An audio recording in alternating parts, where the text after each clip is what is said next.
Good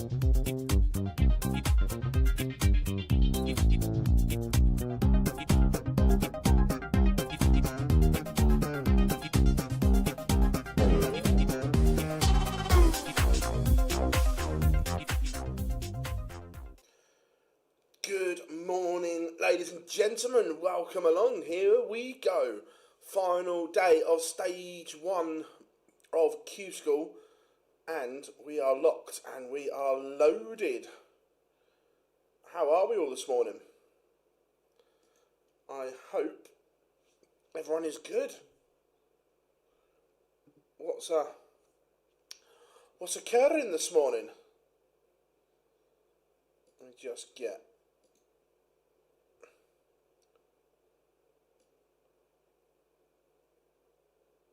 They've gone early as well in the UK.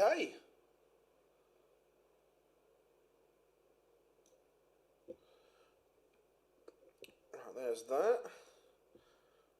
Let's get you all in chat room. How are we doing? Good to have you in. Rob, how are we doing? Tristan, Antoinette is in. Deck, how are we doing? I hope everyone is good. Right, what are we going for? Feature game first. Where are we? Full Delia Smith there.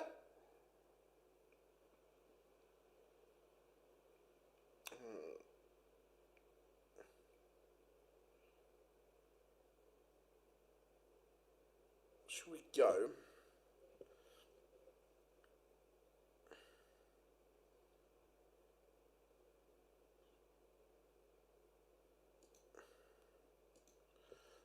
How are we doing, Tam? Hope you are good. Always a pleasure to have everyone in.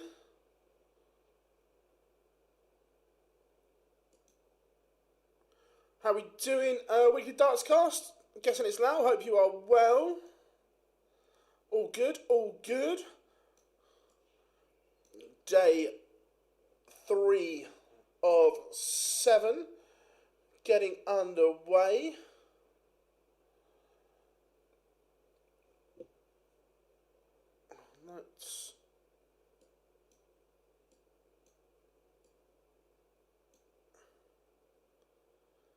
Let's go for a bit of Mike Warburton first.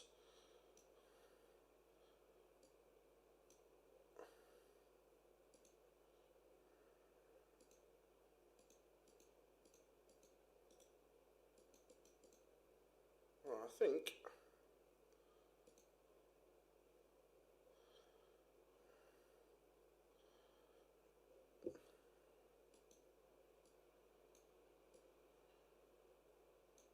how are we doing?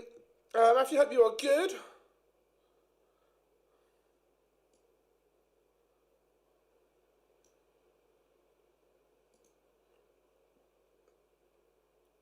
How are we doing, Sarah? Yeah, hopefully we'll have another 9 or few today. Would be nice. Loving the hoodie. Cheers, mate. To be fair, we've always used yellow, so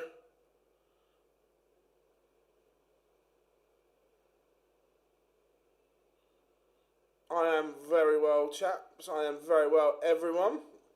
All right, what's going down then? All right, we are ready to rock and we are ready to roll.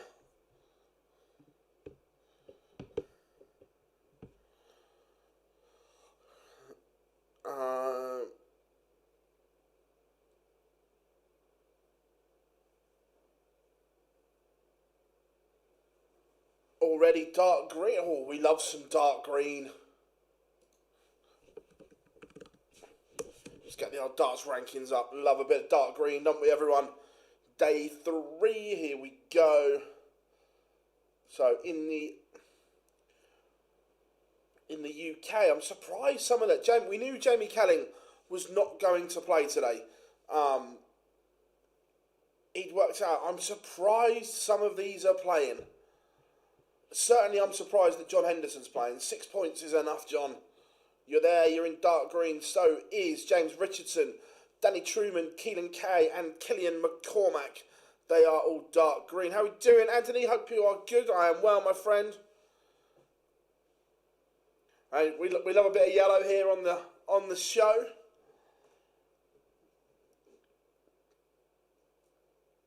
Ryan Searle's mother-in-law told. That's still one of the best stories ever. I love that from Ryan Searle. That was superb. The mother-in-law keeps an eye on everything. So that's the UK. Let's have a look at the EU,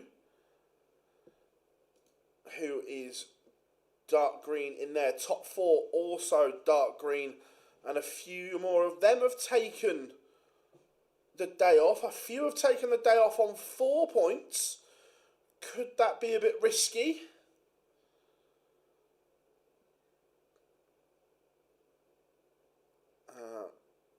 I really want Massimo Della Rosa to get through. That would be so good. Yeah, a lot of love for the yellow hoodie. Tribute to Chizzy making, like, is it 16 years ago he made that? Wow.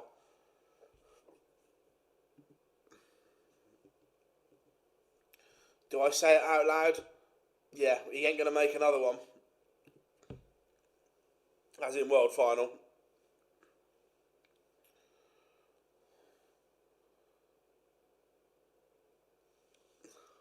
Oh, I tell you what, I might look at that.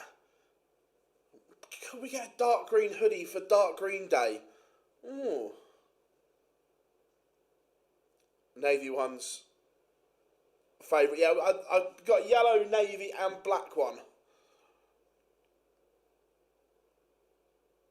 Not even a lakeside one. Yeah, there is that, Rob, as well. You think there should be a limit for Q-School? EU will still be playing 100. To be fair, Mr. Gibbling, fair play to him, sorted them out yesterday, and they were a lot quicker. To be fair, it was still behind the UK, but Scott got them into shape early doors, which was good. Right, so Jamie Kelling not playing. Also, Andrew Cass not playing. How we doing? A11 Man 30. Hope you are good. How we doing, Aaron? Hope you are good, my friend. Good to have you in. David Wazowski not playing. So he's obviously just gone for the Challenge Tour. Jason Wilson not playing. Oliver Mitchell not playing. Kevin Painter not playing today. Keegan Brown's not played at all. Nor has David Pallett. Nor has Andy Hamilton.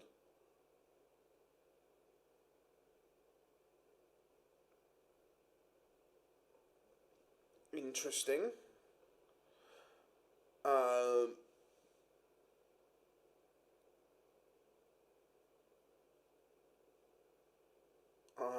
I love how Simon Jordan had a little ditch at poor. What did I haven't seen it? What did he say, Dal? How many points does Alan Norris need? Oh, where's Chuck?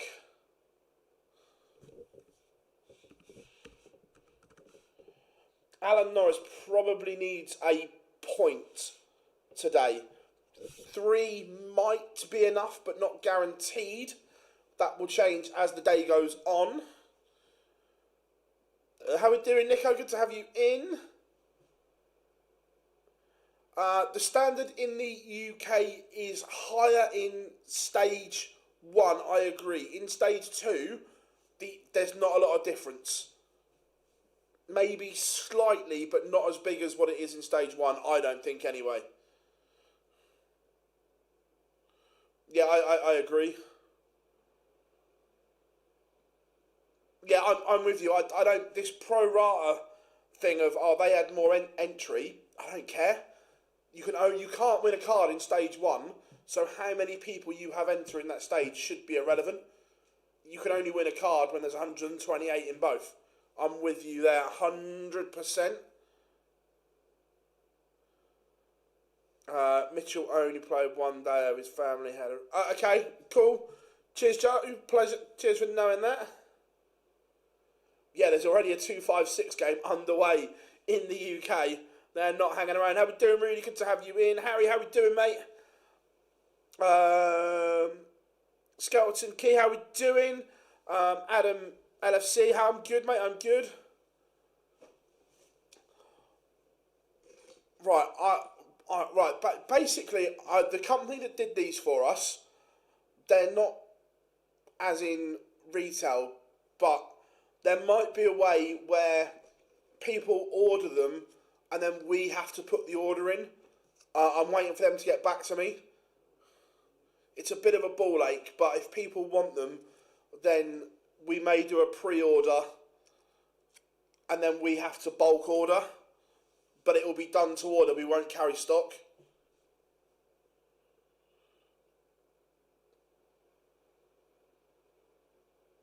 Yeah, some people have taken days off. Some people have gone, I can't get a card. Others, we know, have only gone to play on the Challenge Tour.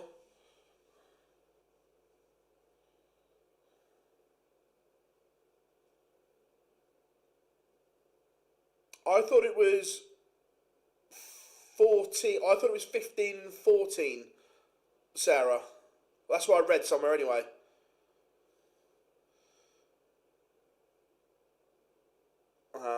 Right, where are we? Jordan said, look, they need to slim down, basically. So Porter replied, laughing. Was Matt on with... Was that today? Was Matt on TalkSport today?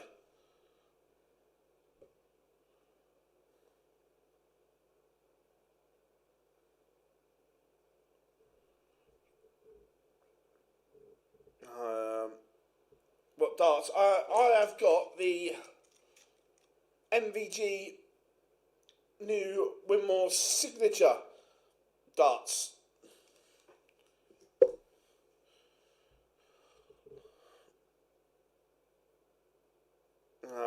Gemma is playing today.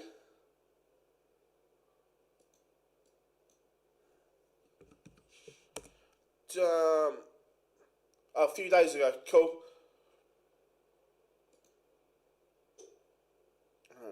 Board calls.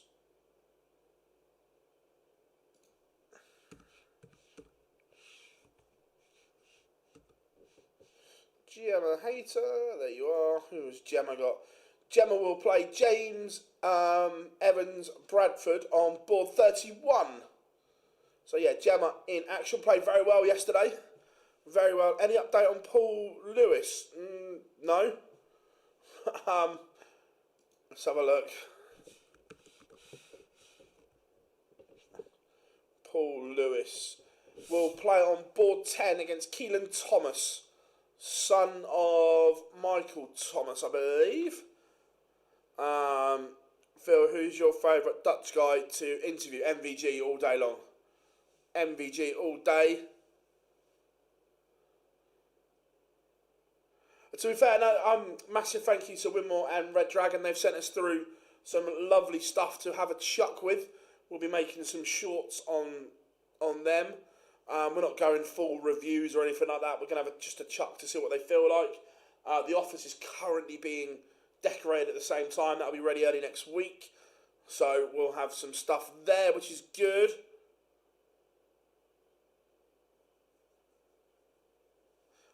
Cheers, Dale. Thank you very much.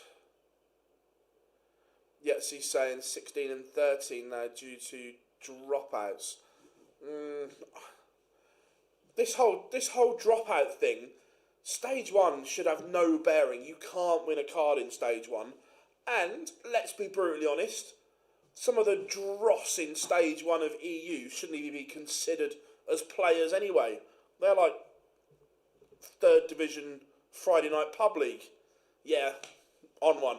How are we doing, Pete? Good to have you in, mate. Fancy a banana? A banana in the tailpipe? What film's that from? When you know, you know. Hope you are good, my friend. Yeah, Vincent's always good to interview as well. To be fair, they're both good. How we doing, Charlie? Good to have you in, mate. No, we're just getting going, mate. Just getting going. No, Vincent doesn't care. If he's going to say it, he is going out in a blaze of glory, Vincent. I'll have a look at board 17 in a second. Do you think Beaton gets a card? No, I don't. I'm not sure he wants a card. No, nothing about Dave Pallett or Keegan Brown that I've heard. It's not today. It's all right today. The sun's out. Yes, Anthony is in. How we doing, my friend? From the great state of Texas via the greatest city in the world, New York. I hope you enjoyed the reel I sent you the other day.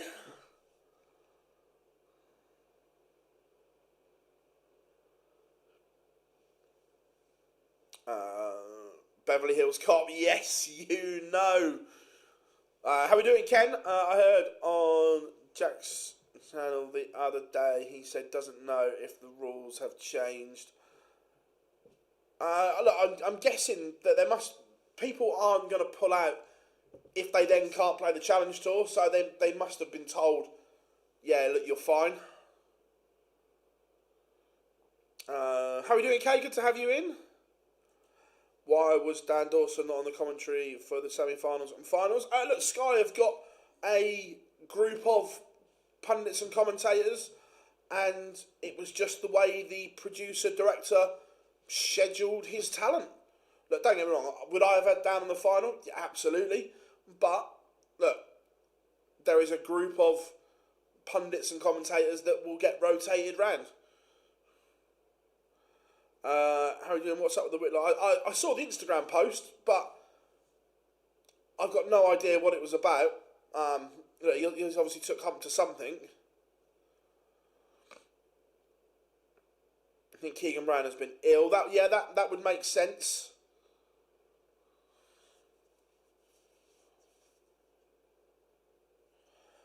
Will you be doing? We're going 2 boards from tomorrow. We'll try and work something out. We will try and do something. I need to speak to Will if he's feeling better, if he can help me. I still don't know VMix as well as him, so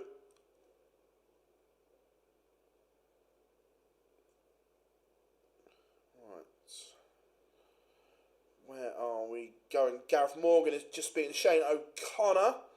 Archie Self for a piece. Who have we got warming up? Let's see what games are there. Stephen Quick is warming up against Leo Howard.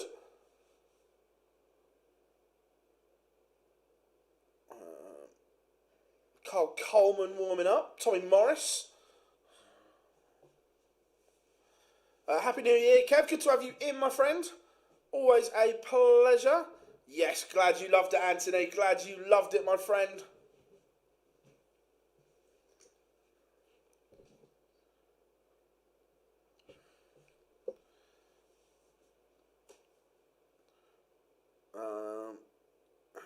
I know I've no idea who's reffing them.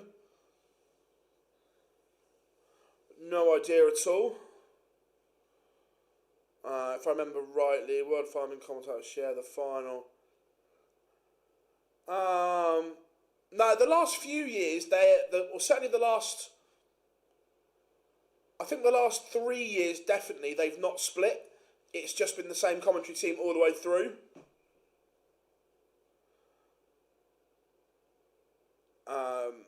No, Dave Clark, I haven't seen Dave at the darts for I tell you, the last time I saw him was 2 years ago at Leeds. He went to Leeds Premier League. Stick 2 whiteboards on the wall and fill them in. Go proper old school, Pete. The old. I want Frank to go anyway, if we lose or not. Steve Quick to average 50 plus and get his first double today. I hope so. Look, to be fair to him, he's put a lot of work in for this.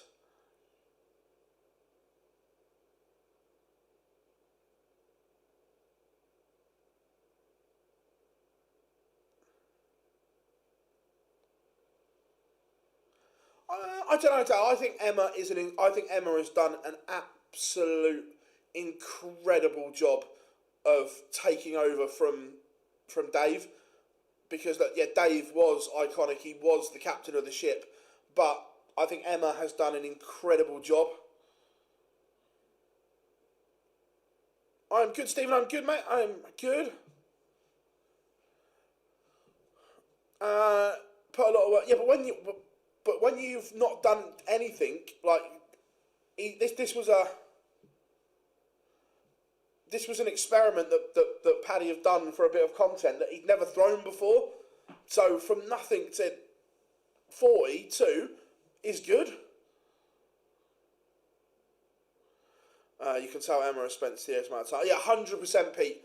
I remember from the moment she took over in the press room, she was a sponge.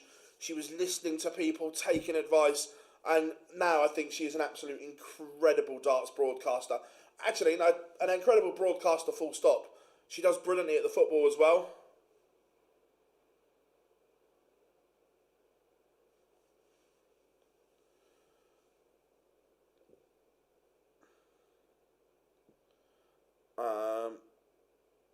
Phil, have you heard Ronnie?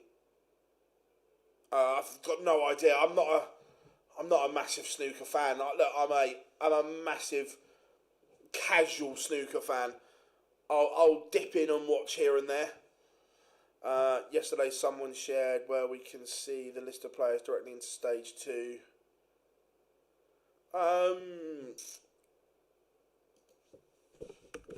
2 seconds, my friend.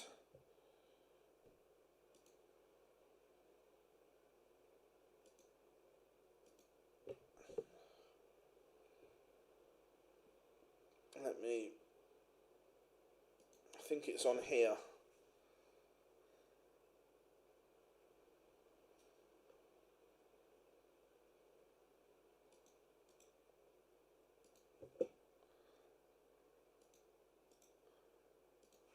Ask and we shall deliver, Anthony. Ask and we shall deliver. Right. I was waiting for some games to go live. Some of these have been warming up for a while.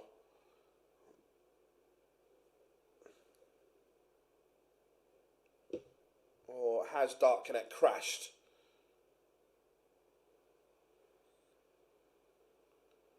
Yes, Dark Connect crashed.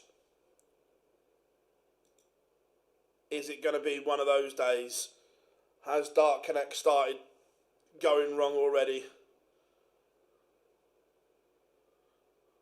2 seconds, everyone. Has the weight of traffic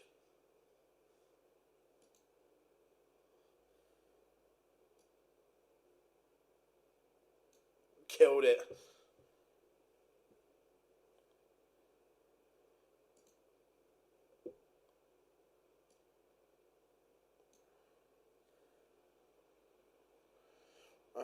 Right, let's go for... There's a lot of love for Alan Norris in the chat room, so let's have a look at Chuck.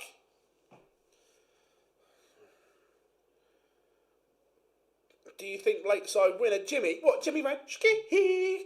Yeah, I do. I think he gets a card. How are we doing, Graham? I am very well, mate. I am very well. 4 points is the cut-off.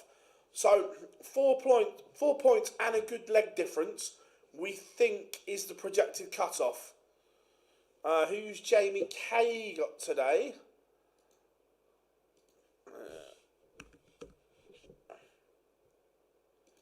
Jamie K will play Mark McGeaney on board 3. Tough game. The Gladiator, former world finalist.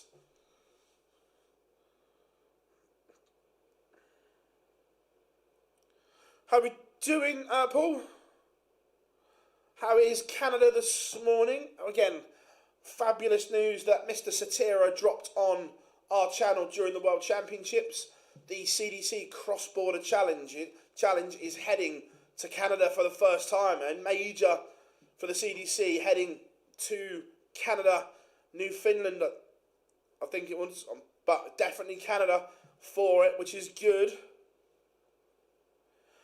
Last year the cut-off was 3, stronger field this year. It's stronger and there's more players.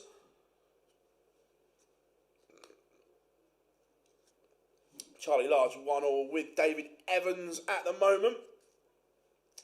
Over in the EU, France, Russia just getting underway, as is Arjan Konteman. Michael van der Vin underway. Shouldn't you be getting ready for a game today, Mickey? Who else is just getting underway in the EU? Robbie Knops is a leg away from victory.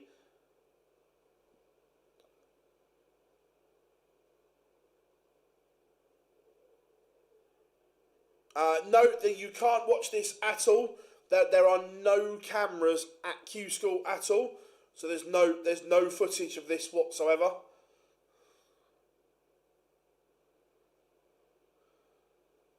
Newfound. Yeah, look, it's brilliant though that we've got a major in Canada. I guess Mrs. O'Shea. The O'Shea clan are always in.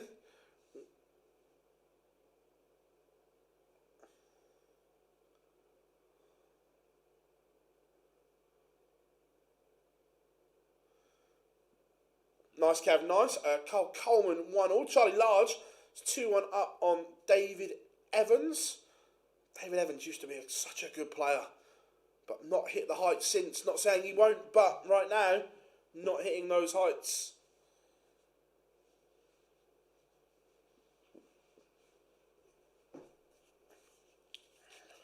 Alan Norris 3-0 up on Peter Burgoyne.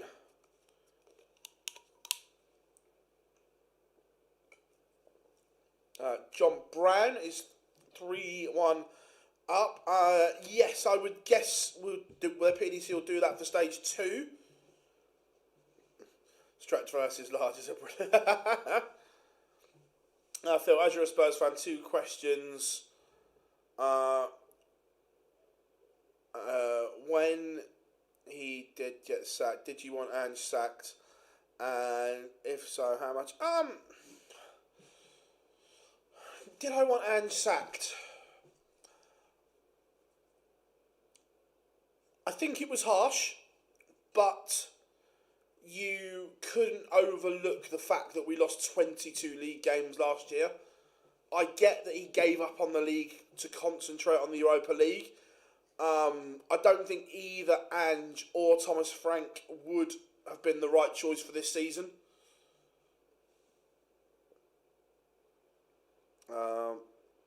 How many more are going to be in stage 2? So, from the UK, there will be 16 that qualify automatically, and then the top 47 on the order of merit.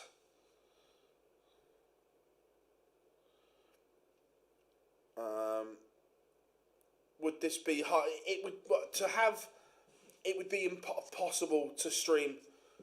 I don't think there's room for 2 streaming boards plus 32 boards, practice boards. I just don't think it's logistically possible. Yeah, bit of mustard yellow or electric yellow, whatever we're calling it. Rocking it today. Yes, Liam Gallagher is underway. Last chance saloon for him to go supersonic.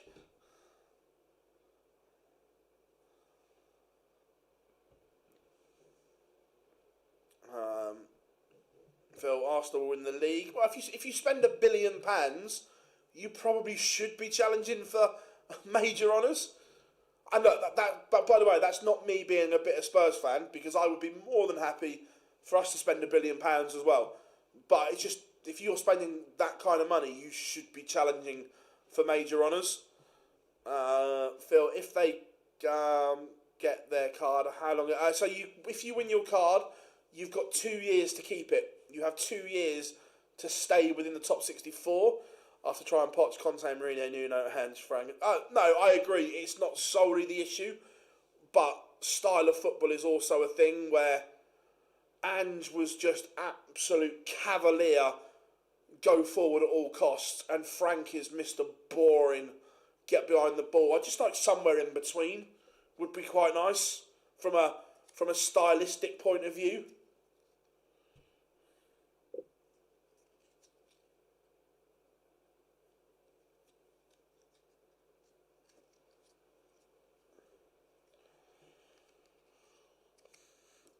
What happens to all the boards this week? It depends what state they're in. They'll be recycled and used again on the Pro Tour.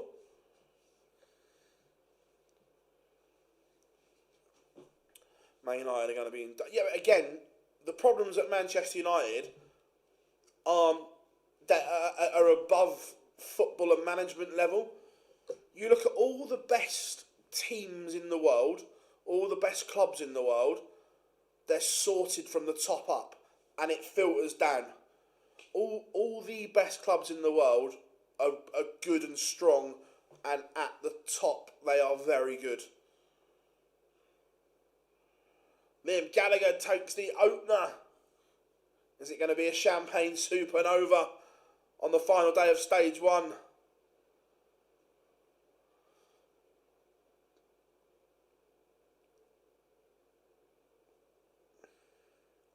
Peter McGoyne back to within 1 of Alan Norris.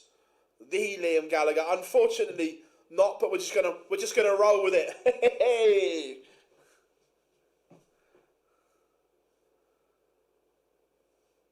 I think the blooded dartboard, Paddy Power were going to, or they were looking to get it and do something for charity with it. Who do you think will win the first Pro Tour of the year if we have a new winner? Oh, I'd like to see Luke Woodhouse win one. He's played well. Rex Cole is a 5-0 winner. Bagel served. David Evans trails Charlie Large 3-2. Jamie Kay is 3-2 up on Mark McGeaney. When I'm gone, you can have...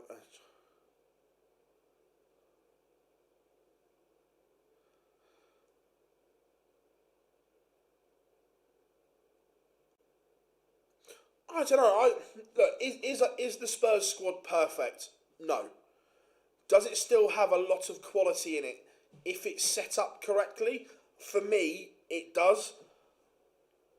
Look, I'm not saying it's the quality that can win the league, but it's the quality that can be qualifying for Europe. But the problem is he rotates too much. He's obsessed with this double defensive midfield bollocks, which I get if you're playing City or someone like that. I get it. But when you're at home, we need to play our young, exciting players. Birdvale needs to be starting. He's superb. Archie Gray, I just want to see him have a run in the side.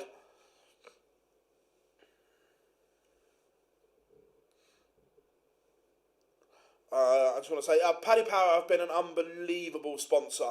They just get it and do it better than anyone else.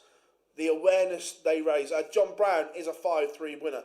The money they raise for charity, the awareness they give to good causes is just second to none. The content they make is superb.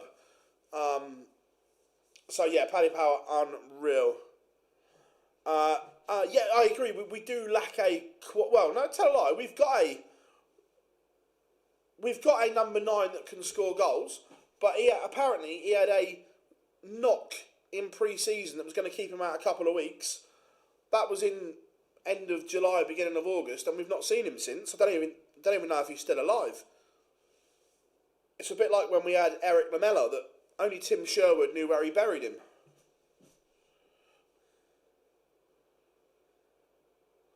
How we doing, Joe? Hope you're good, mate. Mark McGeaney levels up. Carl Coleman is 4-1 down.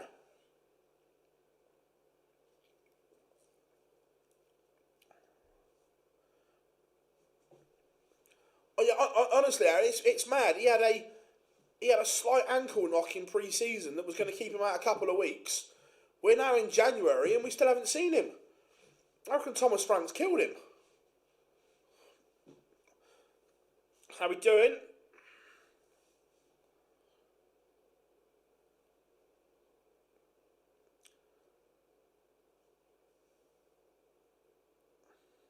Not yet. It doesn't.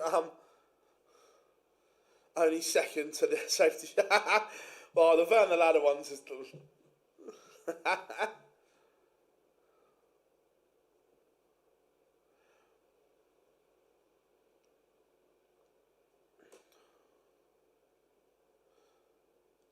Thought Solanke had gone to Machu Picchu. He may as well have done. I genuinely, I don't know where he is. Pete, have you got any insight where Dominic Solanke is or where he's been buried? Honestly, if a member of the public had disappeared like this, the police would be out looking for him.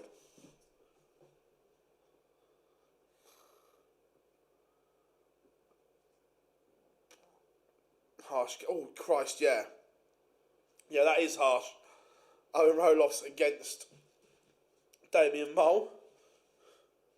Peter Burgoyne has turned this one around from 3-1 down. He is in front. This would leave Alan Norris sweating. Jamie Kay back in front, 4-3 against Mark McGeaney.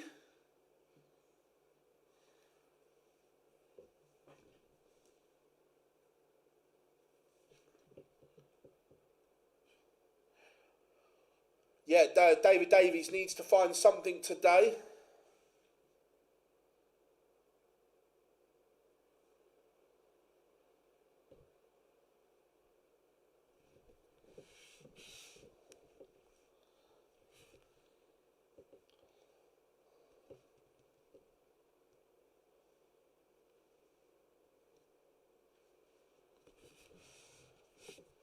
Charlie Simmons 1-0 to the good. Ryan Palmer just getting underway.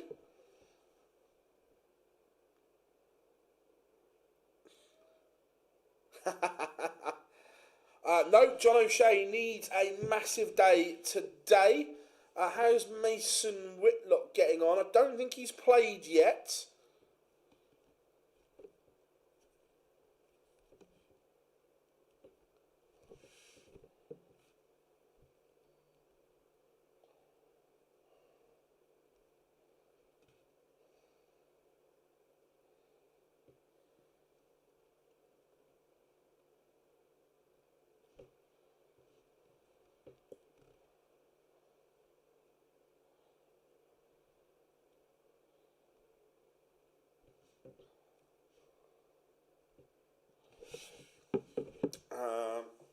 Yeah, I'm surprised Hendo played today. I really am. Didn't need to. I thought the day of rest. No, I don't think Scotty Dog is. I think he'd rather play on the Challenge Tour at the moment. Yes, Liam Gallagher levels up.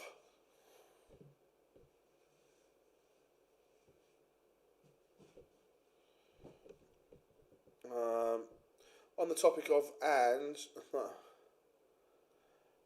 he might go back to Celtic.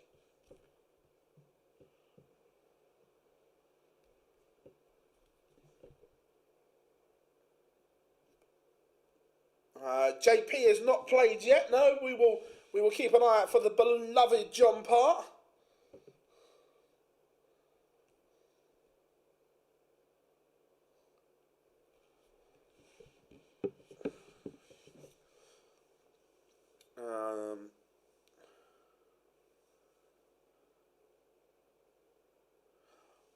I can't take anything that them pair say seriously about darts. They know about as much about darts as I know about American football, and my limit is Dan Marino playing?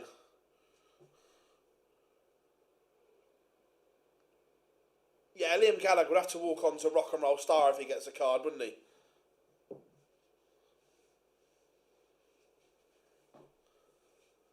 It is, and look, for me, I've always said Q-School is flawed. There has to be a Q-School. I'm fully agreement on that. But most cards should be handed out through the Challenge Tour order of merit. You have a year's worth of data. You have a year's ranking system to get people on the tour. The lottery of Q-School doesn't give you the best players.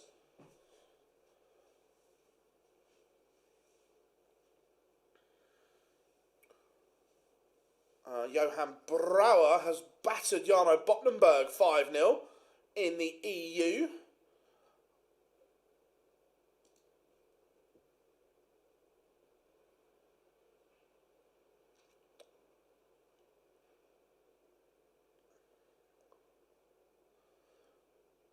Norris this is winning opportunity here. 76 is going to have to go, and it doesn't. A defeat here is going to leave Chuck sweating. Here's Burger Boy about to take it.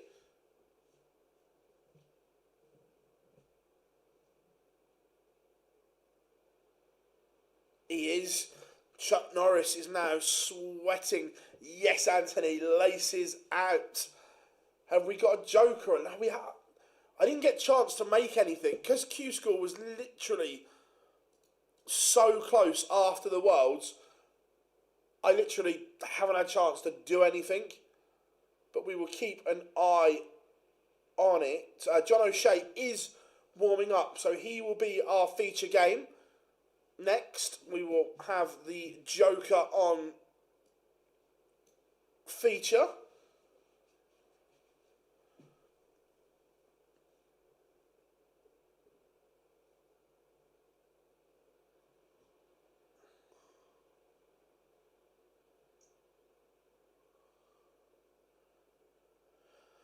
No, there hasn't, but it still doesn't give you, for me, the best players and doesn't reward consistency. You're taking a 4-day order of merit over a year's worth of data.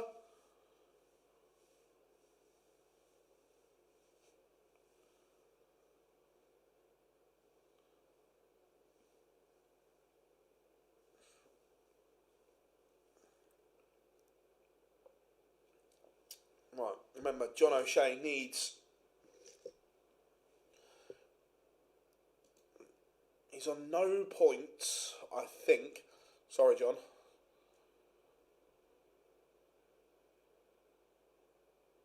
Yeah, unless you can sneak through with 3 points and a good leg difference, the Joker might have to win outright today. But it would be so John to do things the hard way, but get the job done. Who's Mason? The thing is, I actually genuinely think that there is more gamesmanship in darts now. Whether it's cheating or not is a different matter, because there is a fine line between gamesmanship and cheating. And it is a fine line. It is murky territory. But the rule book does say, and this is the key bit here, persistent gamesmanship.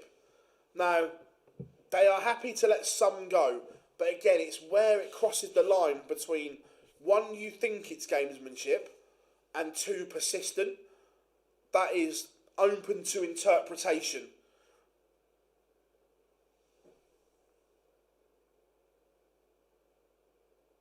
I think they bleed into one, Chris. I think there is a very fine line between... This is just my opinion. Oh, John O'Shea is up.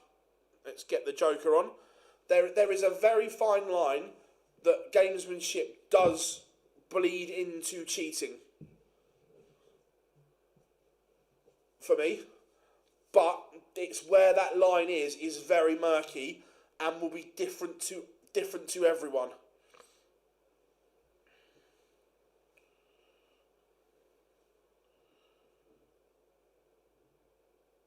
Only 5 places on the order. You have thing. How are we doing, Joe? Especially when the prize money, in my opinion, isn't great for the Challenge Tour. And I agree. I don't think it's great for.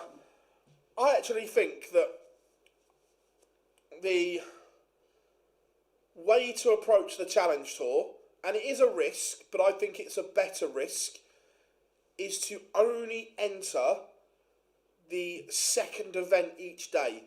The Challenge Tour is a test of endurance, and it is survival of the fittest.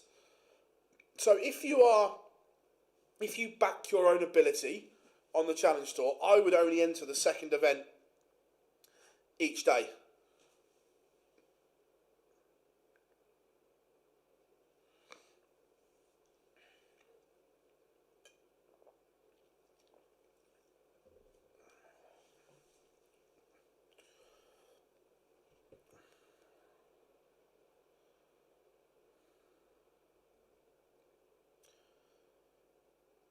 Well, slowing someone down. See, deliberately slowing someone down for me is if you're a naturally slow player and play at that naturally slow pace all the time, that is what it is. But when you see people deliberately varying their pace, that's a different question.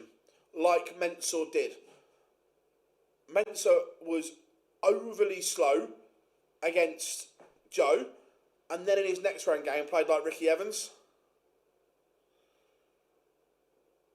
Yeah, John is up against it. He's had his throw broken by JJ Wright. Come on, the Joker, you've got this. You can do it.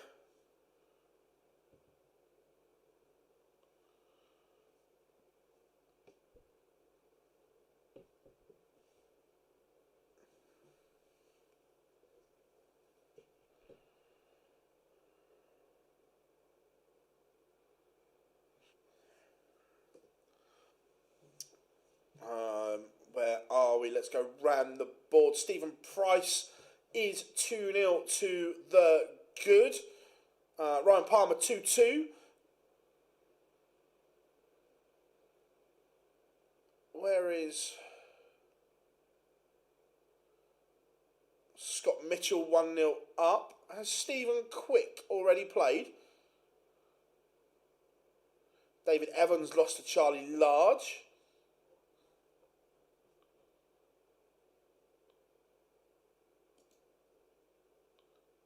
Yeah, he lost 5-0. He averaged 60 though, it's not bad. He got better.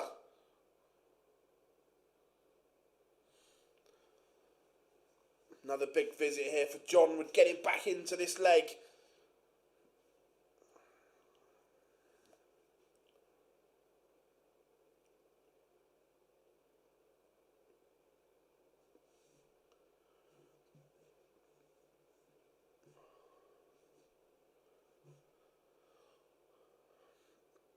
Oh yeah, I agree, Michael. For me, Mensah crossed the line, and that's why Kirk had to speak to him. The one that really stood out was when you're, if this isn't just Mensah, this is in general for me, if you're going to celebrate after a big shot or whatever, or hitting a double, that comes naturally, right? You do it straight away.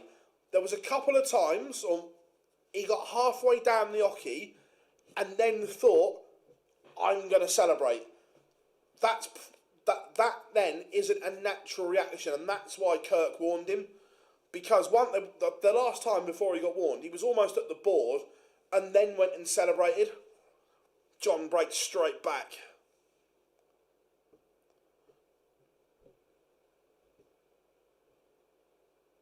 Yeah, the Joker is back in this one. Is that the kickstart he needs? We've got a Swiss battle over in Europe. Marcel Walpin 2-0 up.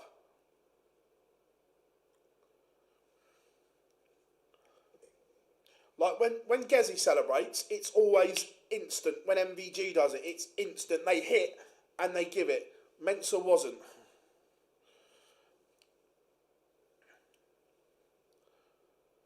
It's all over for another year. Unfortunately, big up, Liam Gallagher's gone to that champagne supernova in the sky for another year.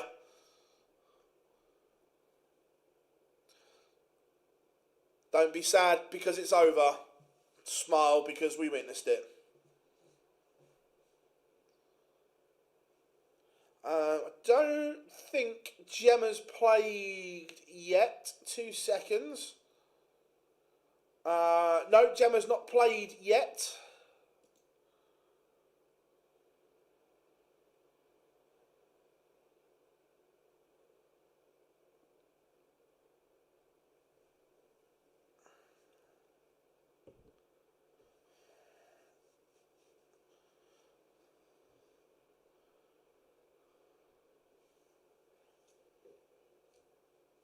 Yeah, but that's when, if you're then going to go even slower, that's when persistent gamesmanship comes into it and the referees will get involved now.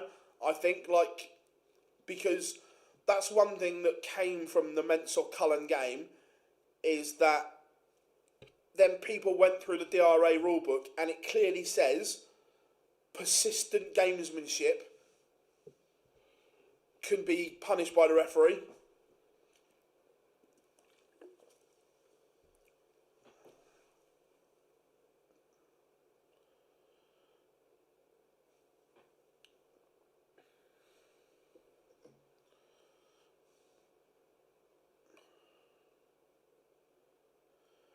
Yeah, but Chris, it bleeds into it. For me, there is a very fine line.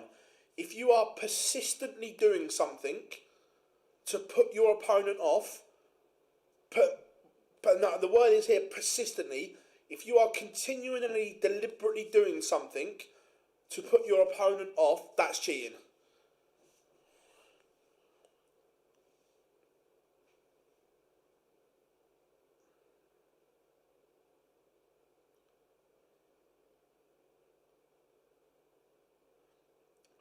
They are allowed to award legs, or they could award. I don't know if it's award, or they can certainly deduct a leg from the opponent that they think is doing it.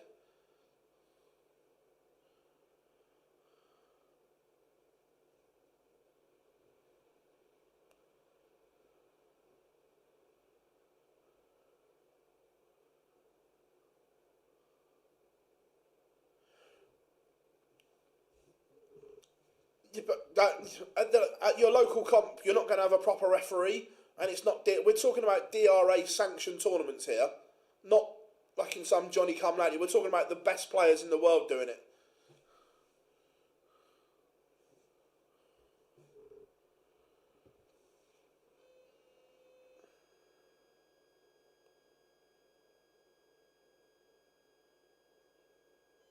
John O'Shea 3-1 down. The Joker is up against it.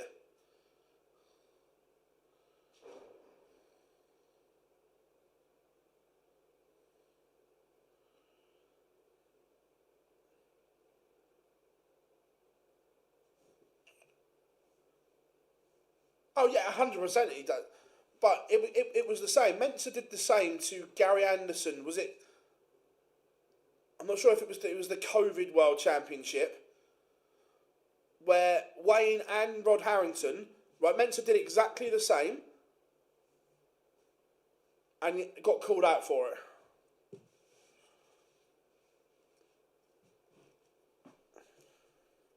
John Part is underway. We will put JP as featured game once this one is done.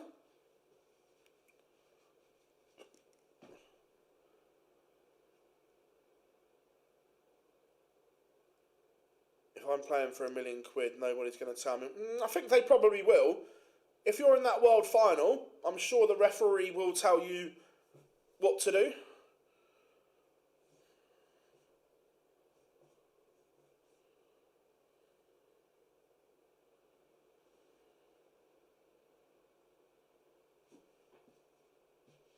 He didn't want to get on the noob's bad side.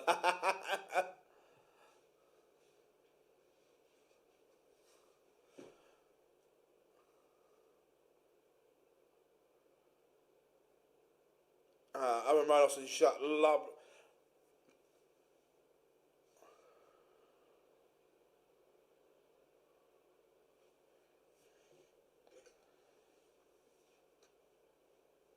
people will like it. We're not arguing that. We're arguing, is it wrong? And the answer is yes. People always love it. People love shithousery in football and stuff like that. People love it, but people still get booked and sent off for doing it. That's the point. Whether we're not, people liking it isn't the issue.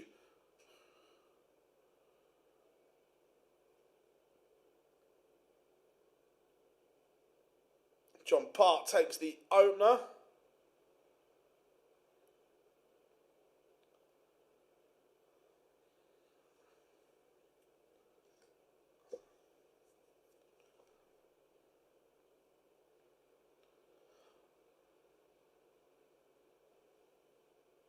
The Joker holds, needs to find something here, needs to go through the gears. Just needs that spark to get this campaign going.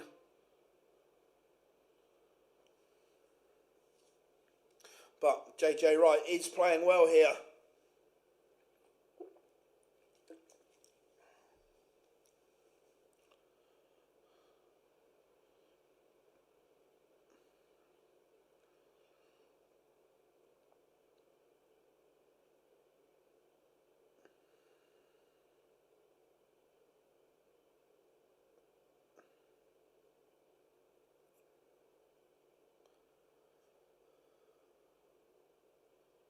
Yeah, no, I agree with that, Rob. I think they should. I'm with you.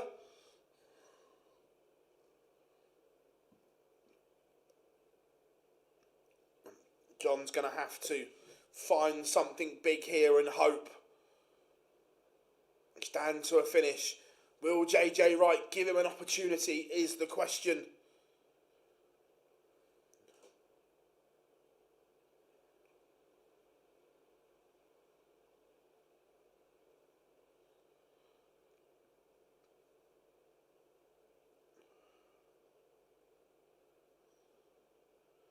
Chance for O'Shea. This would be huge. Oh, close, but not close enough. Now, John O'Shea will have to win. 3 on the spin.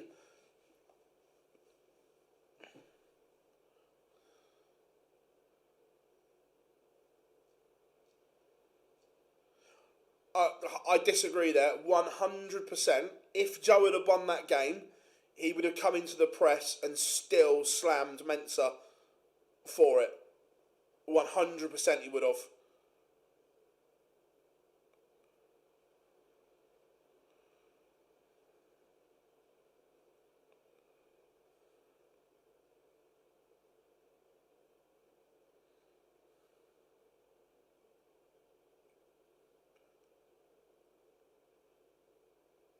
Marcel Walpin is a leg away from progressing. It looks like this may be the end of the road for the Joker.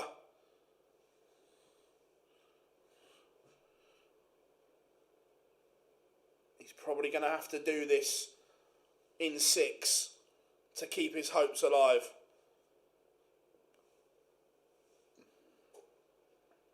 Giving himself a chance.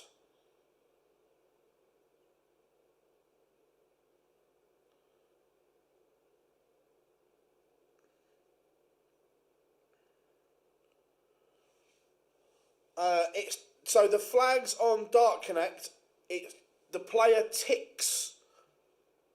The player chooses when they set up their profile.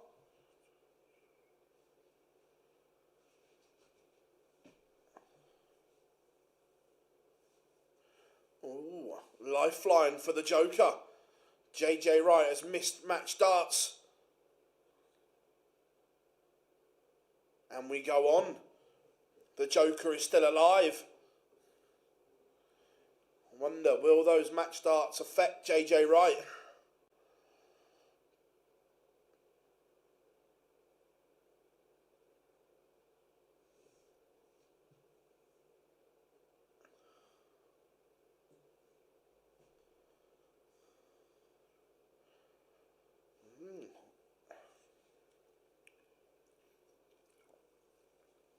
Well, we got some more dark green. We have more dark green in the UK as well. Darren Armstrong, Lloyd Walker, Keelan Kay, Killian McCormack and Jack Mail are all dark green. Oh, what a 180 from JJ Wright.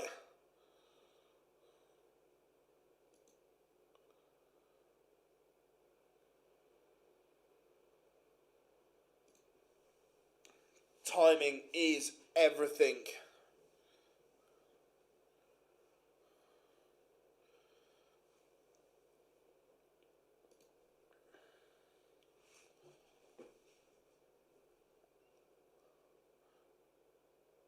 Not going to be for the Joker.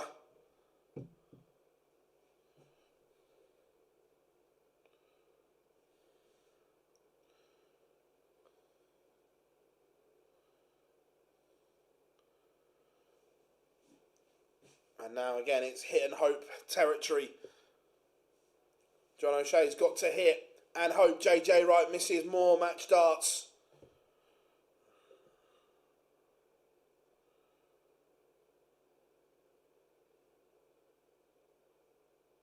He does. Is this the lucky break for the Joker? Does the 70 go?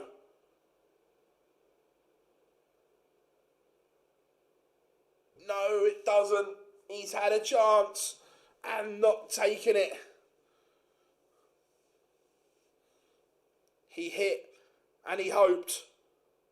But ultimately, oh, it's still on. It's still on.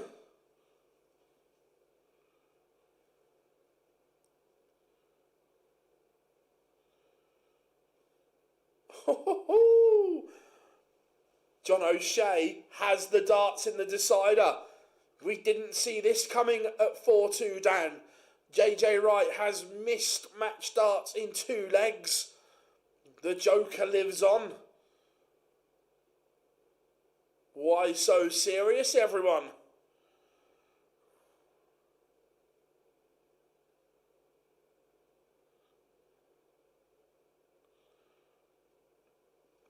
I'll tell you what, JJ Wright, has he capitulated here?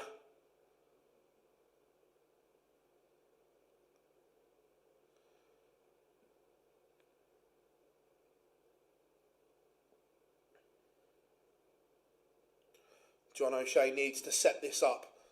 Cannot go trebleless. And does. Opens the door.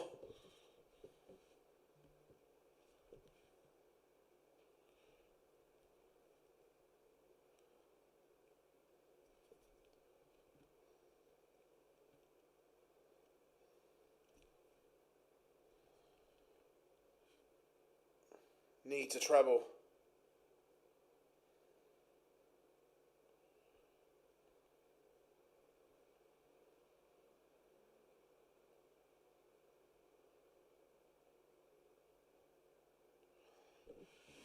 Right, the lineup for Bahrain is out. The 8 PDC players are as follows.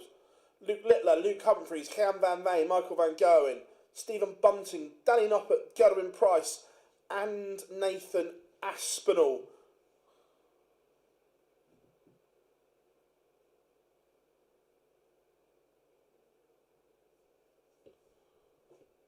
I'll tell you through the others in a second. Oh, John's bust 90. Oh my.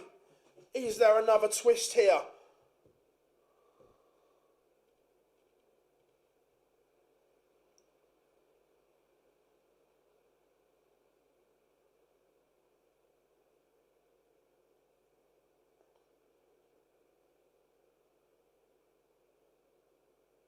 Oh, this could be... We've seen JJ Wright have a disaster. Now the Joker's had one of his own.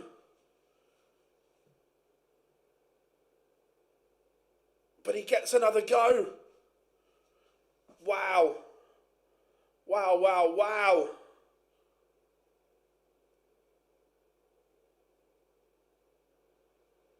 John's now mismatched starts of his own. There is another twist in the tale. Is JJ Wright going to win it after O'Shea has mismatched darts? JJ Wright has defeated the Joker. Oh, a game filled with drama.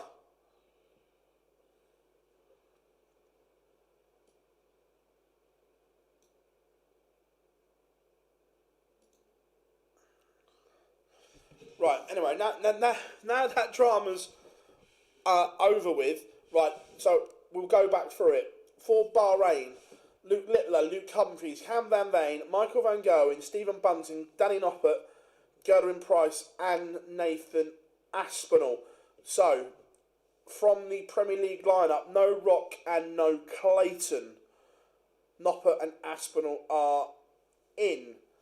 Then the Asian representatives, Alexis Toilo, Lawrence Alagan, Sakai from the World Championships. We're going to get that crazy walk-on once more. Then Asamoto, Paul Lim, Manlok Lung, then Saeed and Mohammed as well. So that's a good lineup. I like that. I don't dislike that lineup.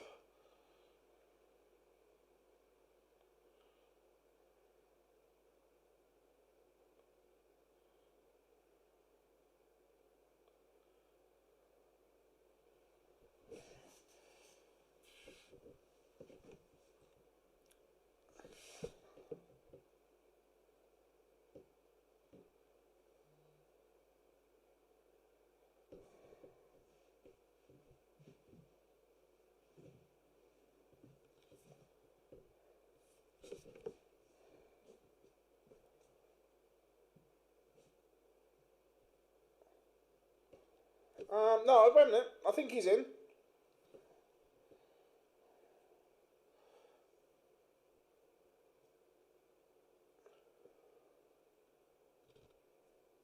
Yeah, Bassem Mahmood is in, and also the lineup for Saudi has just been confirmed. The PDC 8 are the same. And then the changes for Saudi, income, Paulo Nabrida and Gotto. And they replace Bassem Mahmood and the Abdus Ali. I butchered that name, but yeah. Yeah, no Nitin Kumar, which was a surprise.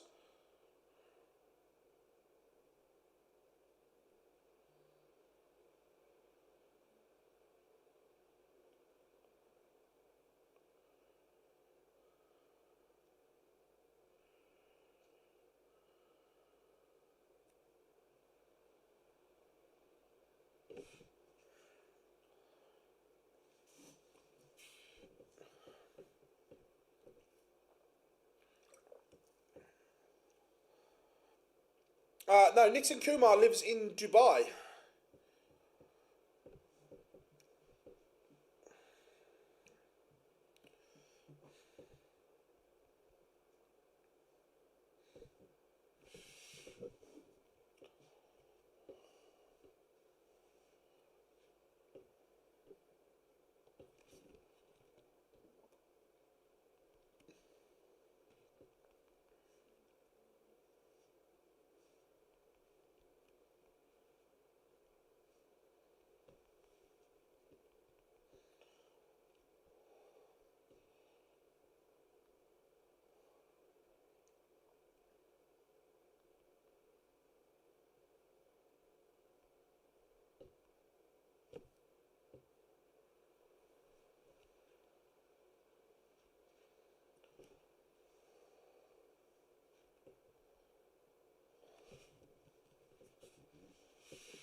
To be fair, look, would I have liked him in there? Yes, but I don't. For once, I don't actually dislike the the Asian representative picks.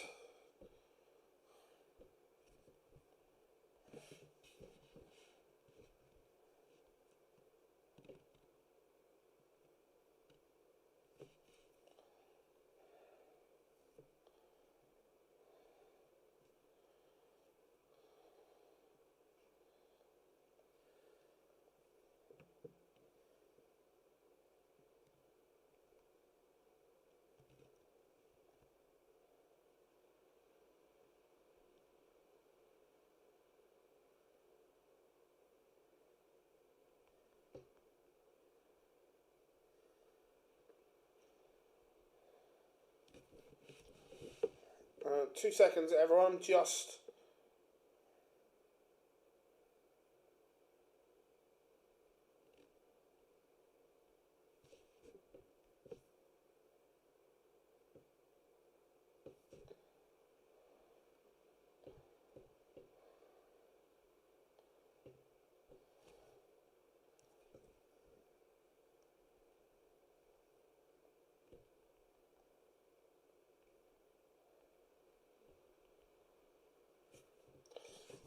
Right, where were we? John Henderson 4-0 to the good. I'm not sure if there's an Asian tour event in Dubai or not. Ian's winning one of them, could possibly. Phil, favourite Harry Potter movie? Either Prisoner of Azkaban or Goblet of Fire.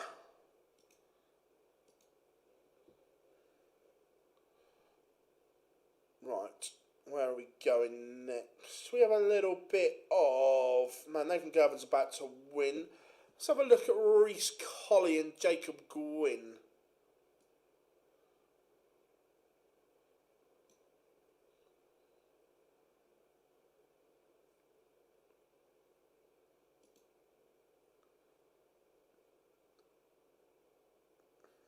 Go.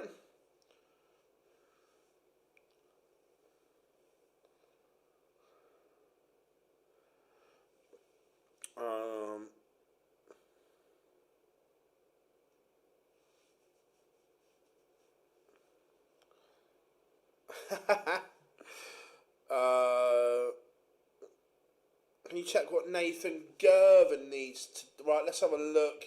He's winning at the moment, so where is Gervin?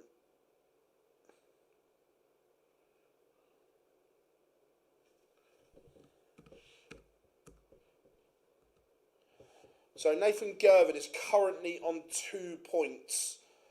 He needs to get to... the last 64 would get him to 4 points. So he's still got a bit of work to do, Nathan. Correct choices. Yeah. I can't wait for Sakai's walk on. He was...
Well, were we? Uh,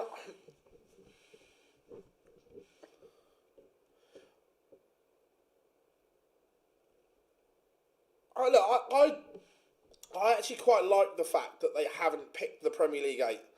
I want to see more diversity within these events, so I'm quite happy with it.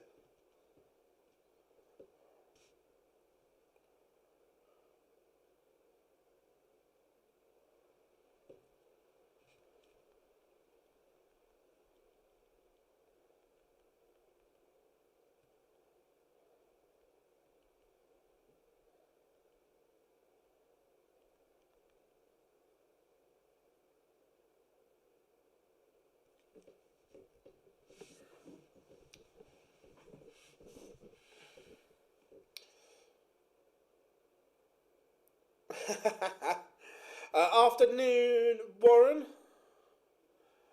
I don't look. I think look. No, everyone's not stupid. Everyone knows the players that were in Premier League conversation. You've only got to look at the rankings, who's done what across the year. That everyone kind of knows that right, they're the top four, and this is the pool of players we've got to pick another four from. So look, I'm clear. I've said for a while that you don't need to send the Premier League boys to everything. Like we know, Australia, Luke and Luke have said they're not going. Nathan Aspinall is getting married in the summer. I don't think Michael Van Gerwen will go. So you're going to have to start making new stars and so on.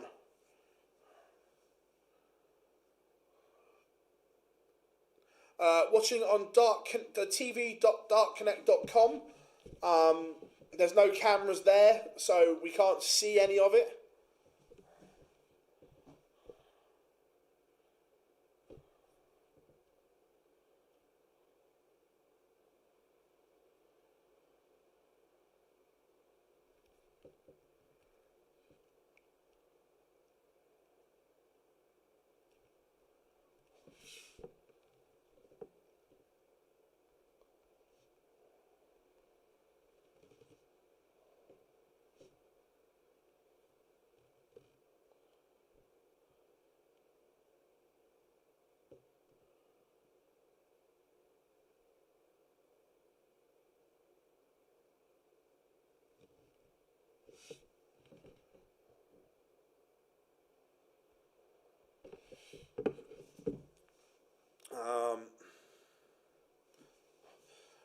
Yeah, I agree. I like it. I think it's a better way. Cheers from a snow-packed Antwerp. Nice. Yeah, I agree. I'd like to have seen Ryan Searle have um, have a go in one of the World Series events. But hopefully they send him to Copenhagen or.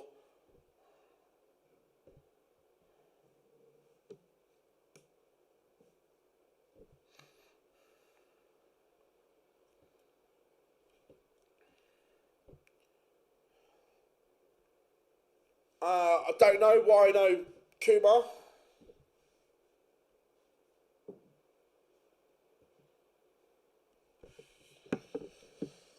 When I think of Chelsea, it's just a cop-out choice. It's an easy choice. It's a cheap choice.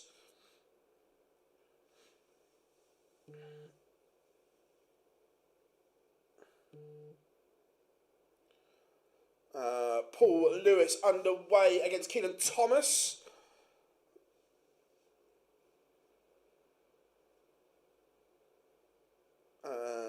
Derek McLean 3-0 up on Steve Day. Chris Hurds 1-1 with Cody Crabtree. Ashley Coleman 3-0 to the good. He needs a good day today. Gemma Hayter 3-0 down to James Evans Bradford. Stage 2 starts tomorrow.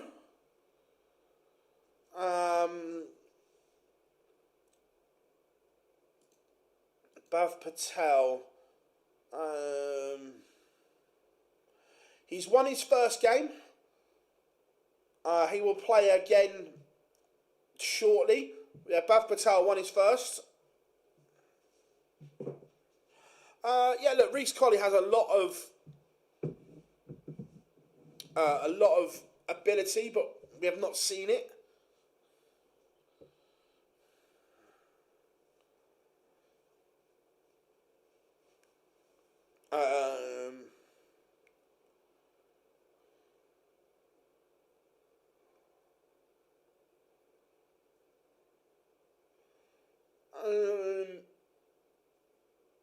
Don't be surprised if you don't get your tickets, is all I'll say. The PDC monitor secondary sites and cancel tickets that people are trying to sell on them. That's why at the Worlds, a few times we saw we're releasing a small number of tickets for this session or these sessions, because they're the tickets that they have got back and cancelled off of people on secondary sites.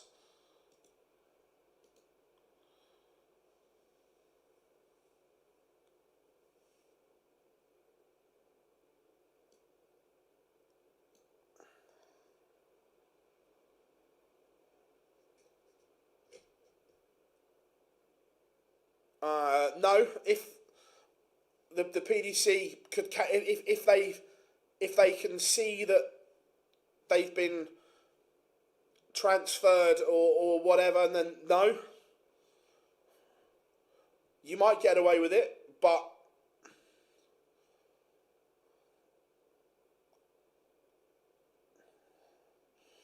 right, let's go. Ashley Coleman's about to win. What games have we got warming up?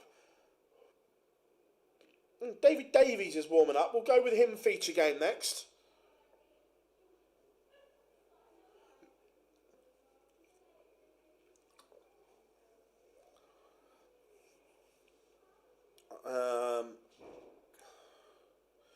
Phil, do you think Kumar didn't want to go to Bahrain? I don't know if he might not have been available or whatever. I'm not sure.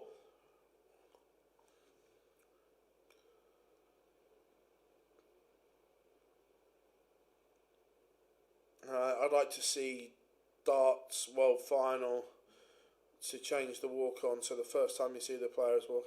Yeah, I agree that this is something that we've said a long time. But look,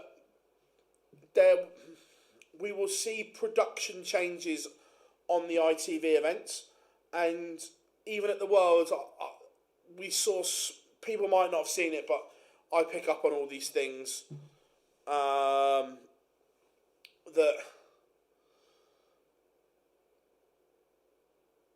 there were slight production changes at the Worlds, so that things are changing within it, which is good.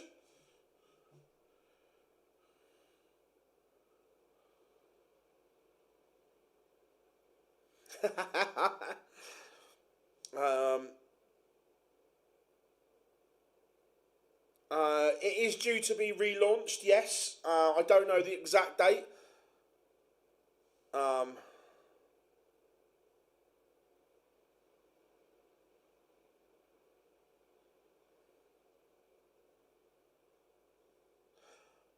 I can ask the question. Yeah, when I speak to Matt, I can ask that question about a loyalty scheme.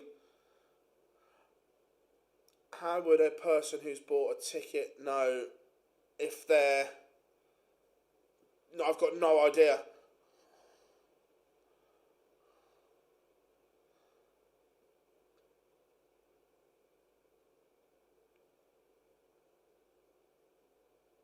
Oh yeah, not everyone gets caught. Things do pass through the net, but they are hot, and that's I've got to say that is kudos to the PDC, because they have been very alert at people selling tickets on third-party sites.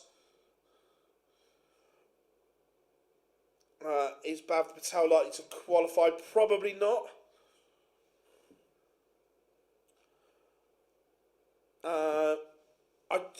Owen didn't spot the world final, Little Richard did.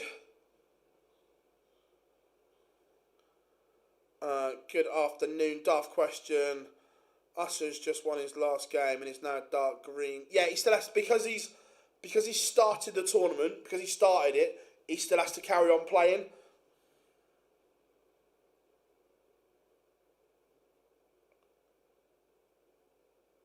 Yeah.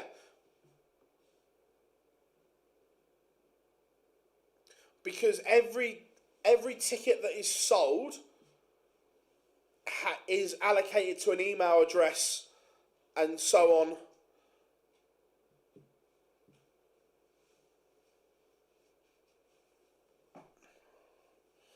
Right, still waiting for David Davies to go live. That's going to be our feature game. First game in the 1-2-8 is underway.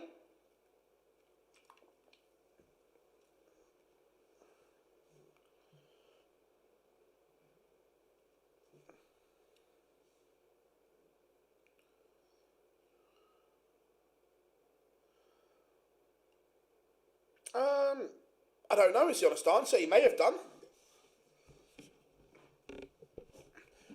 No, he may have got to pick his games, but I know the sessions that the referees were on was sorted out in advance. Then it was just a bit of luck of who was on that session.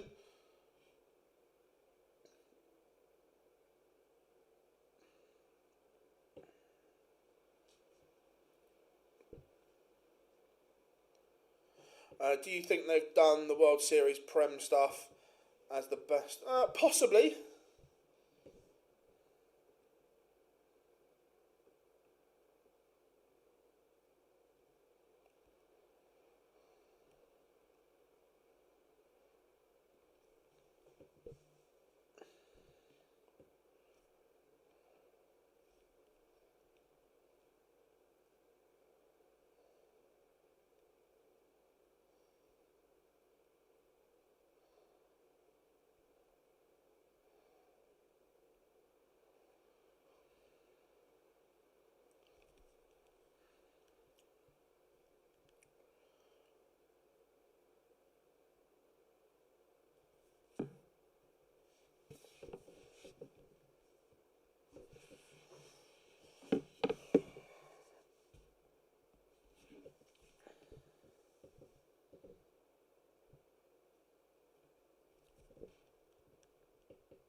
Has David Davies gone live yet? No, still waiting.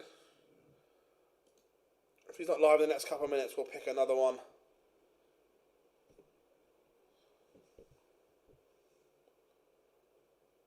How are we doing? Good to have you in.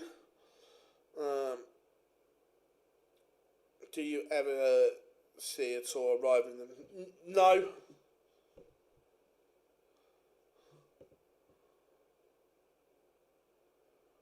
No, none at all.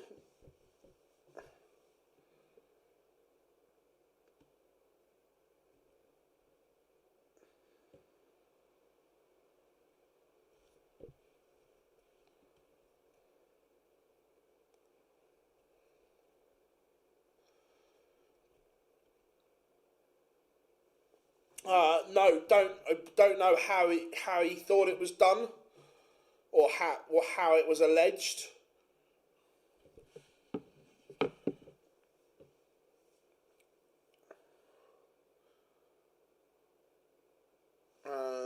I have no idea what I'm going to have for tea. It'll probably be chicken based. What is taking so long for a couple of these games to get going? To be fair, I like cooking full stop.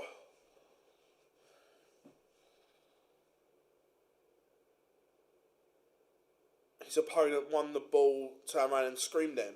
Interesting.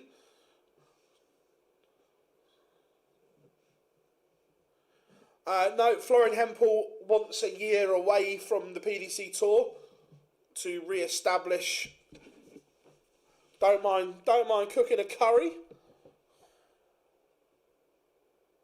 No, he's not playing. He's not playing at all.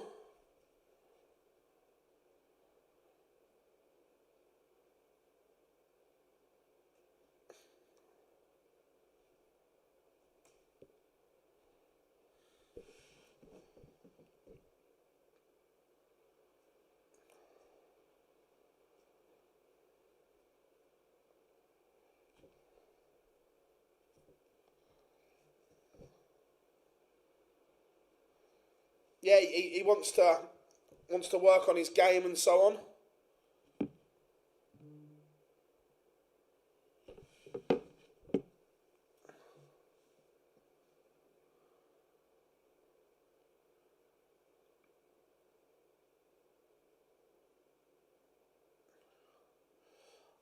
Webby and I will fit a game of squash in on the Premier League Roadshow. Right, Dave Davis is taking too long to go live.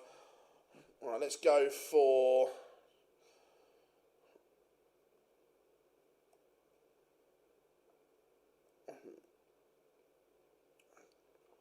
The fixtures haven't been kind. There's some dross.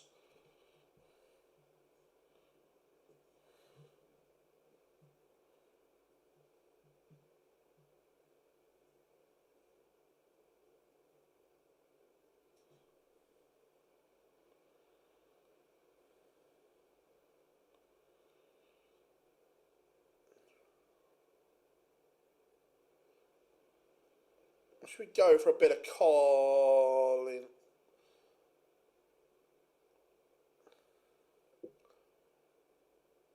Right. So many of these games have gone...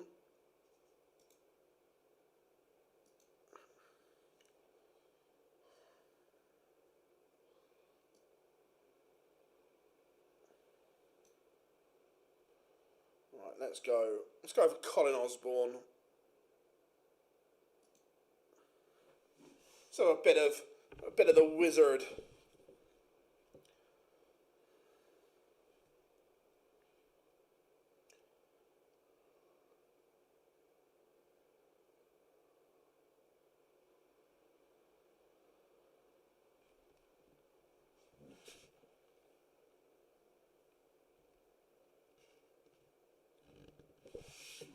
Right, where were we in the chat room?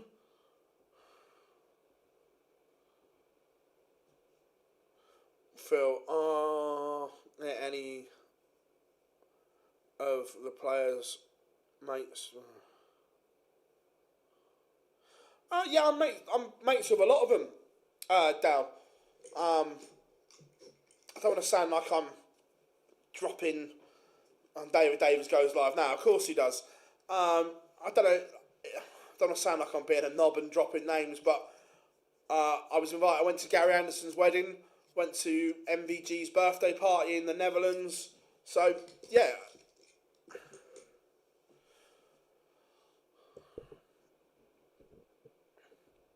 Controversial opinion. I like Greg's breakfast, but the rest is overrated.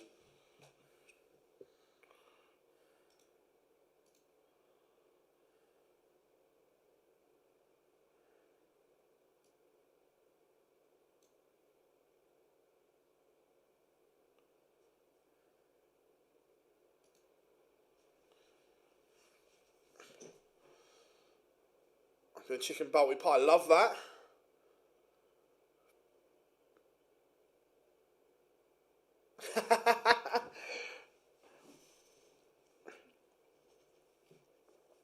Right, I love Greg's breakfast, but the problem is since they've got rid of their hot counter, you just get it too much and it's cold.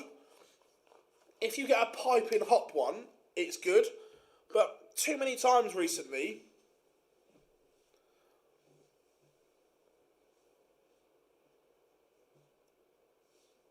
it's not been warm.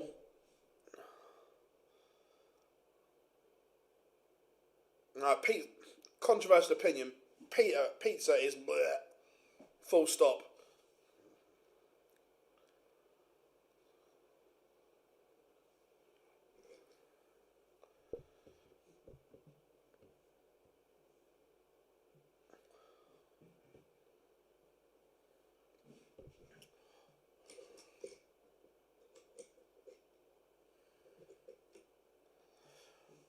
Brock, I know that there's a lot of interest in the hoodies and so on.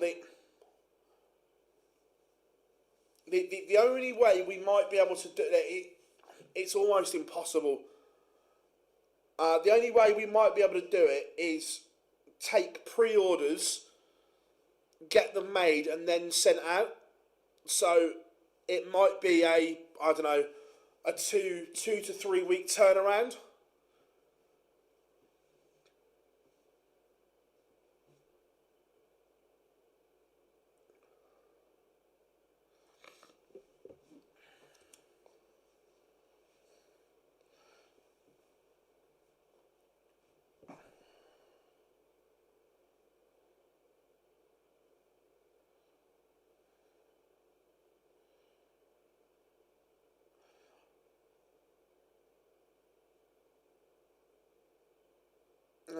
Can you print? Yeah, we could do a white hoodie. Yeah, yeah. I've seen the print on demand stuff for t-shirts is all right, but I might be being a bit snobby here. But I think the embroidery on hoodies looks better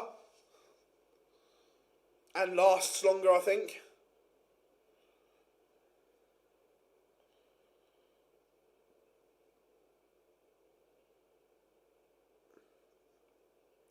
So the ones that we've got made here are coming out around 35 quid.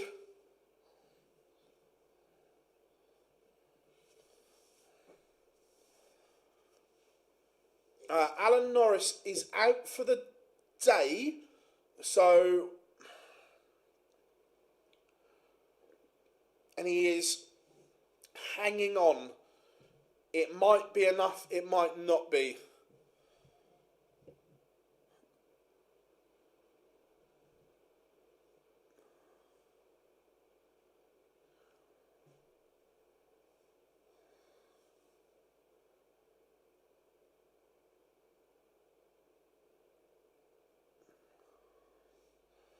Now who's a tungsten top?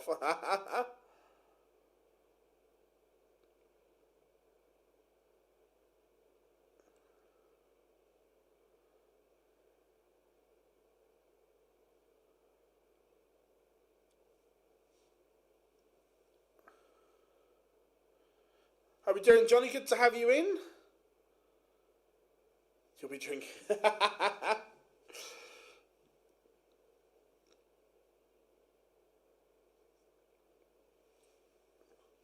Dave Davies looking to break back here. And does 1-1. That's better from Di. Action in the 1-2-8 underway. Charlie Simons 1-0 up on Rex Cole. Look, where is...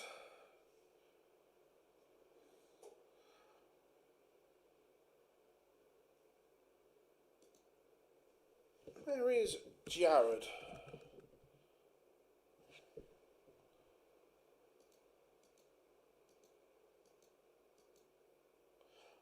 Jared's on 4 points, so he's looking okay for stage 2, which is good.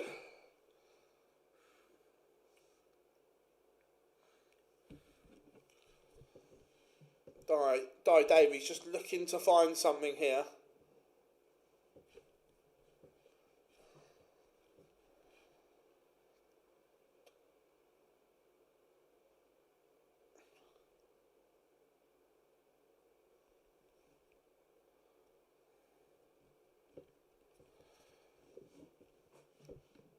Again, no, the Davies throw is under pressure.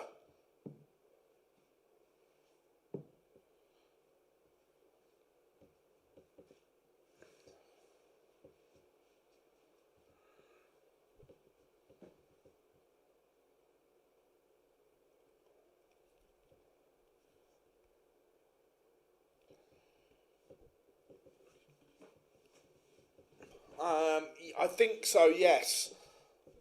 I think he will, or get into the playoff game and a good leg difference might, but that is a very much might.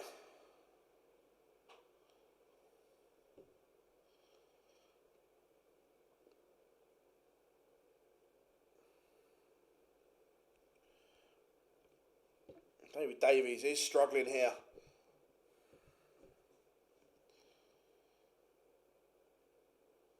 Hands. Don't know.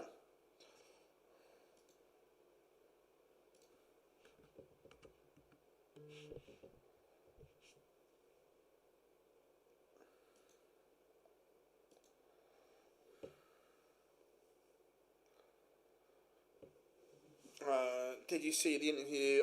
I've seen the headlines and so on. I've not listened to it. I've got no real interest to.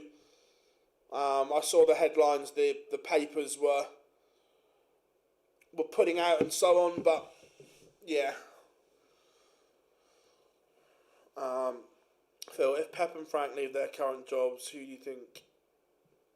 Who do you predict Man United? I don't know who any of them go for. Like, I want, it's no secret, I want Pochettino back at Spurs. David Davies has stolen that leg.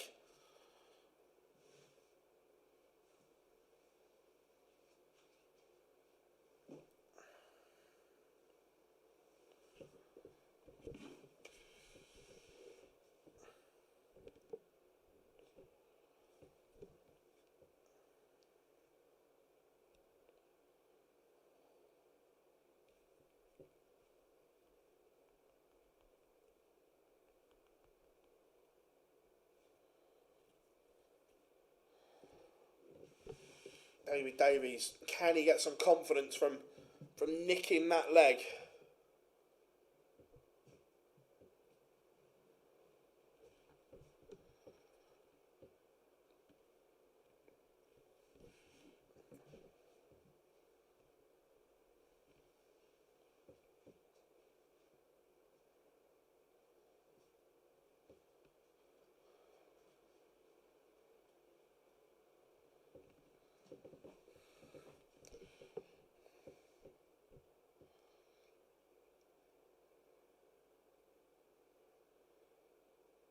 Rex Cole 2-1 to the good.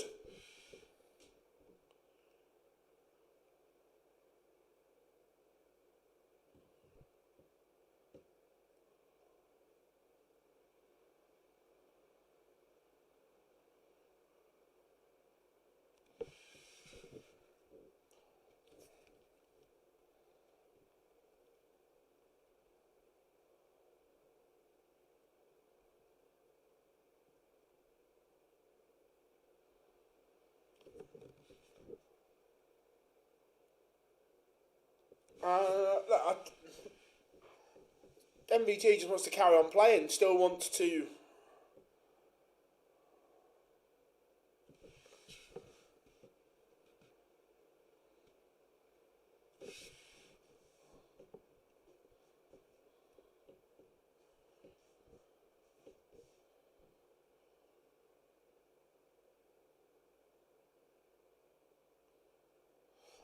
The EU is win the 2-5-6, which is good.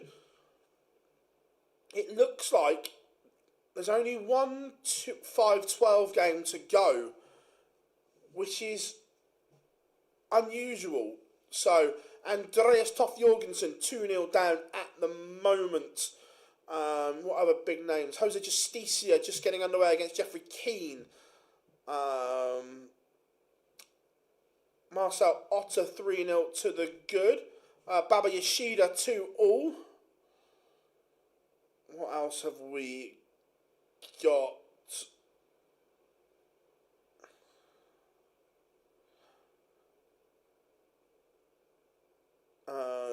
Bruno Rangel averaging better than yesterday, but it's 2-4 down.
Right, where were we? Mark Dubbridge just getting underway. Looks like David Davies. Oh no, that's a big steal.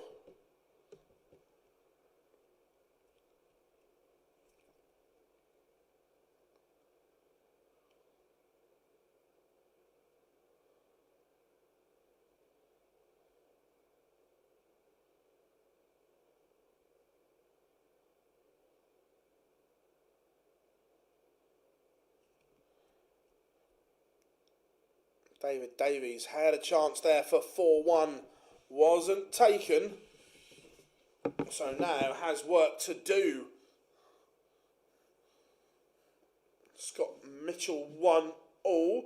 Peter Burgoyne is 3-0 to the good. Graham Usher just getting underway against Michael Burgoyne. Different spelling.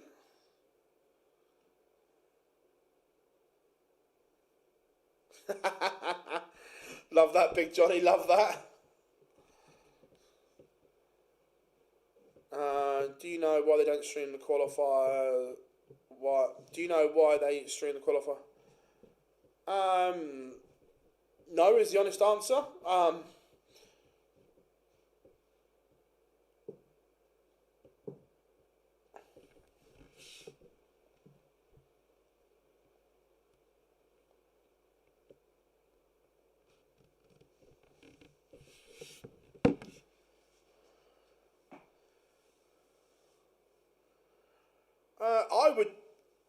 I would 100% do it. I don't know whether James would do it or not, but I would do it. No, I 100%. Yeah, that's a good point. The way the World Masters is structured, that it's not a qualifier, it's prelim, so that's why.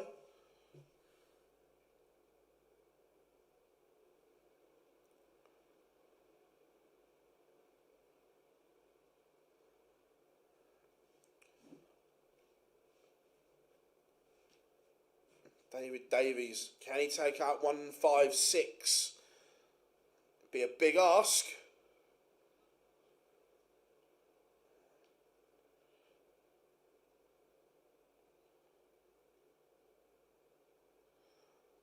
Oh, he's missed the dial at it. He's come inside on the double 18.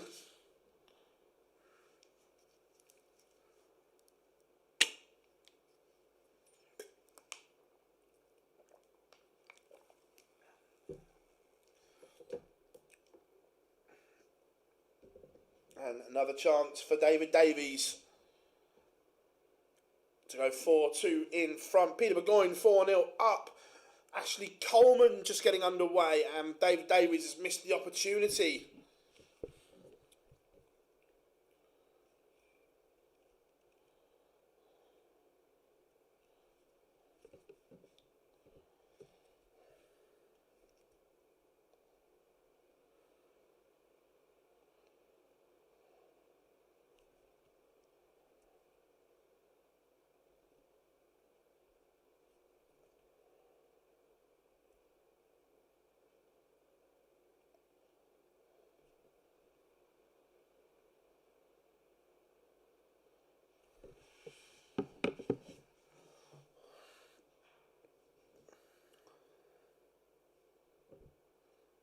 And this one level once more.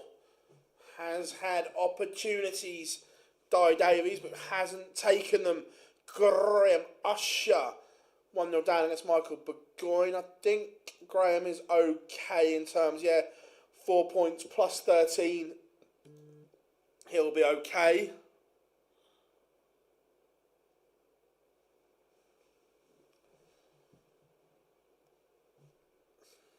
over in the EU. Wesley Van Tripe just getting underway. Andreas Toft Jorgensen trails 3-2.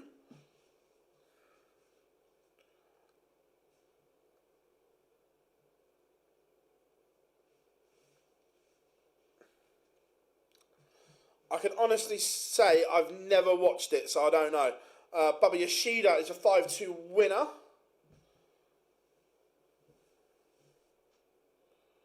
Steve Hegarty levels up 2-2 with Mark McGeaney. Daryl Hunt takes the lead 2-1 over Mark Dudbridge at the moment.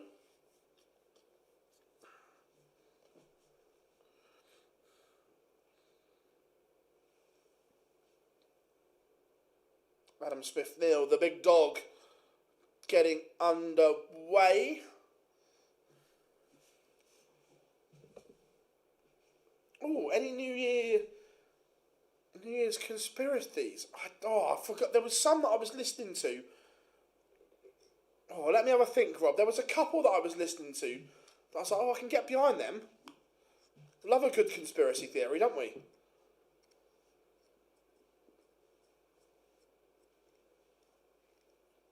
Rex Cole, 5-2 winner over Charlie Simons.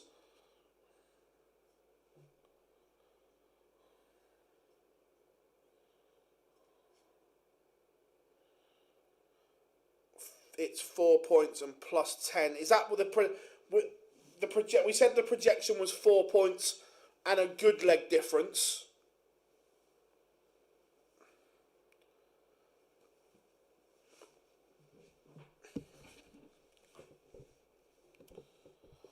David Davies, 4-3 in front.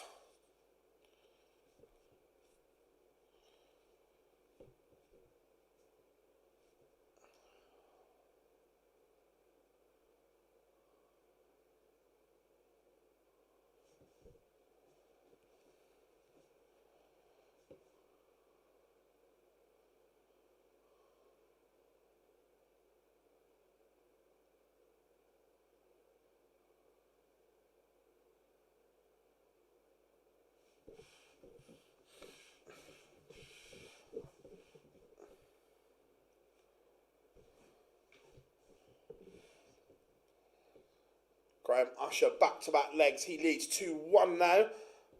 Daryl Hunt has a 2-leg cushion over Flash Mark Dudbridge. Steve High and Ryan Palmer just getting underway. Peter Burgoyne has beaten Craig Nixon 5-1. I'll be going all the way in our feature game. I don't know why Florian Hempel is playing in stage 1. My guess is that he doesn't want a tour card. He's only playing 1 day, so he is eligible to play on the Challenge Tour, is my guess.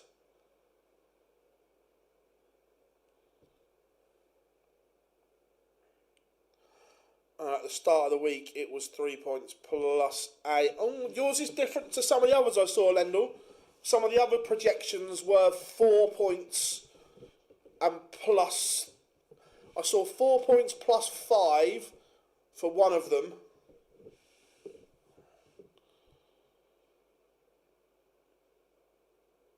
Yes, very.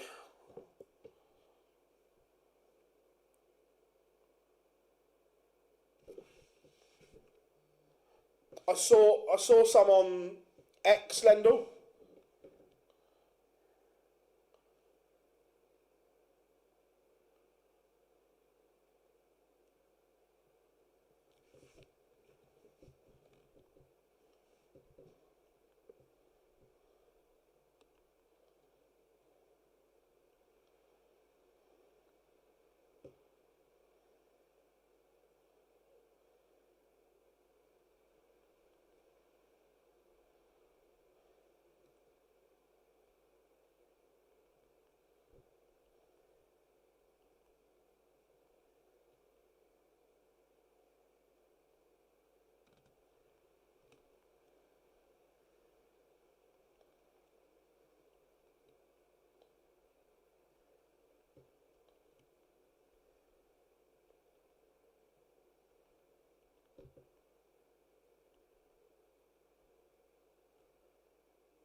Right. Yeah, Humble. I knew he didn't want a card, but obviously it makes more sense for him to play 1 day in stage 1 and not plug up a spot in stage 2.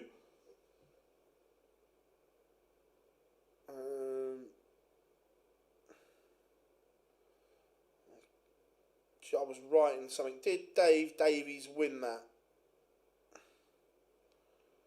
Yes, he did.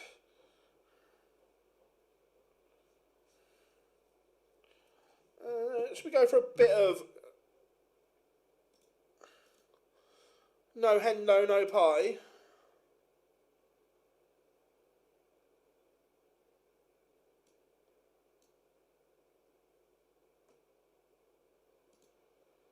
There we go. Bit of Big John. 14 now, dark green. Well, hello.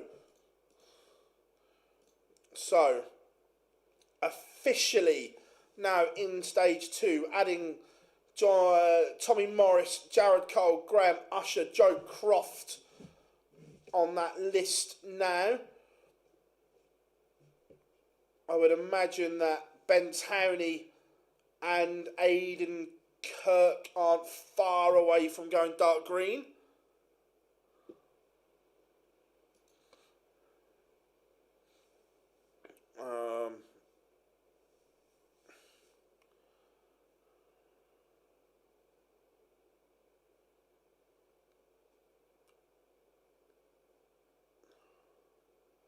Does Anton Urslan need to win today? Probably.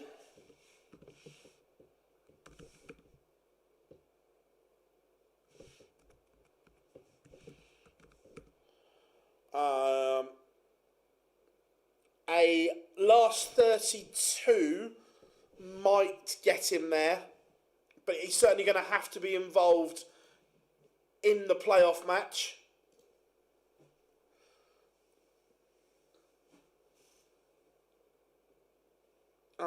I don't know if it's been. I don't know if it will be announced, but it is Owen.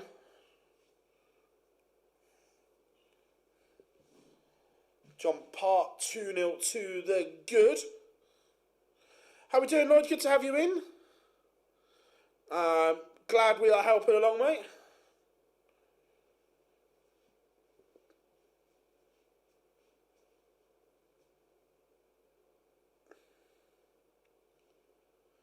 PDC predictions for 2026. Africa and Canada announce World Series for next year.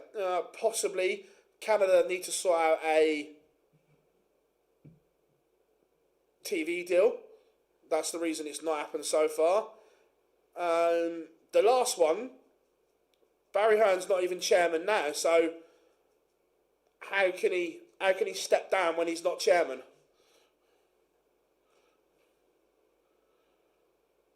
Phil, I've just noticed something on the website. What have you noticed?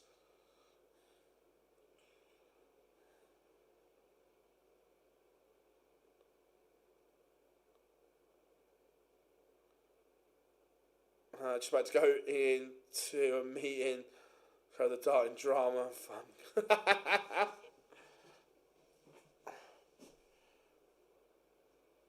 Oh, I'm not saying he doesn't run it. I'm just saying he's not chairman.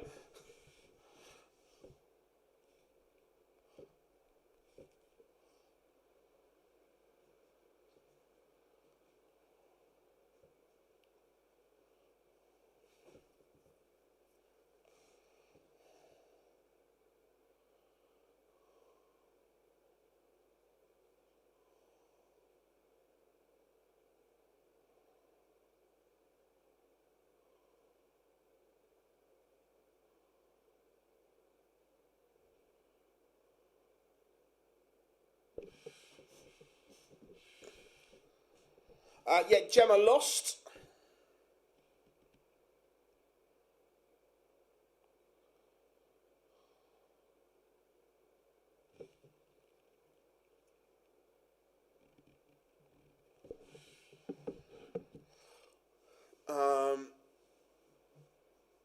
When you hover over the points, it tells you who they've beaten. Cool. That's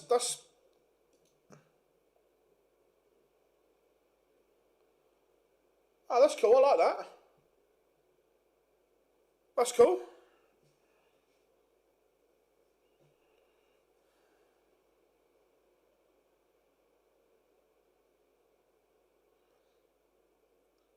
He hasn't been chairman for 2 or 3 years. Eddie's chairman. Eddie's been PDC chairman for probably 3 years.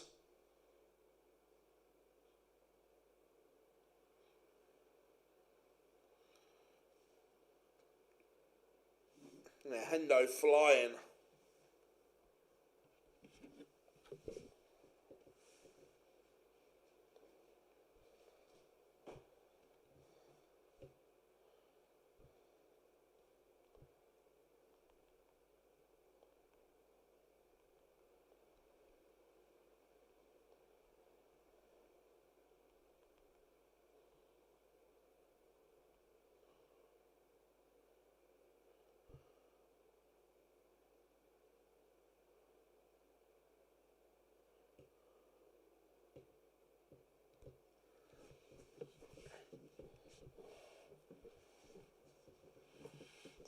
Yeah, there was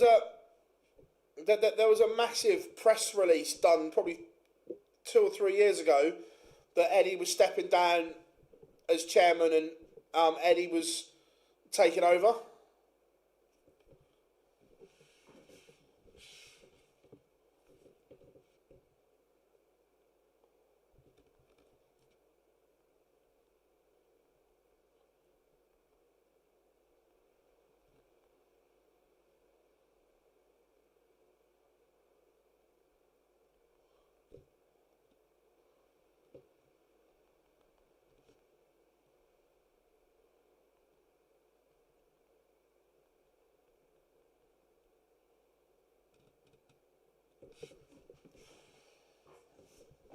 Big John cruising along right now, doing what he has to do.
Charlie Large 2-0 up on JJ right at the moment.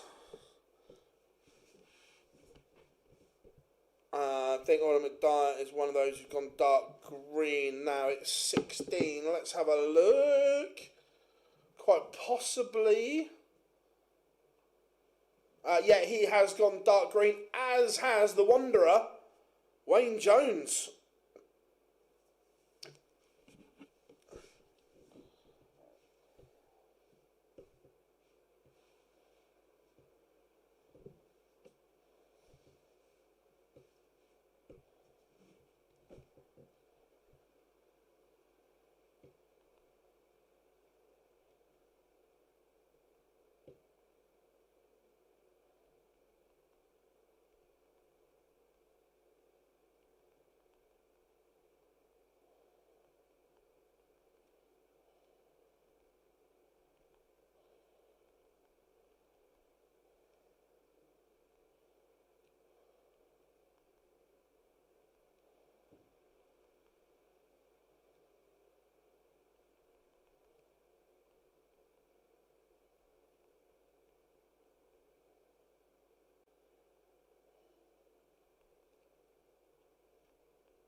Yes, they are topping up to the first day counts.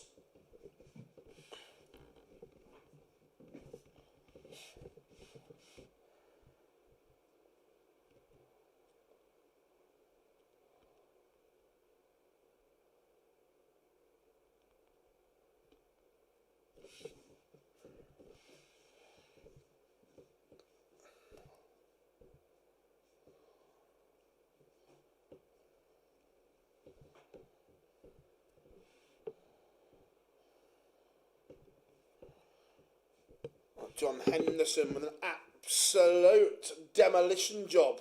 5-0 to Big John.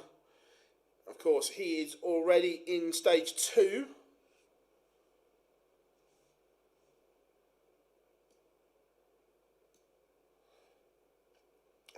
Where we go next for feature game? Where have we got warming up? No one massive, so let's have a look what we've got going on. Let's go for a bit of Nathan Gervin against Jack Mel. We'll have a look at that one.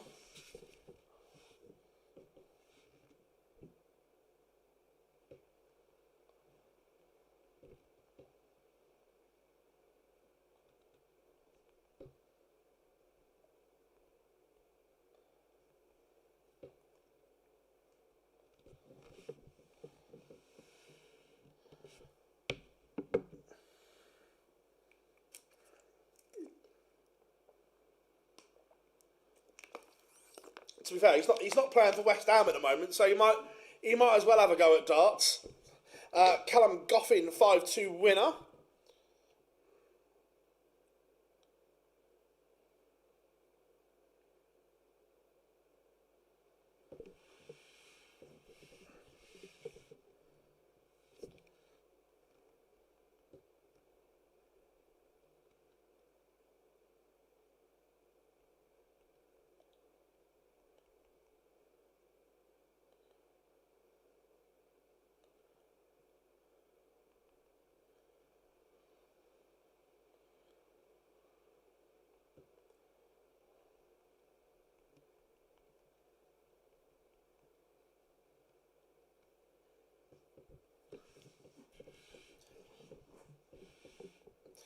To be fair, prime Callum Wilson was a decent forward, just couldn't keep him fit.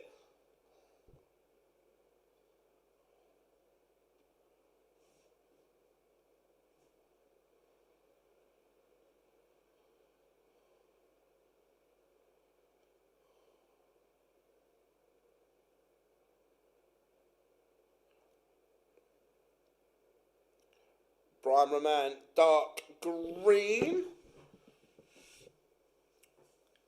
The Riddler. Brian's such a frustrating player because there is ability there, we just don't see it enough.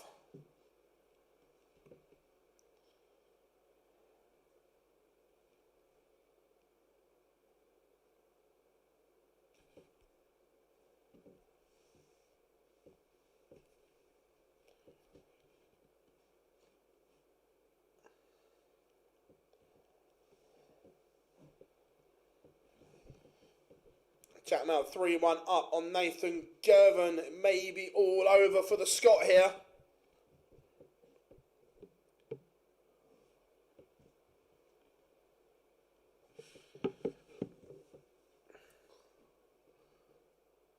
What have we got going on? Robert Hurd is 2-1 up on Justin Bradshaw. Keith Rooney 3-1 up on Liam Kitchen. Graham Usher just getting underway in the last 64.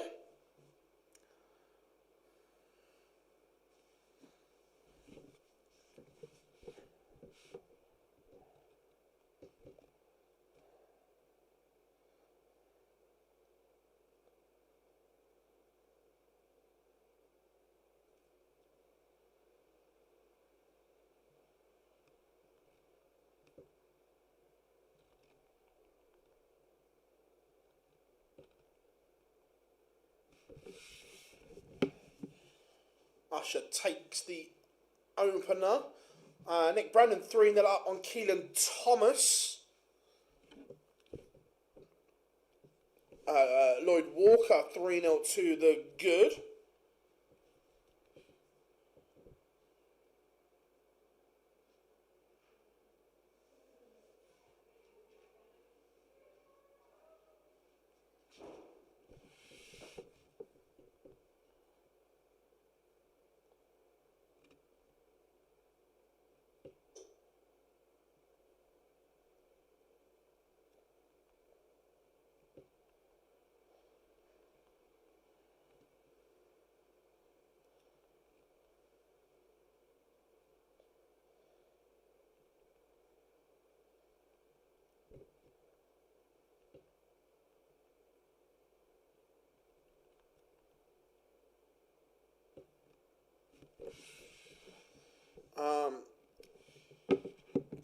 How many more wins does JP need?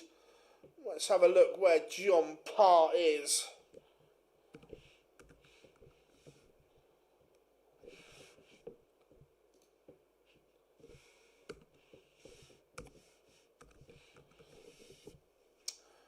John Parr needs to get at least to the last 32, may even have to win.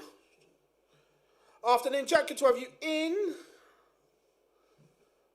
Do you think Phil's last match play is still the most surprising, unbelievable tournament? Not really, because he put everything into it in terms of he practiced harder than he ever did. He pulled out of the last World Series event before that tournament, so he wasn't jet lagged and he got himself ready. Harry Ward won yesterday, so he will return tomorrow in stage 2. Morning, mate. How you are? Hope you are good.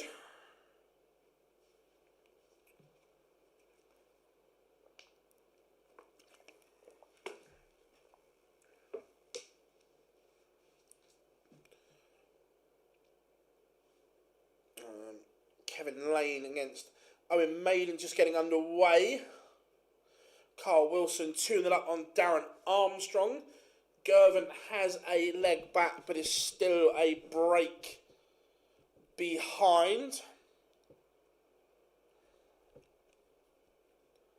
Over in the EU, Michael van der Veen just getting underway against Jesus Neguerra. Robertson and May against David Stephen. What else have we got going on?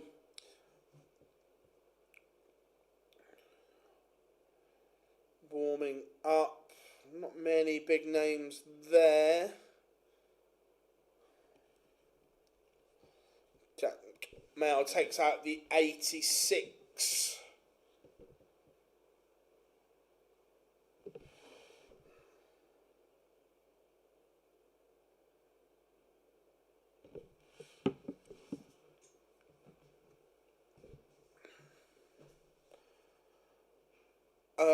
What time are you on tomorrow? So, because it all starts at 1 to 8, is the EU still going an hour early, or are they all going at the same time? I haven't looked. Do you think John will go for a card next year? Yeah, I think so.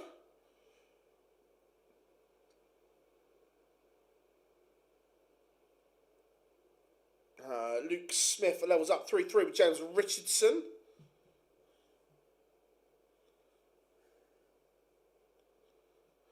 What country is...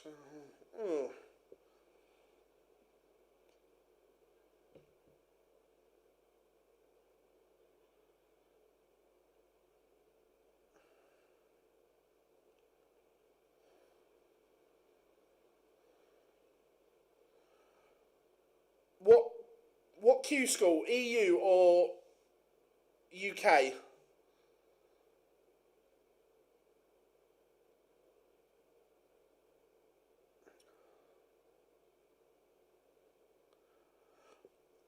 Oh no, what I'm saying is that they could stagger it so the EU starts at 1, the UK starts at 12, so they go at the same time.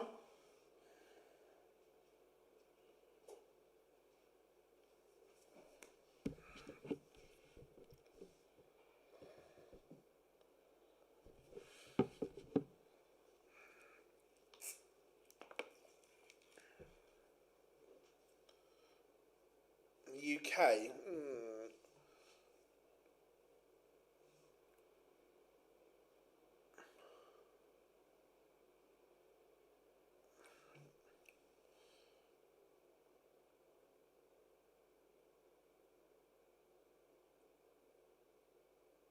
The honest answer is I don't know. I can't see the flag properly. It's too distorted.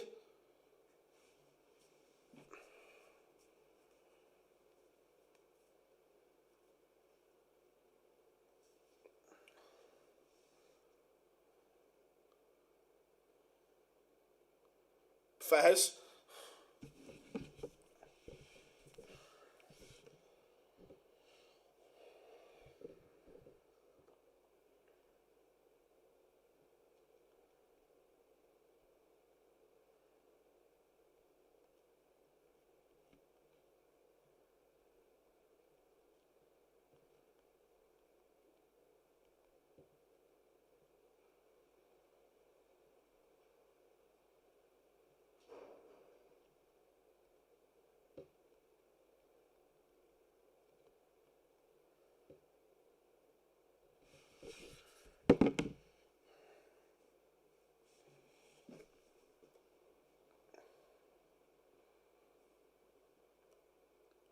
Graham Usher 3-1 to the good.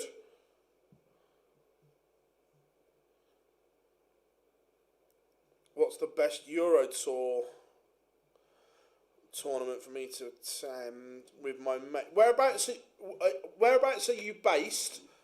Does it or do you care where you're going? First of all.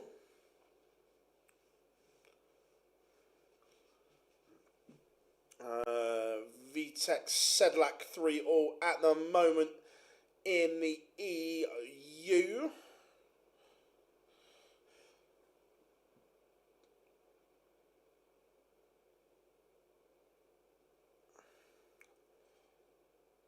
Nathan Gervin is threatening a break back here.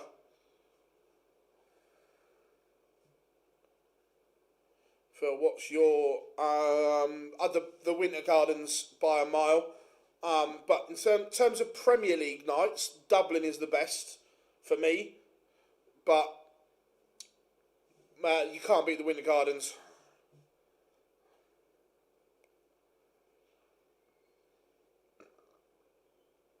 From NYC, but from Manchester. That's why. Right, so cool. Well, I haven't done one in Belgium, so I don't know. But having done a World Series in Poland, that will be good. I would say either Prague or Budapest.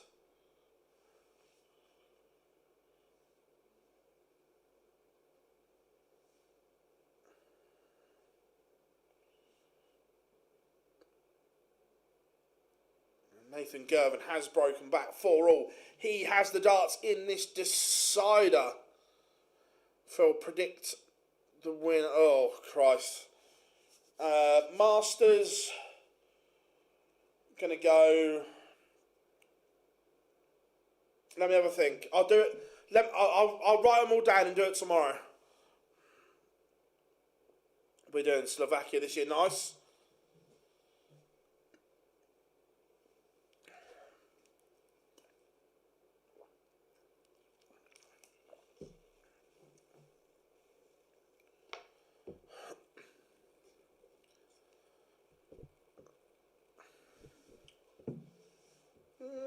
I don't know. Maybe you will, maybe you won't. What do you think of the small gap 25k in prize money between the match play and the slam? No, I don't think it devalues the match play. I just think they're trying to boost the others.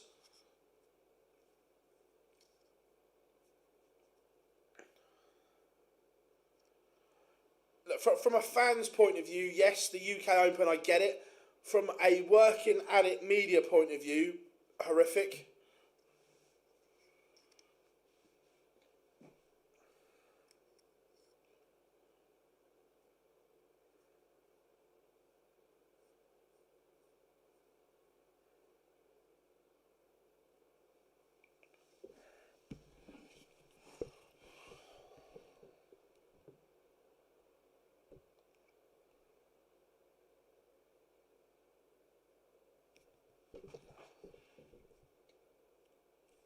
Right, to be fair, look, it makes an awful lot of money.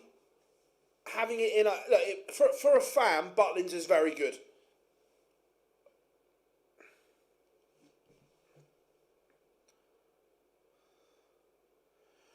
I'm not sure the Winter Gardens contract ever ends. I just think it's one of those ones that keeps rolling and rolling, that it's never going to not happen.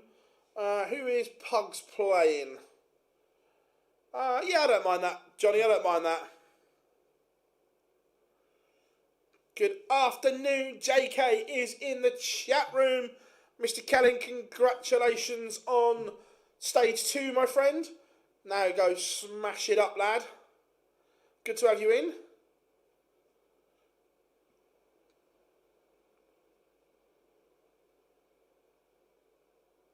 Yeah, they're all sorted this year, Tony. They're all sorted.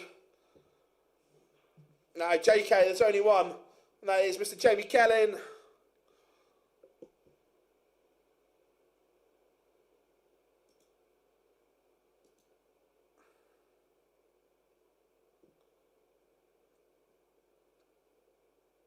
Right.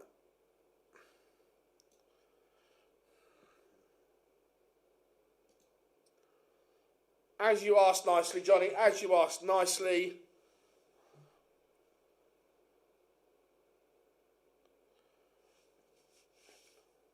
Yeah, I agree, Rob. It is slightly, and that, again, normally the PDC, or most other events, the PDC are in charge of tickets, where Butlins sort all the tickets out for this.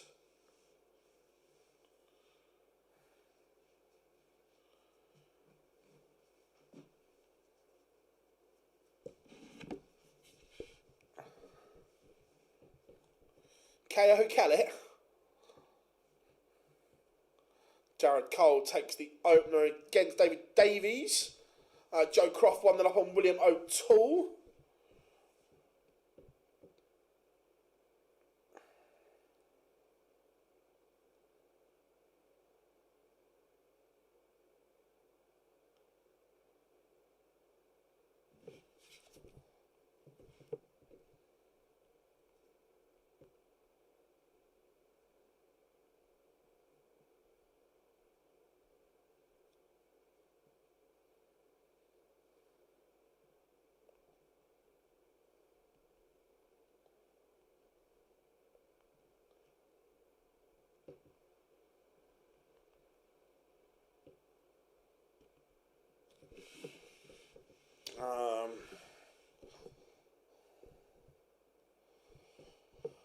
Phil, do you feel 3 days for stage 1?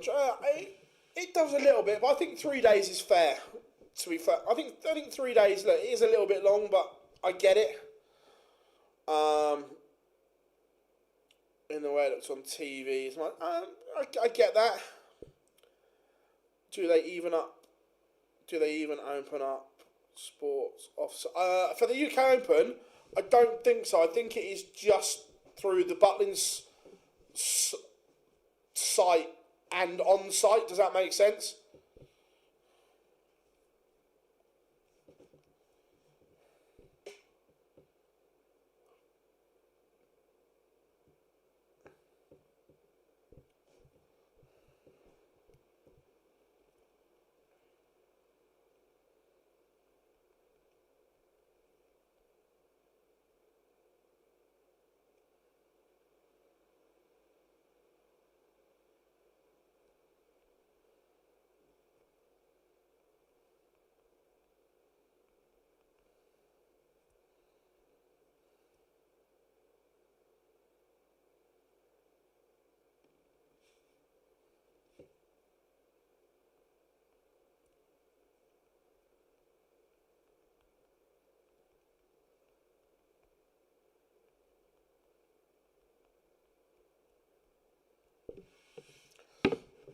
Jared Cole averaging a ton, 2-0 up. David Davies averaging 102, but is in a world of trouble. Tommy Morris underway.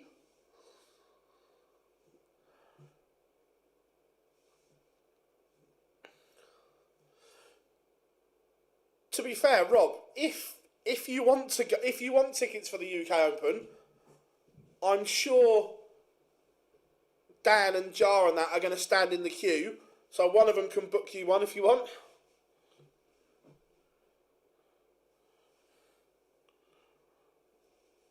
If you get a tour card. Yeah, if you get a tour card, you go into the prelim of the Masters. So now, in the UK, we are... Oh, there's dark green staggered about all over the place.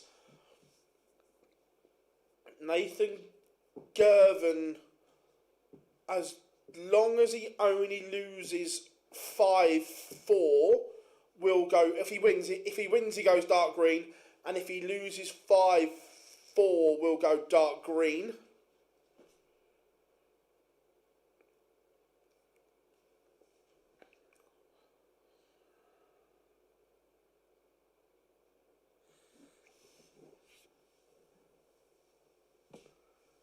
So yeah, but booking it wasn't the issue. Message me if you want it. We could, if you want to go, we could probably sort it out.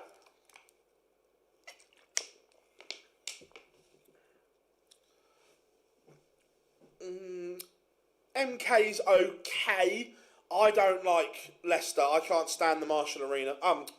The Morningside Arena. I hate it so much.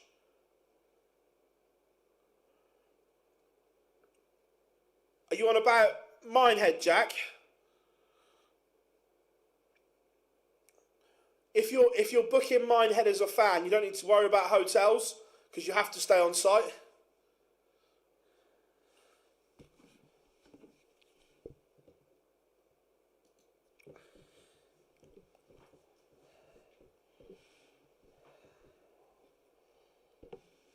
Chris Wicked and Pugs 4-3 in front.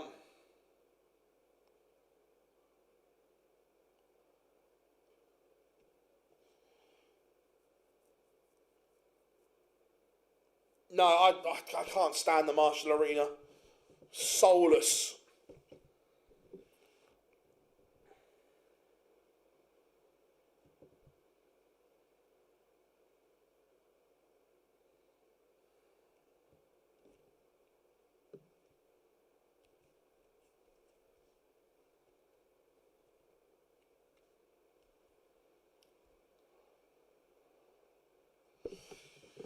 People watching along at home, welcome one and all to the Online Darts Q-School coverage. If you haven't yet, make sure you drop us a like and subscribe. Plenty watching along.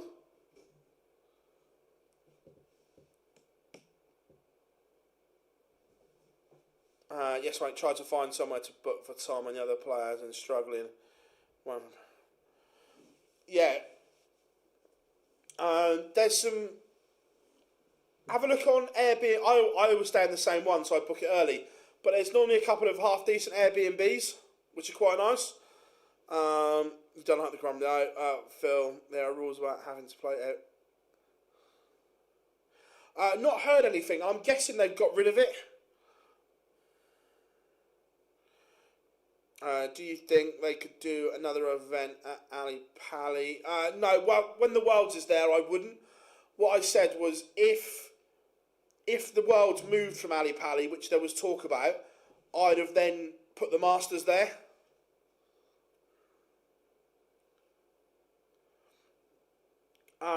So for me, a good arena has to have like decent transport links, ideally be central to, or quite central to, shops and everything like that. Parking, history as well is a big one for me.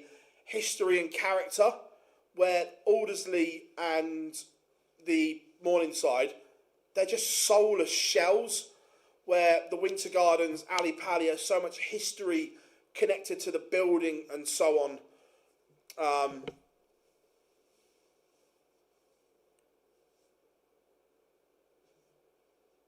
Yeah, it just has to have something about it. I agree. Aldersley is better than Leicester. Leicester is the worst. Leicester is so soulless. It is unreal.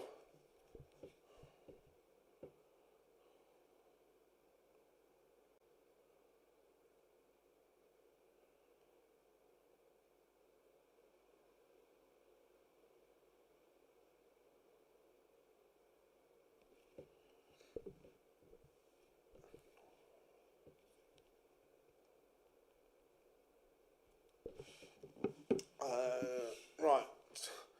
Chris Wickenden is through in our feature game. Right.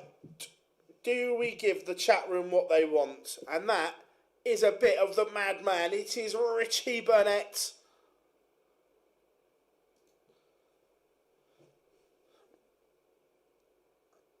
I love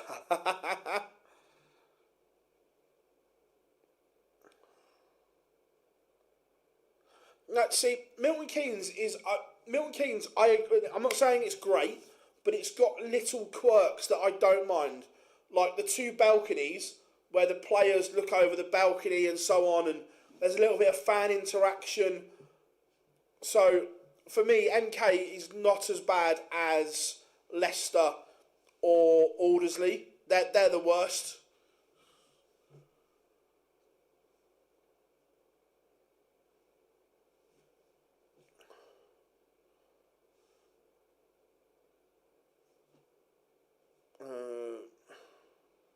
Should try Exeter.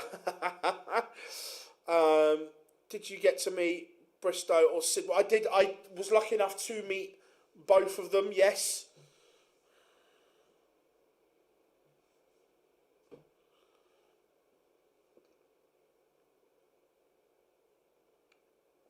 I don't dislike the Grand Prix going to Germany or Belgium.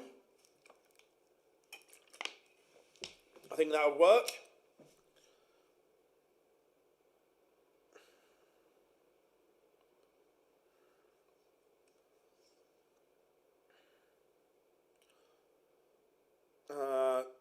Seems a lot of talk around Gary Anderson, Ryan Searle, but they've done way less on TV than other picks aside from the Worlds. Yeah, but Sam, agreed, but the Worlds also has such a huge bearing on things. Doing stuff at the Worlds is more important than anything. The magnitude the Worlds has on everything. Look, do I think Gary and Ryan should have been in a World Series? Yeah, I don't dislike it. I don't think you need to send all the big hitters there. So the top 8 or the big 8 or the Premier League 8 or whatever you call them, across the World Series events, they don't need to be at every one. They might want to be, but they don't need to be. So you can say, right, you 4 are doing those 2, you 4 are doing those 2, we mix it up, you 2 from there and you 2 from there can do that, you 2 and you 2 there can do that, and then there's always 4 other spots to rotate players round, and you can give other players a go.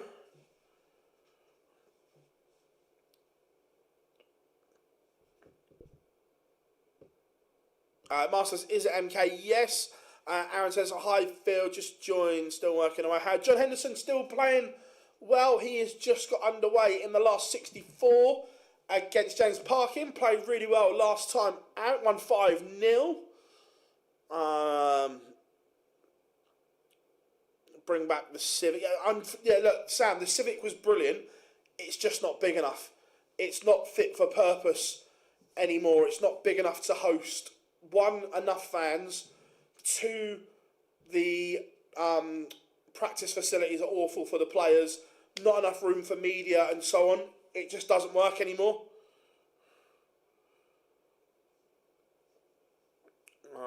What do you think of them in person? But yeah, look, Eric was straight talking, didn't give a fuck, told it how it was, told it how he saw it, which is great. And Sid was just so lovely.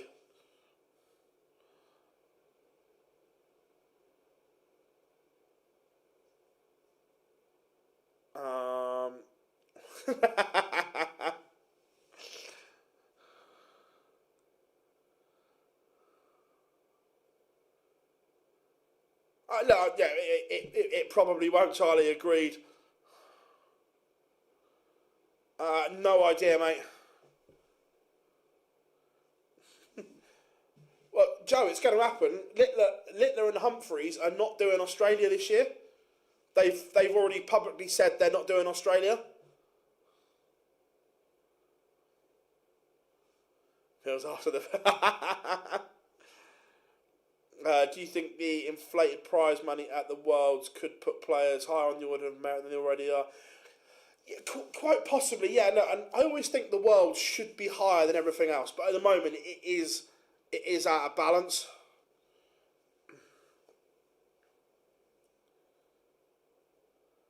Yeah, agreed. And like you say there, Sam, it's like an audition. It's like, right, go and, which is why I was really encouraged when Damon Heta was given New York last year. And he played okay there. Don't get me wrong, his TV form has not been good, so I'm not saying he should have been picked. But I like the fact that they gave him an audition in New York and stuff like that. It was good.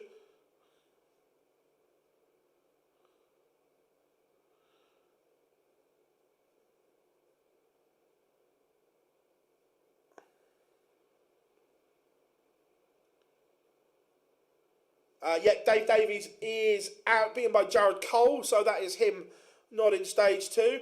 I didn't. I was gutted. I never got to meet Jockey Wilson, and he's. Everyone says, oh, if you could bring someone back to interview me, Jockey is always top of the list for me. David not American, but North American. David Cameron got through, and Adam Savada is in stage two as well. Matt Campbell as well.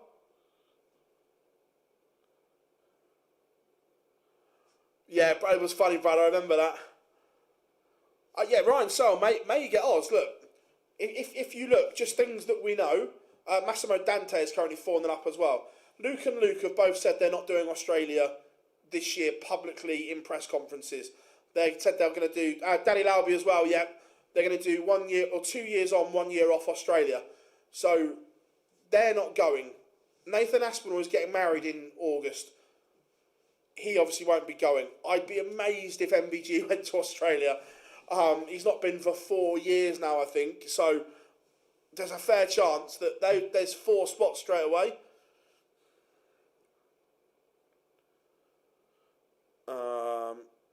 Yeah, Kyle, what a person he was.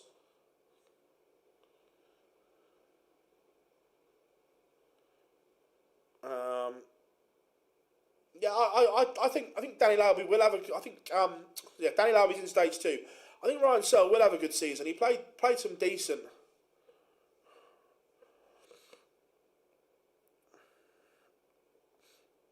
Yeah, there it is.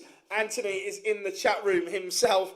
6 weeks off after the match play. Yeah, I'm not going to say where you're going, but the Littlers have already booked their summer holiday, so there's no way that they're going to Australia. So there are gaps to fill.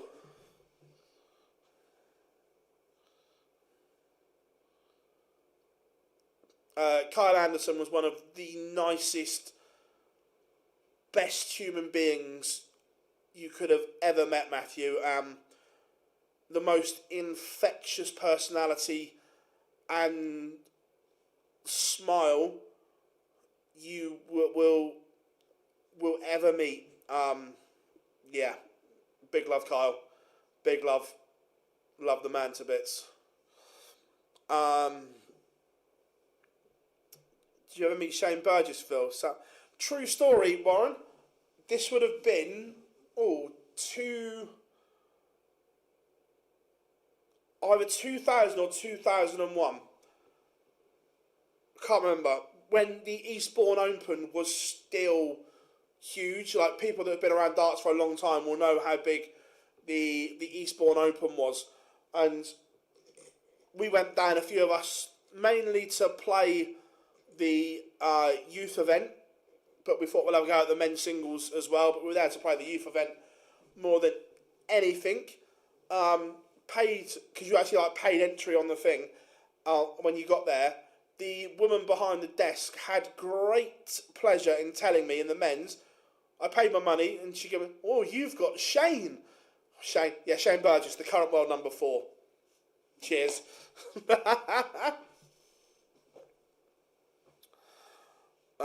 My US buddies asking me who will be at the US Dart Masters as some of my prediction. The US will be a box office lineup about that. No one wants to miss the US one. Dave, don't worry about that.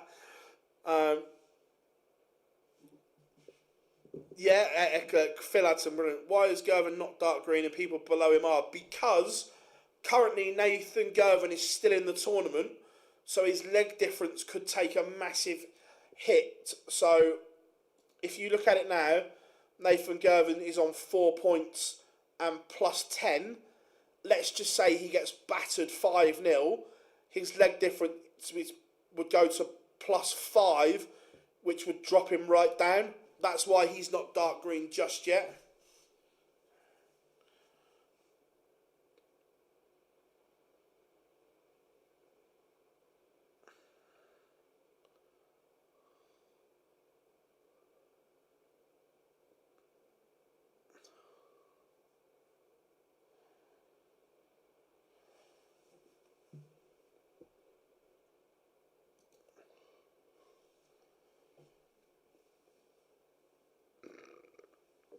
Been using Scott Williams dart.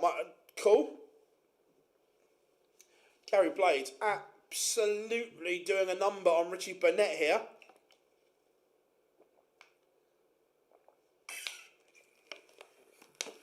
Jake Jones is 3-1 up on Wayne Jones. Battle of the Joneses. John Henderson, another 5-0 victory for the Highlander. Big John. Hendo up to 8 points.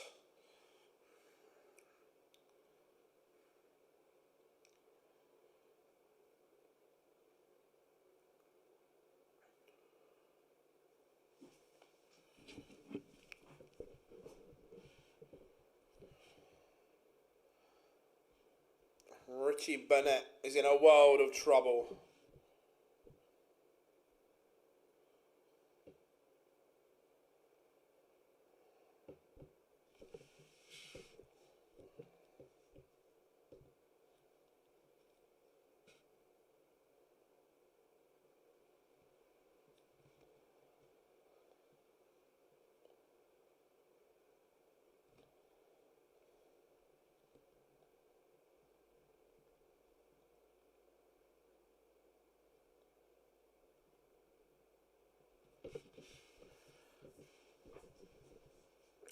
Where are we? John Parr underway. We might put JP as feature game next. Rex Cole is a winner.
Just obviously this is on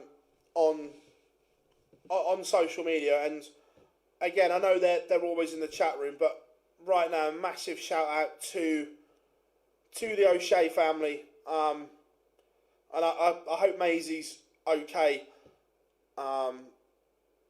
just shows you never know what's going on behind behind the doors and what's going on. I hope everything's okay.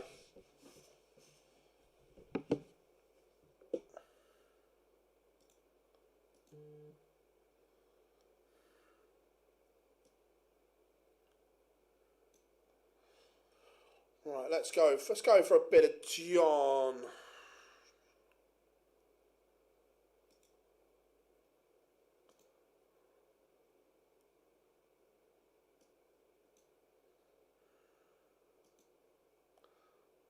Wrong one.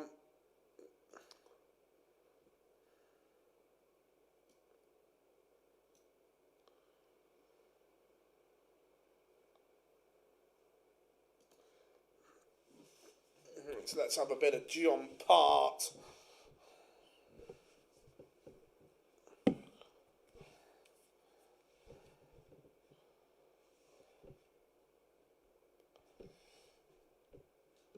Nathan Gervin, Tommy Morris underway.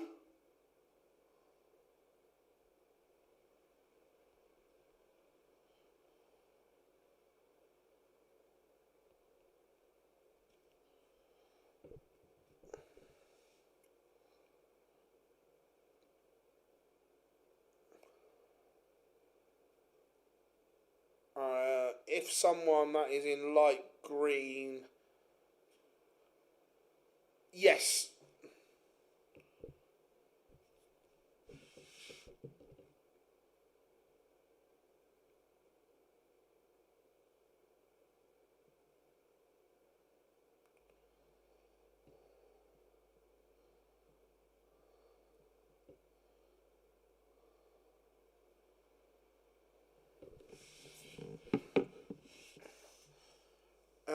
What do you think of the pod? I wish it was in English, so I could listen to it. Look, some of it, the quotes we get are superb, but not being able to listen to it is tough.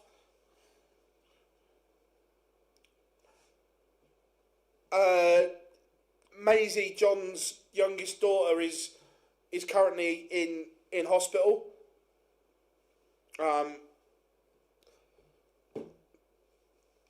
Obviously, when things like that happen, it puts things into perspective that being at Q-School isn't the place that you want to be.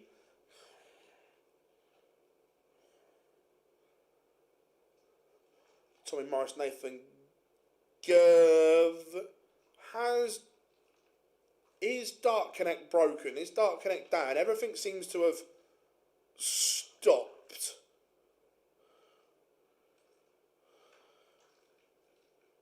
I don't think it's just the JP one. I think it's everything. I'm just looking at the other pages. They all seem to have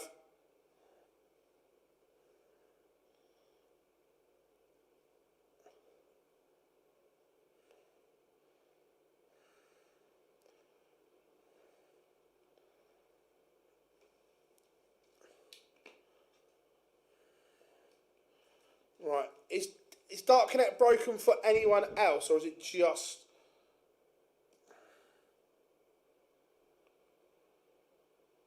Right, let's refresh everything. 2 seconds.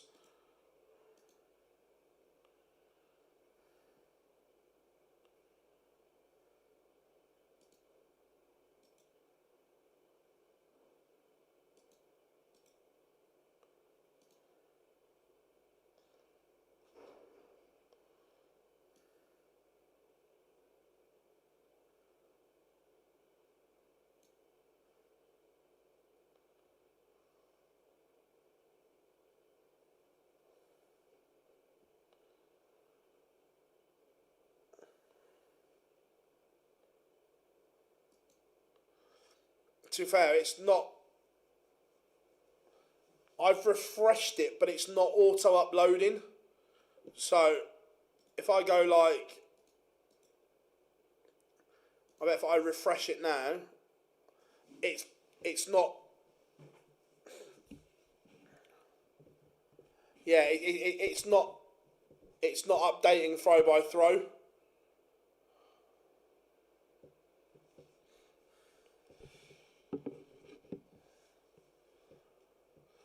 Just what we want. Dart Connect to have a wobble. Right, we'll try and muddle through as best we can here. Tommy Morris 2-1 up on Nathan Gervin. No, it's not refreshing.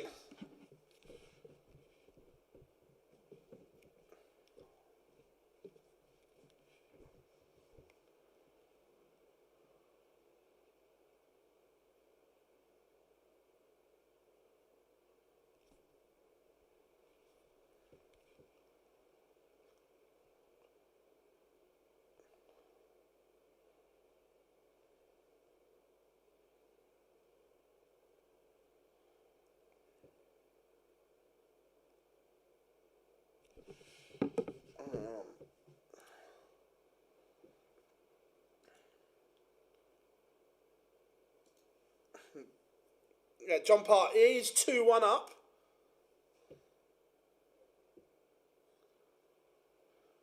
Can you still get refresher sweets? Oh, I don't know.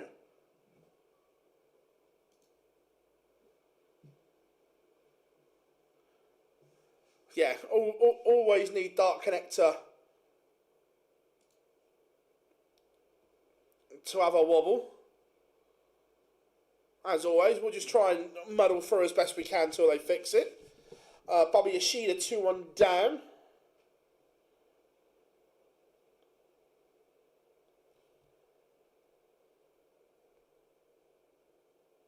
Oh, is it back? No. It might be.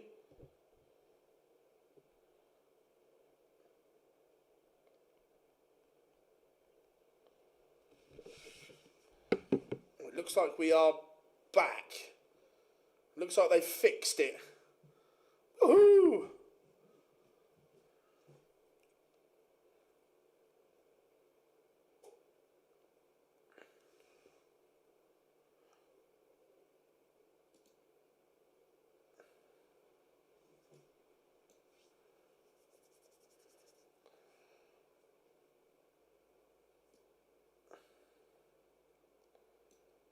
Right.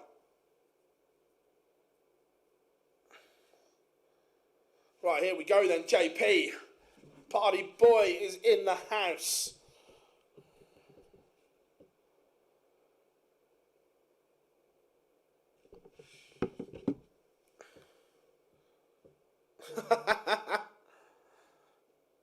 Right, let's... So yeah, Dart... Yeah, good call, James. Everyone par Peter McGoyne in the top 40 in the UK are safe. And as long as he doesn't get beaten badly, he will be as well. What about in the EU? Let's have a look how far down does the dark green go in the EU. They're only down as far as Ron Moulenkamp in 19th. And again, if Mason Whitlock only loses by a leg, he will go dark green as well. Or if he wins, he'll go dark green. Yeah, top 40 in the UK are now dark green.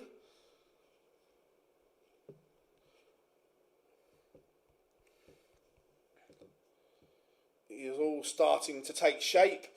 Wayne Jones has beaten Jake Jones 5-4.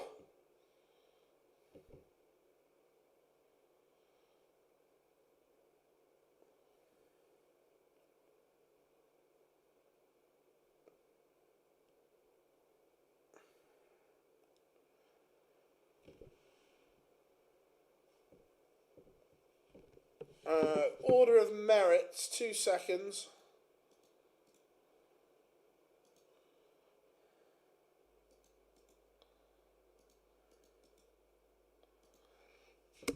That's the UK.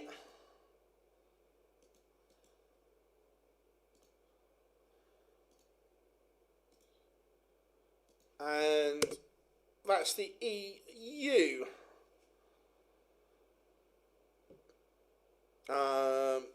Does the final stage top off 1, 2, 8? No, so it's obviously 1, 2, 8 on day one, and then they'll keep topping it up by 2 all the time, so it will stay at 1, 2, 8.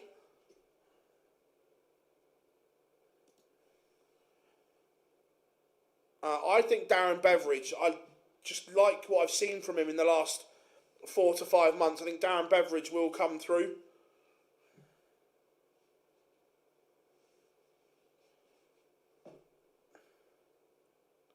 Oh, that'd have been great if there was a live stream.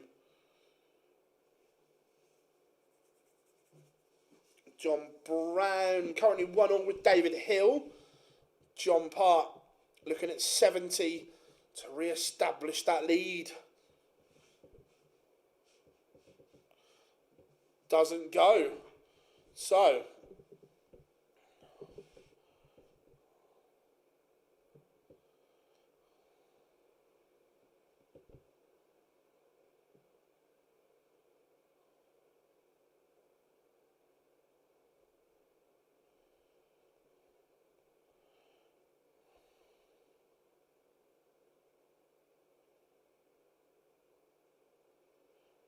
John Part misses a golden chance.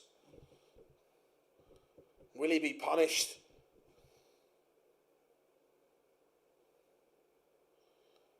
Can't be missing them, JP. No, just I know for the World Championships he was staying in a hotel.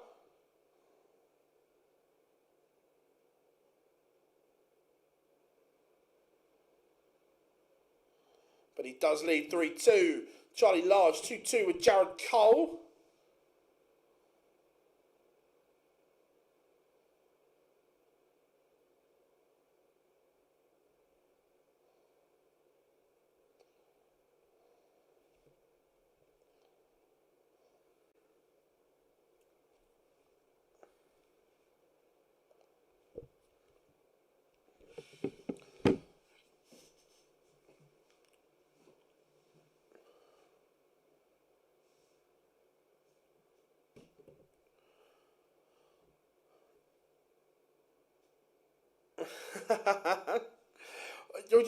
Whenever he's over here for Sky, obviously they pay for all his hotels and stuff. So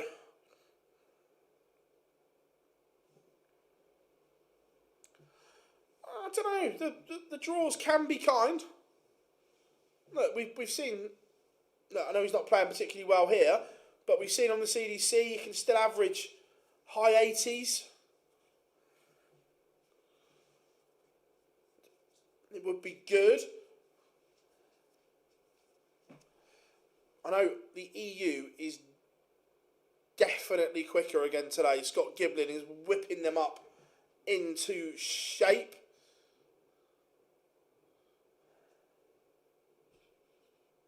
Yeah, then the yellows come into play about, obviously, the 16 that qualified today.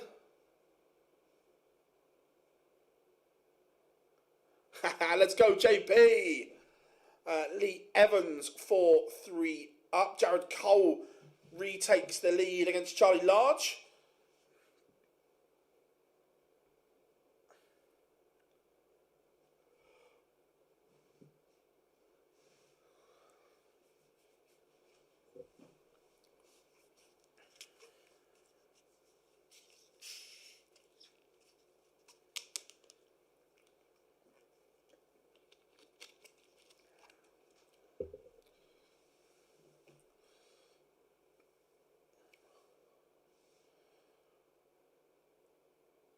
Where are we? Shane De Jong currently 4-2 up on Baba Yoshida. Robbie John Rodriguez 4-3 up. Where else are we in the EU? Alex Moss 3-2 in front. Kevin Troutman 4-all with Ricardo Perez. Jesus Nogueira warming up. John Park's game is level once more.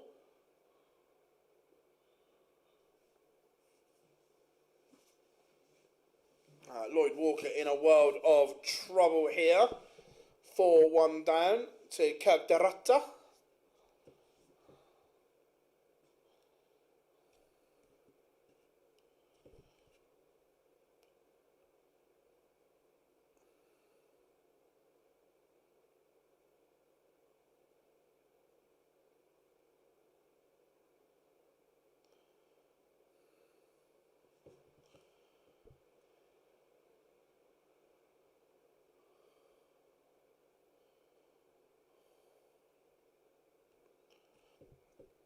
Lee Evans has beaten William Leonardo.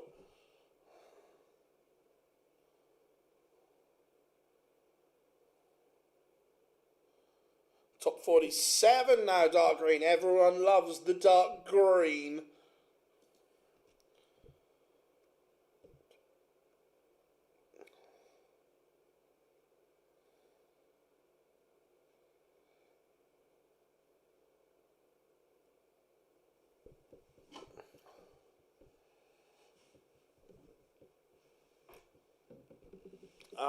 Three is the projective cut-off now.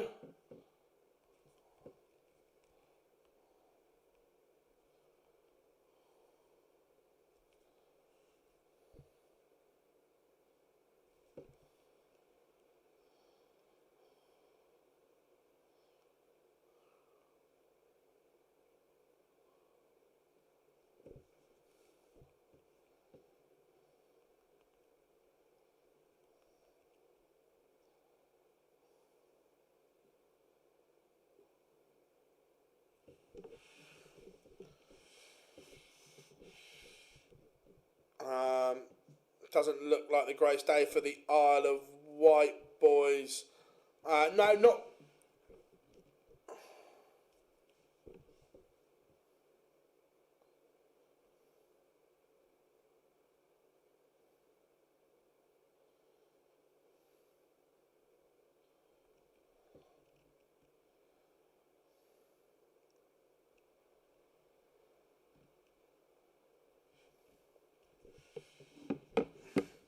how are we doing, Jordan? Hi, mate. How are you doing? Brian McMahon is in stage 2, buddy. The Riddler is safely through to what it matters. 72 is going to have to go for JP. Not scored well. Is Chuck Norris in the green? That's a good question. Is he?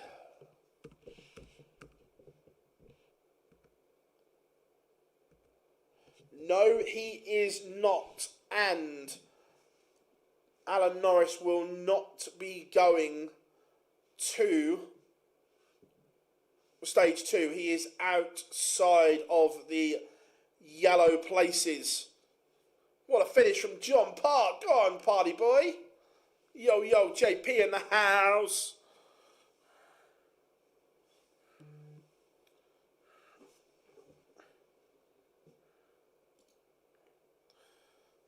Sebastian Steyer just getting underway in the EU. No Johnny, no party. Come on, Johnny boy.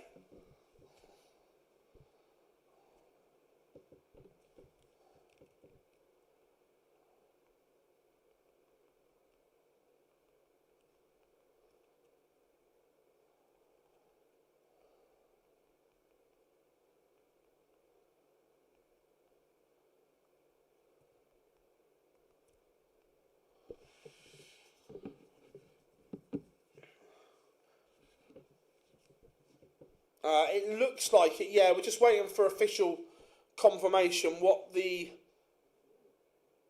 split is actually going to be.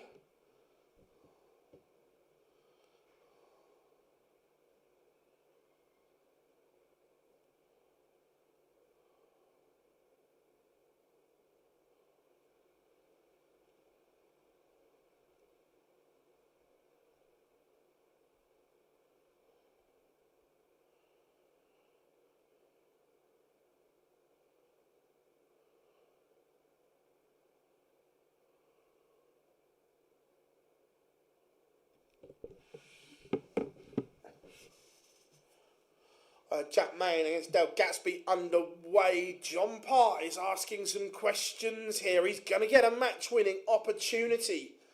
Is John Part making a charge here?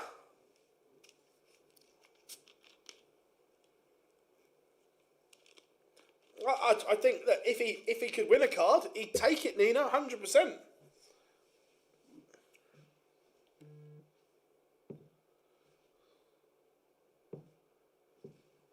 Go on, JP. Tops. Roll back the years. Oh, he's missed 3 match starts. Oh, Johnny boy.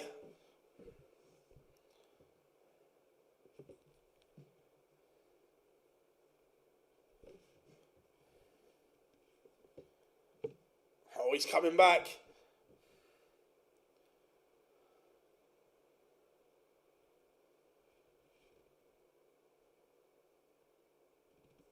JP has done it. Johnny boy. John Part.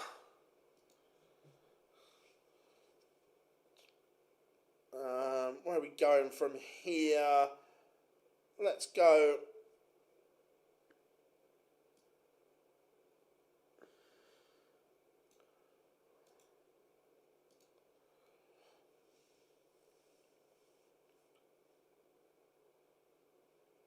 Let's go for a bit of Tommy Morris.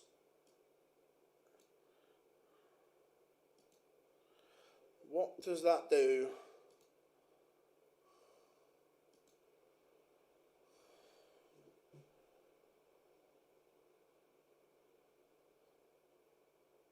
John Part, 3 points, +9. He might do it, you know. He might just do it.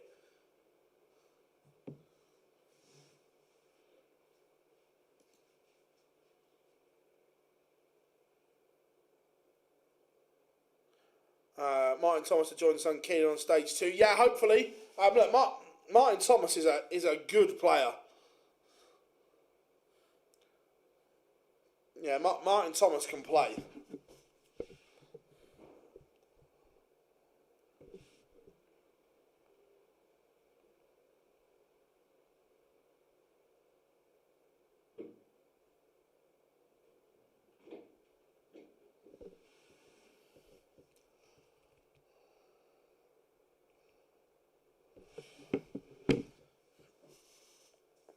West Ham striker, 64th on the order of merit. Go on, Callum.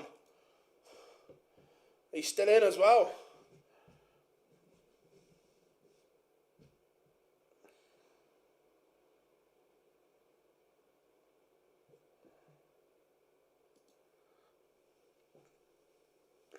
Train the eggs there.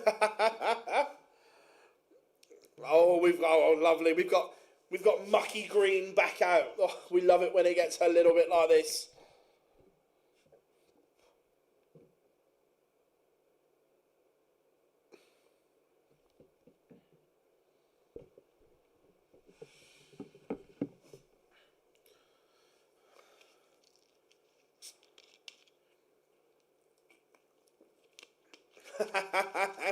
Yeah, come on.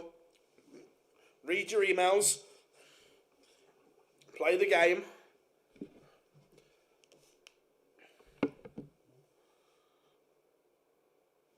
Tommy Morris 1-0, but Hegarty can level it up here in our feature game. I think Hendo probably has.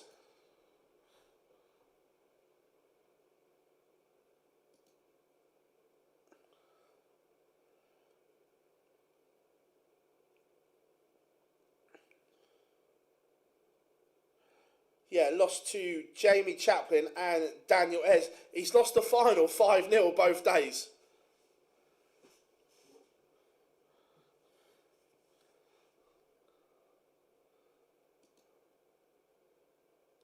Rex Cole has levelled up with Martin Thomas.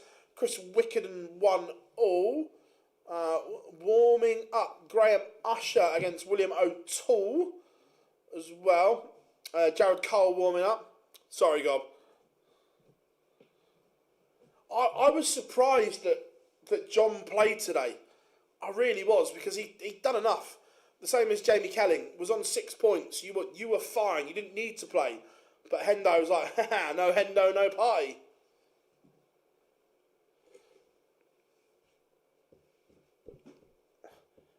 Derek McLean is a 5-4 winner.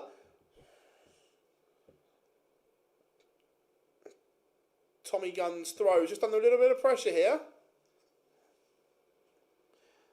Just bought Unicorn board, Phil. I'll report back on the black. Well, I'd say, yeah, like I said, that when I saw it up live in person, the black spider looked really, really nice. My only concern is, was it going to chip? That was my worry, that after constant battering that the black would chip and you'd be left with little silver specks everywhere. John Part seems to be going through. Well, yeah, imagine JP at the legendary MSG. Rex Cole, brother of Jared, could both be on tour next year. Yeah, they could be.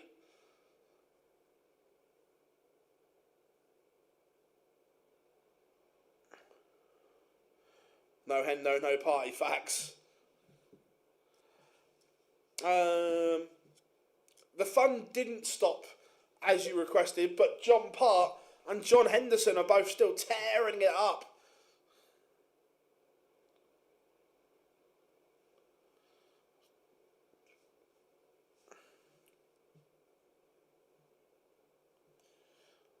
Steve Haggerty has broken Tommy Morris. And Eden Kirk Wayne Jones underway. That's how they are flying through the UK today. Absolutely flying through it.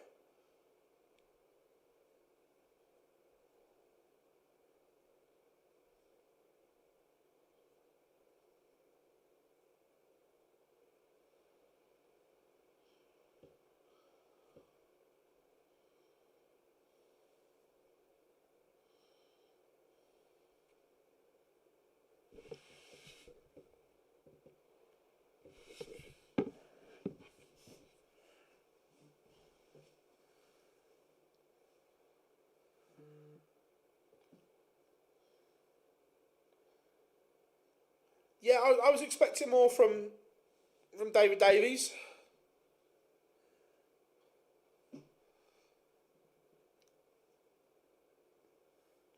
Tommy Morris, has he got a cheeky little Johnny Clayton 1-2-1 in him? No, he hasn't. 25. He fucked that one up.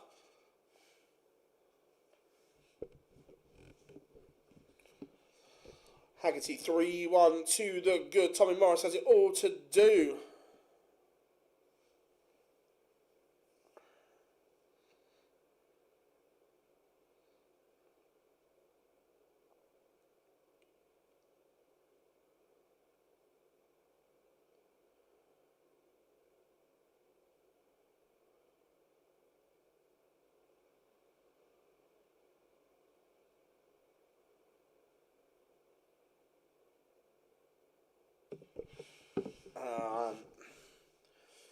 How we doing, Jack? Good to have you in the chat room. Big up Stephen Quicksilver Quick.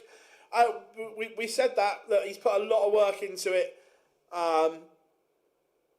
It was, again, another great bit from the wonderful sponsors that are Paddy Power. Do it better than anyone else. Always good to have you in the chat room, Jack. Anton Ersland is still going. He needs a big run, the Swede, today. Tommy Morris does hold, but needs to break again. Wayne Jones is taking the opener against Aidan Kirk. Peter Burgoyne is 2-0 to the good. Gary Blaze, Nick Brandon locked in a noble 4-4.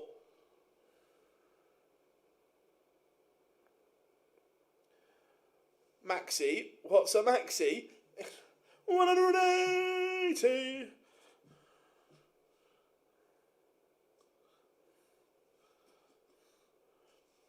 We got the Maxi, we got the here fishy fishy. Martin Thomas back in front against Rex Cole, 3-2.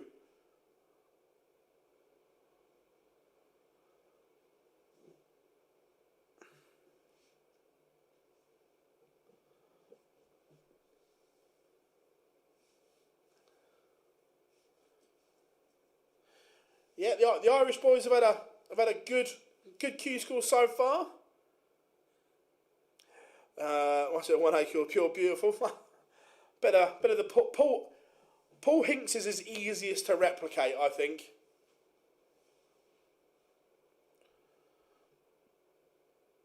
Why are there 4 players in light green and loads in yellow?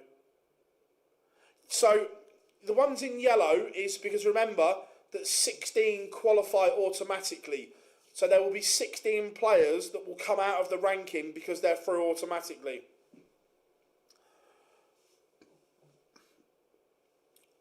We think Florian Hempel has played today because he only wants to play on the Challenge Tour. So instead of going to stage 2, he's played in 1 day of stage 1. So he then doesn't mess up stage 2 when people are genuinely trying to get cards.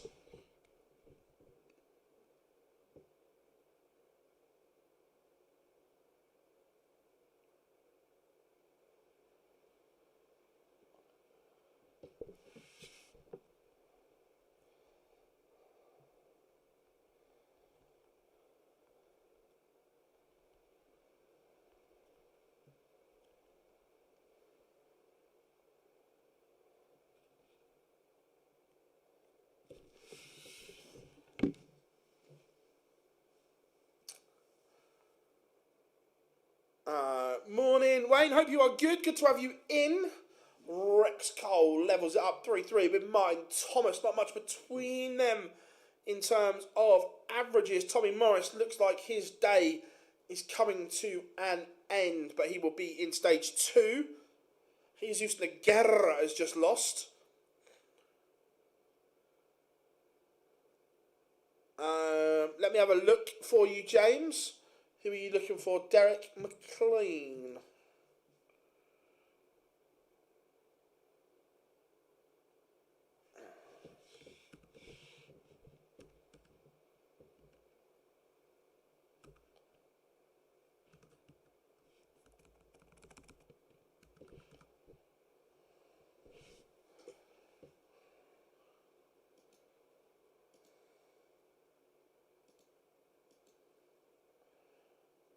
Yes, he will need to win this game to qualify. He's currently on 3 points, but the leg difference isn't good enough. So yeah, he will need to win.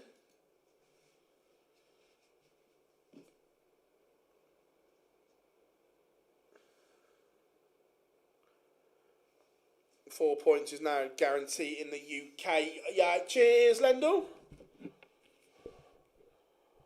And Steve Haggerty has beaten Tommy Morris 5-2.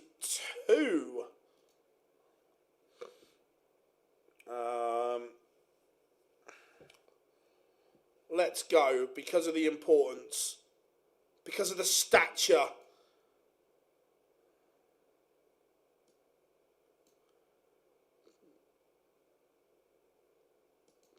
Because of the man. Yo, JP is 1-0 down. Graham Usher 1-0 up. Callum Wilson only averaging 49. He's found his West Ham form. Garbage.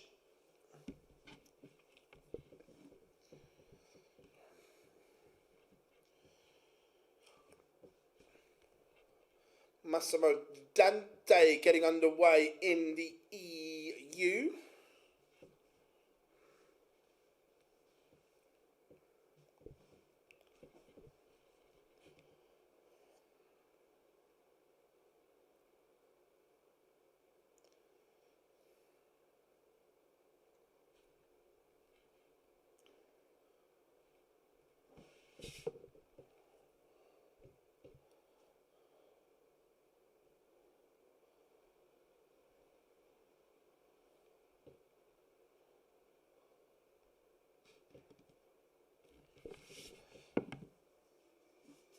Yeah, John's a fabulous broadcaster.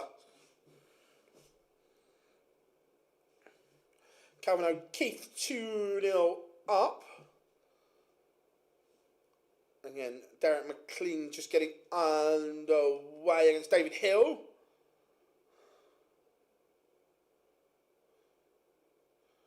You would think so, that 7 points is doable, but it's going to be hard.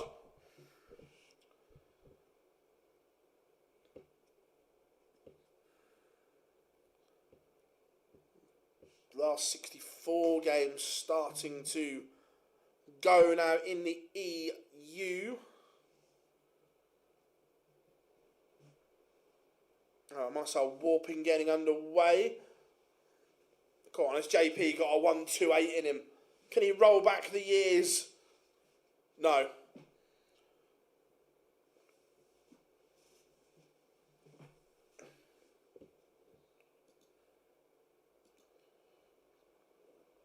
So now,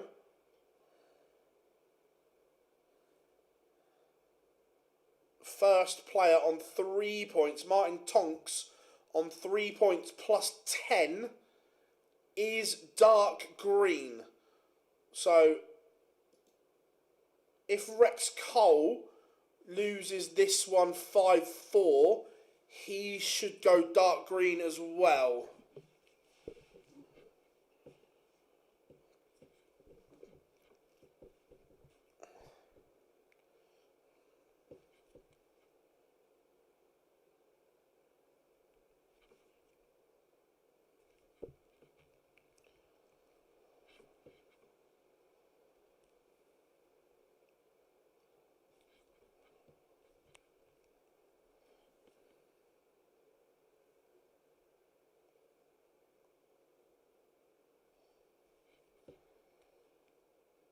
Derek McLean wins the opener. Needed that.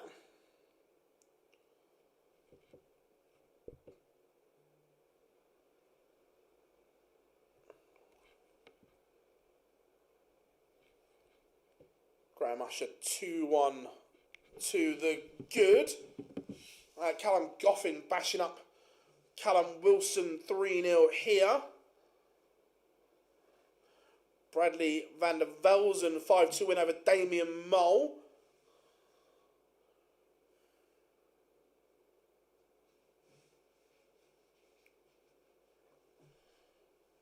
John Park could break back here. Will he make 1, 2, 3 look as easy as ABC?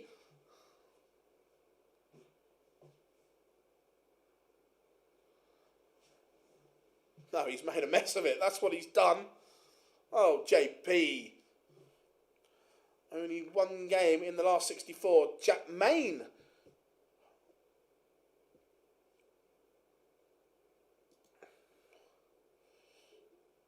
Is Jack about to win this? Probably not this leg. Dale Gatsby's leg to mess up.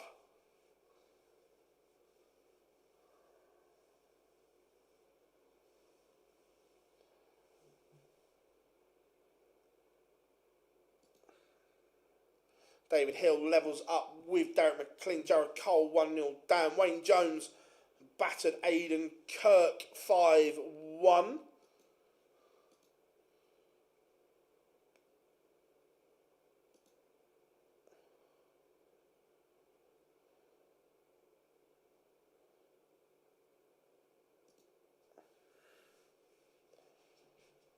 Hendo is warming up. Remember, no Hendo, no party.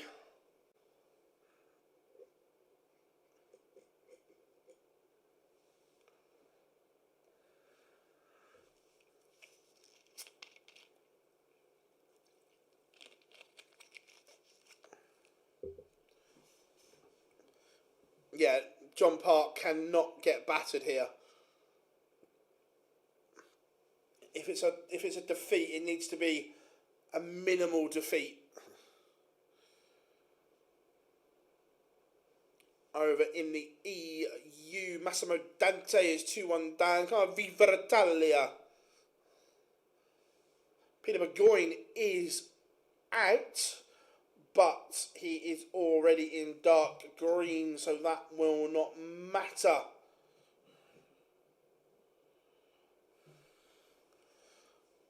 No stage 2 for Kevin McDine or Richie Burnett.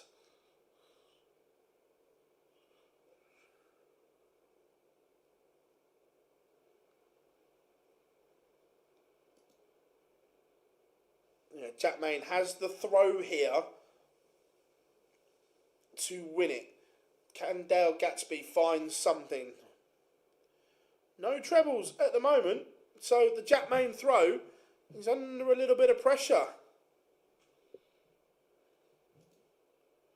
Derek McLean is 2-1 up on David Hill. So that help might come. But the John Park throw is not firing on all cylinders at the moment. Calvin O'Keefe back in front, 3-2. Keith Rooney, 1-0 to the good. Big John Henderson underway against Darren Armstrong. Scott Mitchell warming up against Killian McCormack. Massimo Dante has levelled it up, 2-2. Gadsby not making any headway at the moment. He had a chance and he's not taking it. Jack Main down to a finish first.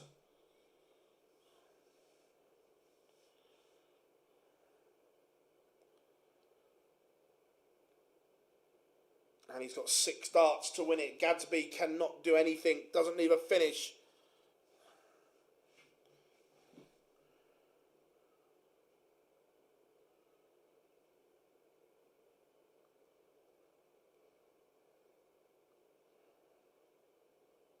Leaves 80. What pressure can Gadsby put on this? John Parr in danger of being broken again here. So 80 for Jack Main to seal a 5-3 win.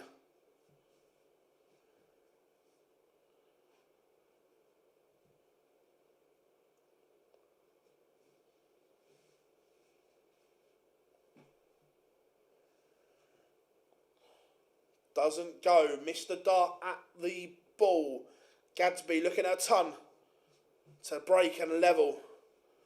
John Park, has he got a 76 in him?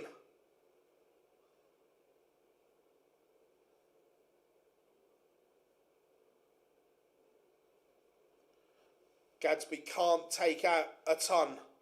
So now Jack Main, 25 to win it. John Park. Go on, JP! 2-2. Go on.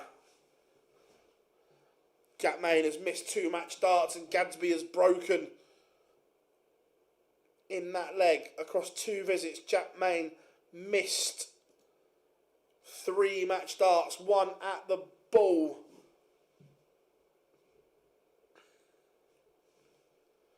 Anton Ersland won't be at stage 2. That's just he's got ability, Ersland. He really has.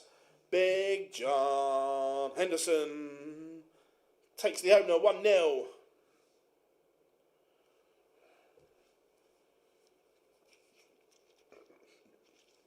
Is Paul Lewis the row? Let me have a look.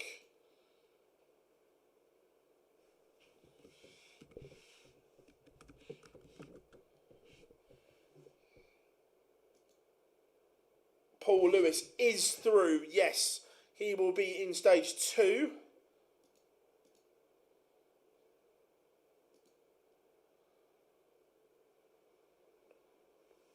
Oh, if John Park can find a couple of trebles here. Woo-hoo! There we go, JP. This is a much better leg from Dale Gadsby. 140, 131 ton on his own throw. Remember, Jack Main missed a whole host of match darts. Christoph Kachuk. Did he lose his cut?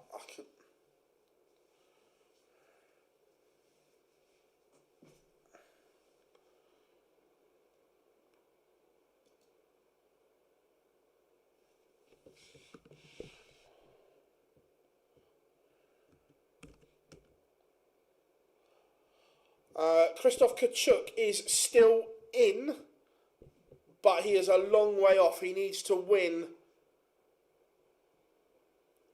some more games, but he's still in. He still has a chance. John Part leaving the old 169. And Jack Main is out. Dale Gadsby has beaten him. John Parr has made a mess of this leg. The 137, and since then, it's not gone well.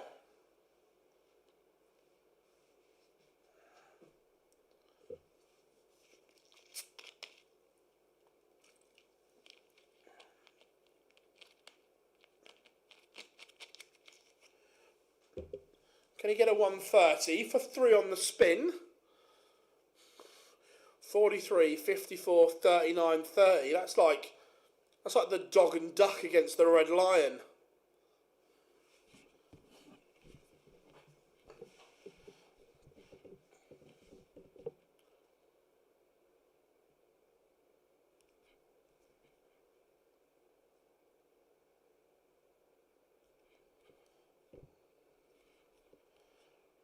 This has been a poor leg to say the least.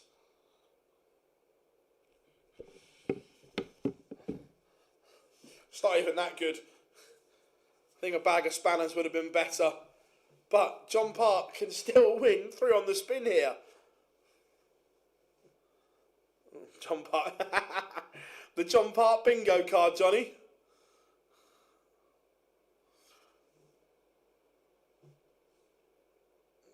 When he misses.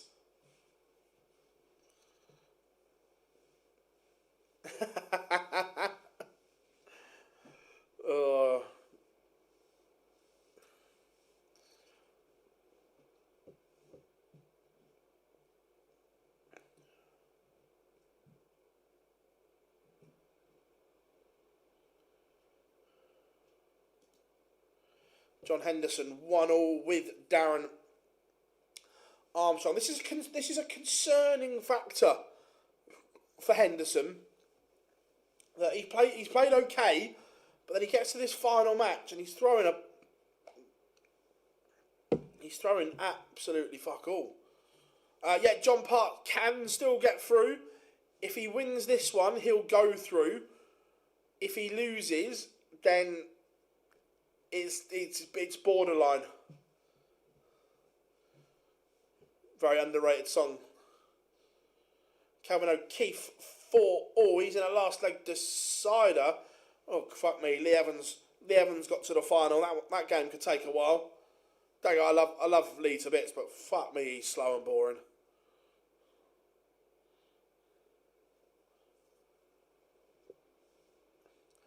Yeah, Derek McLean did what he had to do. He is through.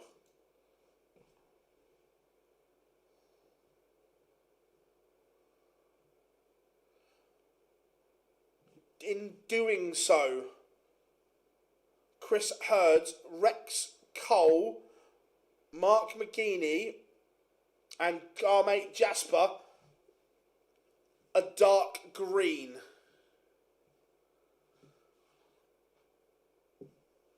John Parr, if he loses this game 5-4, I think he'll go dark green.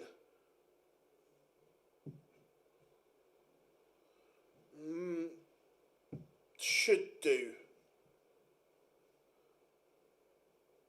Whoa, Dave, have you not been informed about... Whoa.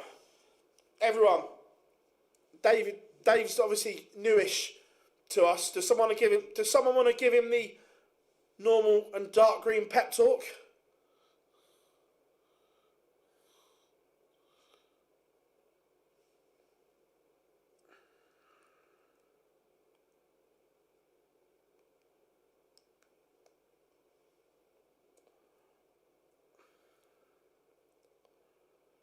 Come on, JP. Go on, Johnny boy.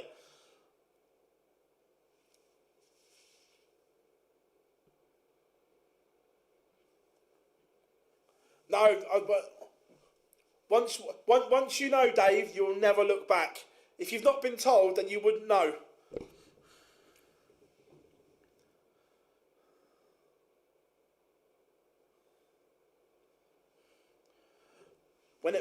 Whenever there's rankings and qualification on the line, you want to be dark green because you know you've qualified. When you go dark green on dartsrankings.com, it is the most unbelievable feeling ever.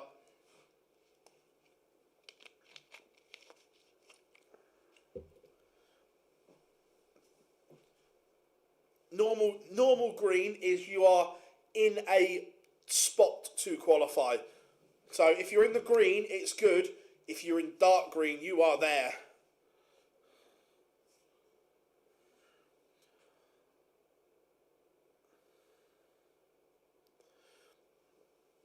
Possibly winning that leg puts him right on. Well, actually, no, I think you're right. Wait a minute. There's no one else below still in.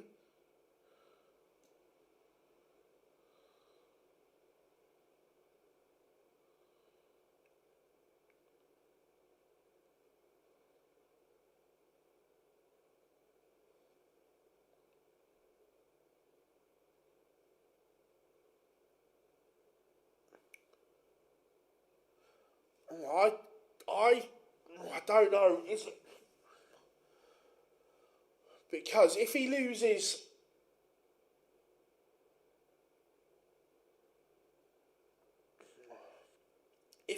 this 5-3, it would put him to +7. But the Rutter is still in. Who's the Rutter playing? He's about to beat Jared Cole for a place. I'm not sure. I might be reading this wrong. But if Mitchell and the Rutter both win their games, and John Part loses this 5-3, I think he misses out by a leg. I think.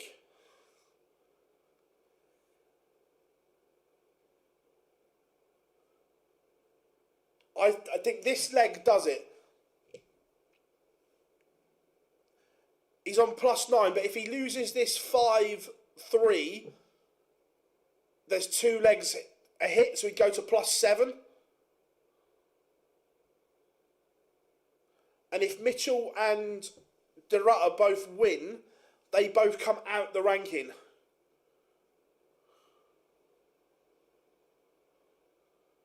No, Richie Burnett is out. He will not be going to stage 2. Cheers, James. Thank you very, very much. If this doesn't go, I think this leg is enough for John Part. If someone could just check that for me. If Mitchell and De Rutter both win. If one of them lose,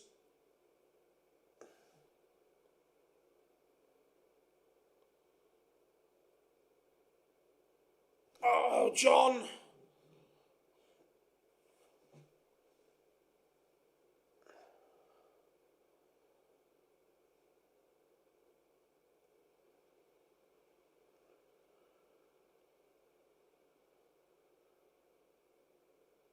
Oh, last dart in hand. That may cost John Part.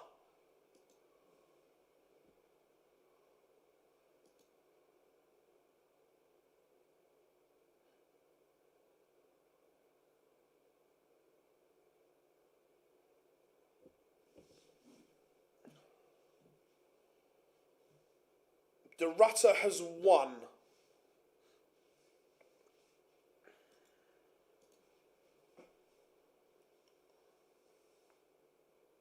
He has gone dark green.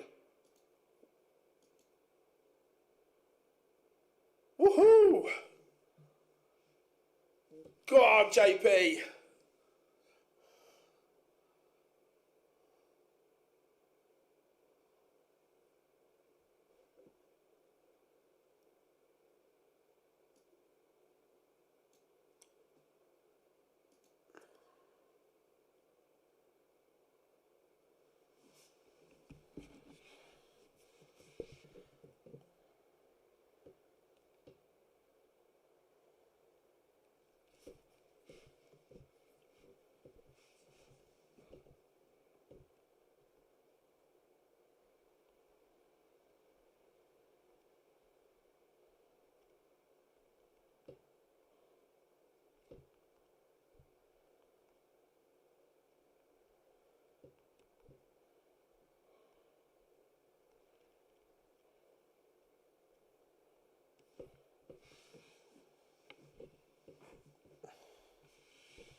Oh.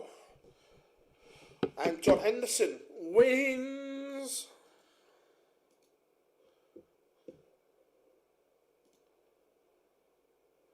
Let's have a bit of Scotty Dog then.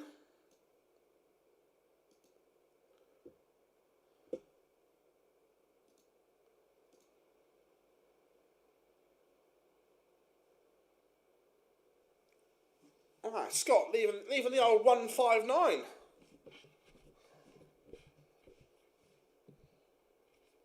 So always handy.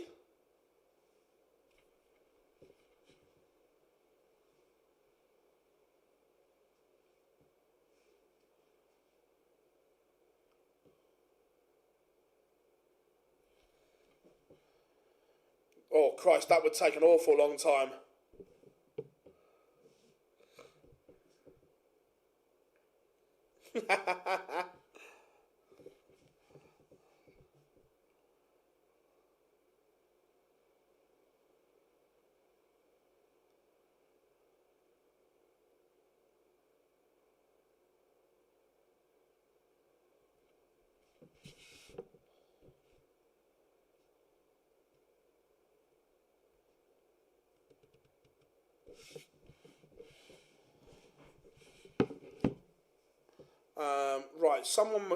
Right, now that we've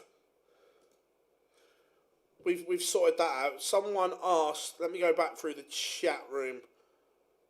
I'll tell you what, the John Part love is up there for all to see. Someone asked about Europe, and I can't see. Was asking about some.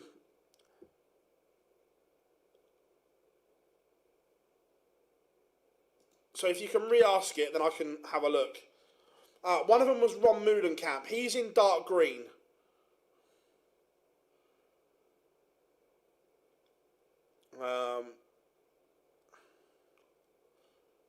Yeah, he's good. He's safe. Ron the Bomb.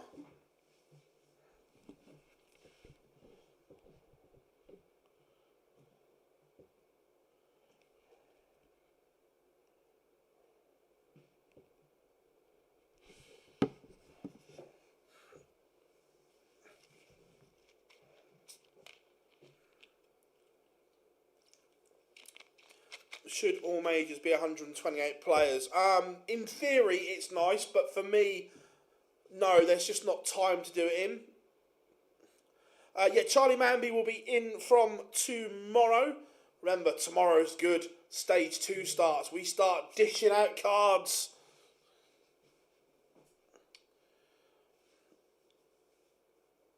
Has Chris Hurds and James Brad...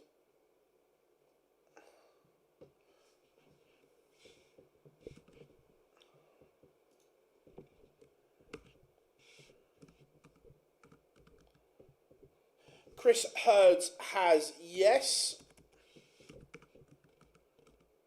And James Evans, Bradford has as well. So yes, they have both made it.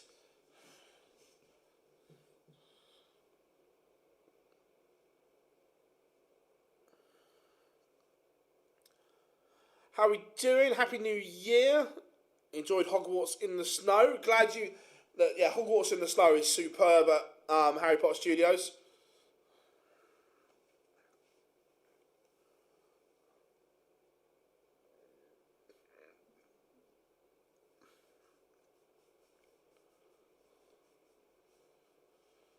Scotty Mitchell has just been broken.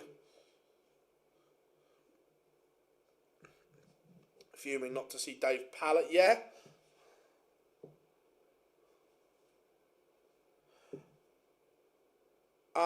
To be fair, Tom, it is YouTube have changed something where it's putting everyone's username in now when it never used to. I'm not sure why.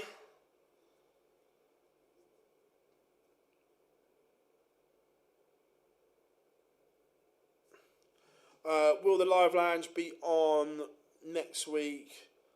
So next week, yes, because Saudi the week after, we are just waiting on times. So I'm presuming it's going to be UK time. If that's the case, there'll be no live lounge. However, we will be doing a watch along for the event. I am doing the watch along for the Bahrain event on the Thursday and the Friday, and then Dan will be doing the watch along on the Monday and Tuesday for the Saudi event.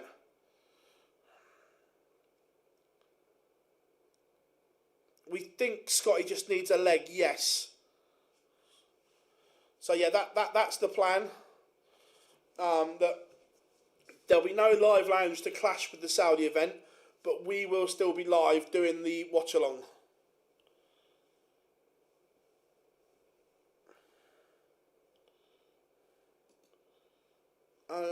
Let's.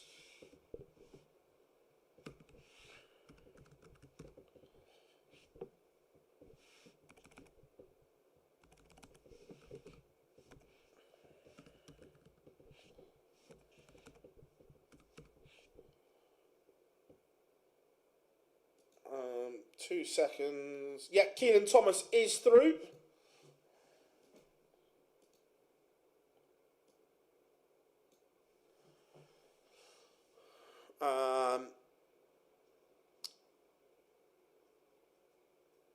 So it'll be Saudi watch along live. Yeah. Yeah, Dan is doing the Saudi watch along.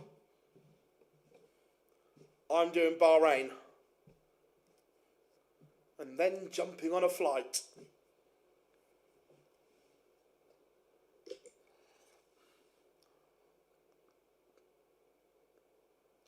So we had these made. Right, the issue is we can't hold stock. So what we're going to look to do is people will be able to pre-order them, and then we will do a bulk order. So it will then be around a 2.5, 3 week waiting list for them. But I think that's the only way we can do it.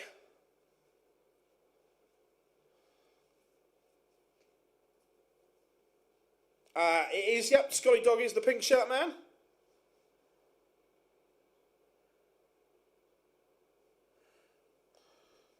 And we think that leg is enough for Scott Mitchell.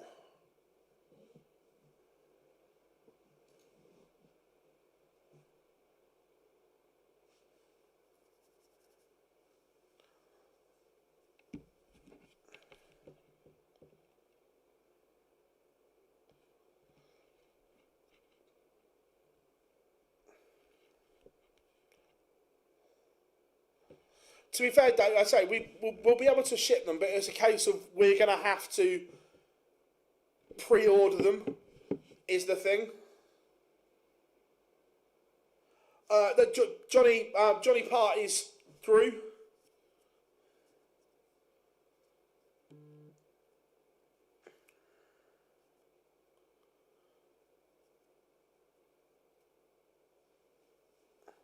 Of course, Kev, we will make sure that you guys are all sorted.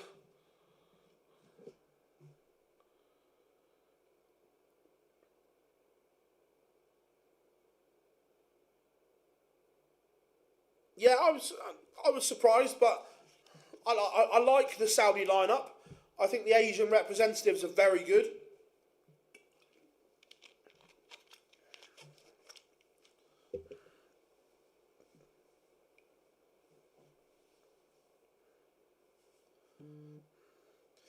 That is enough for Scott Mitchell. That leg means Scott Mitchell is there.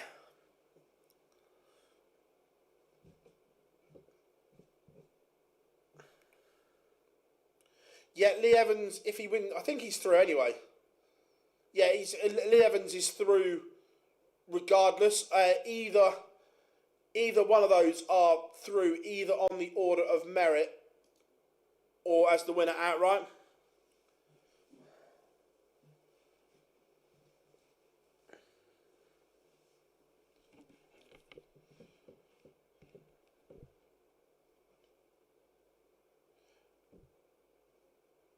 Lee Evans.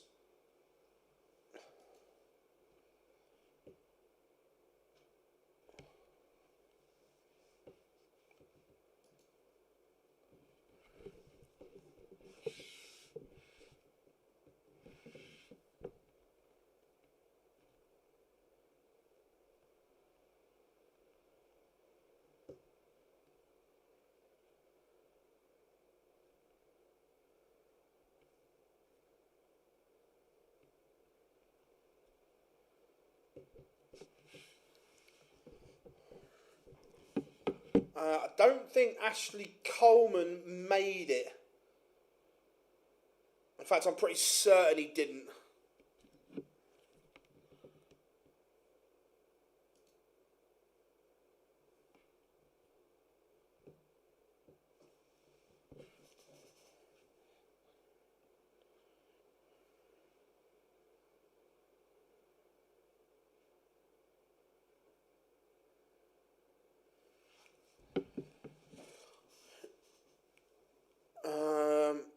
Who do you think we'll get to?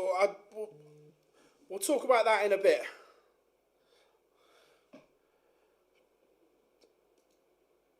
But Scotty Mitchell, is he about to wrap up victory?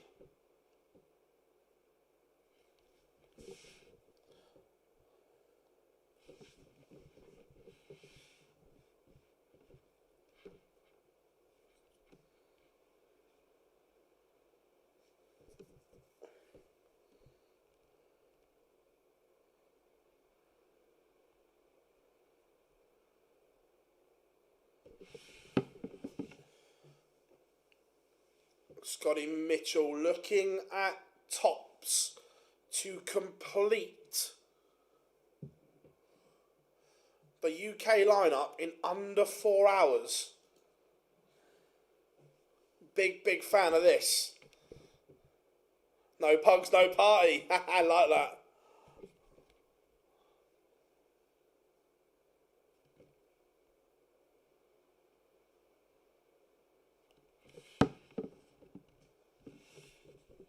We have got me for every day of Q-School, Nico, yep. And towards the end, we haven't got exact days yet, but Dan is definitely going to be hopping on as well.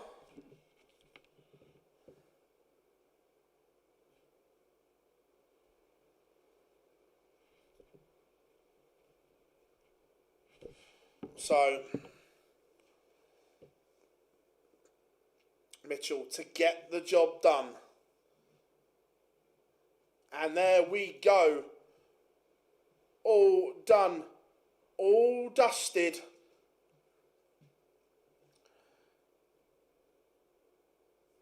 Scotty Mitchell will drop off that order of merit as the winner.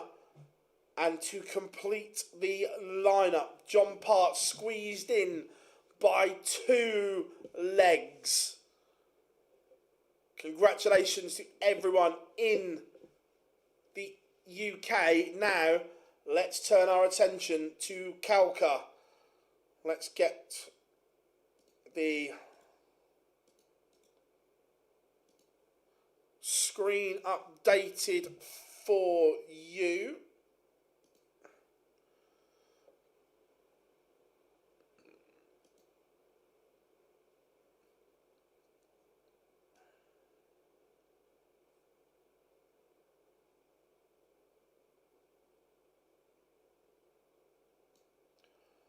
We go, there's that one.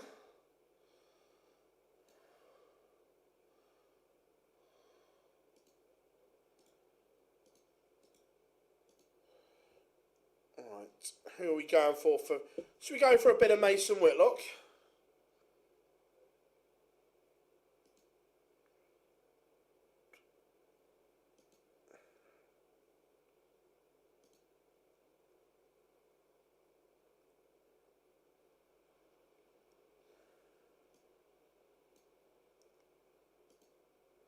There we go.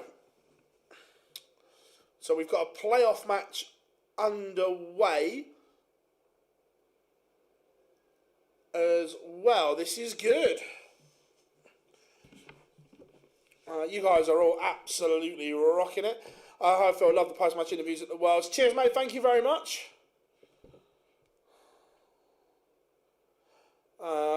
Max Hopp's got a tour card.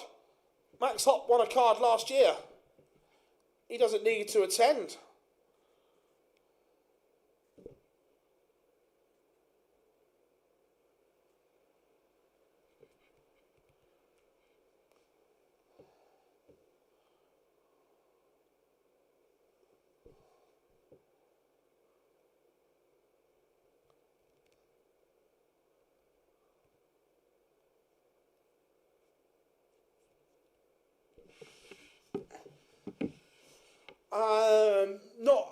I've only seen his Instagram post. I've not seen any follow-up or anything like that.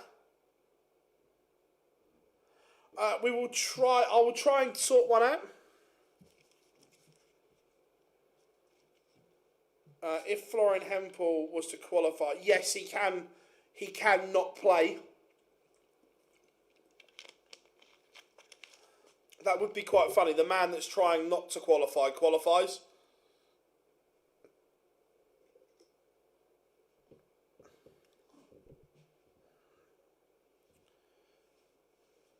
Yeah, so Finley, what we think, we don't know, we are surmising here, but what we think has happened is Florian doesn't want to go back on tour next year. He wants a year out of the circuit to work on some bits and get his game in a better place.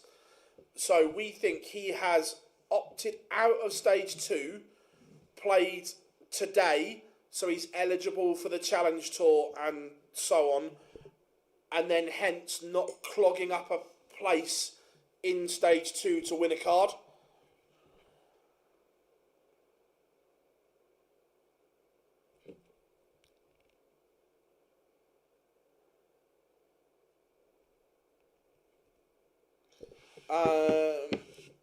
I presume so. I don't know, but normally they have down there.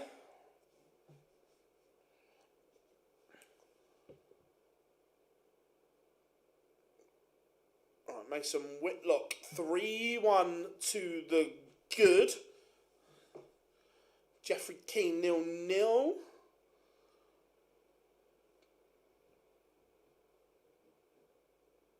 So if he turns it down, so if Florian Hempel got through and then said no, it would be the next one on the order of merit that comes in.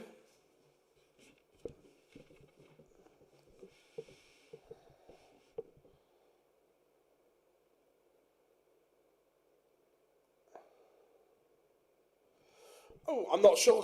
I haven't read the rules properly.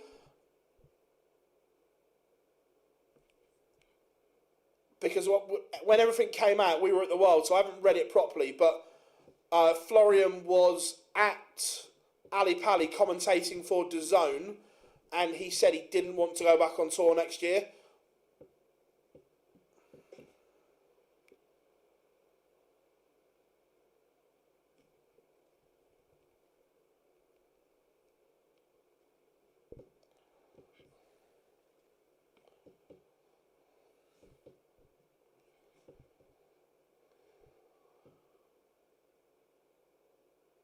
I've got no idea why.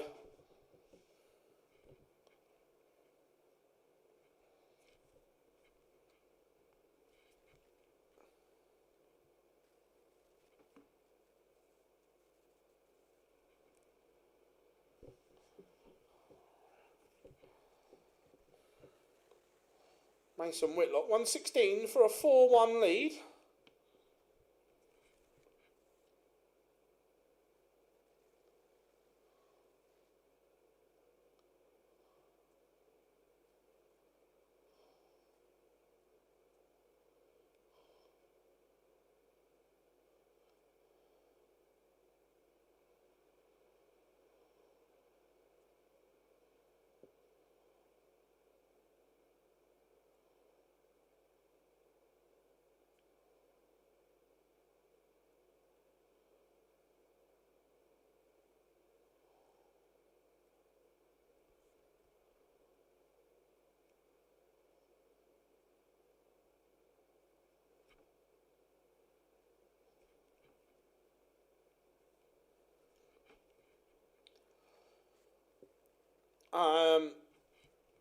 We don't know.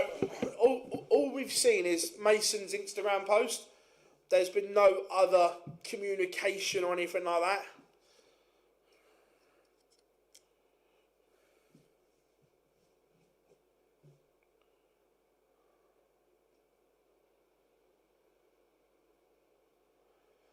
You're dumb not to show up for day one at Q-School, even if you want to play the Challenge Tour. Look, some people, it's all about rebuilding your game, and we've seen other players do it. I'm not, when you, as a player, if you know you have got issues with your game that you need to sort out, you can't and don't have the time to sort that out while you're on tour. If you've got technical issues that you need to work through and get right, you don't have the time to make those adjustments and changes. So doing it away for a year when you've got time to practice, time to work on it, you've got the Challenge Tour, you've got the MODUS Super Series, you've got WDF, you've got ADC, you've got time to implement the changes that you want.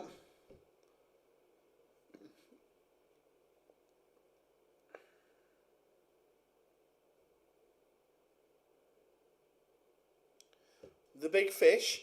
Here, fishy, fishy, fishy. No. How we doing, AD? Good to have you in. Top 32 minutes at Q-School. Top 16 each day go through. And then the top 47 on the order of merit. Oh, takes out 114. Mason Whitlock is a 5-1 winner. He's only averaged 70, but look, the W is the important thing.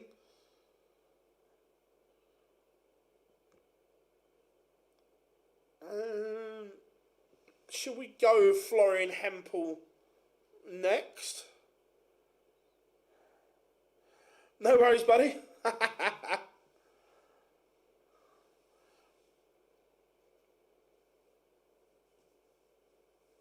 Bruno Stuckley, 3-0 to the good.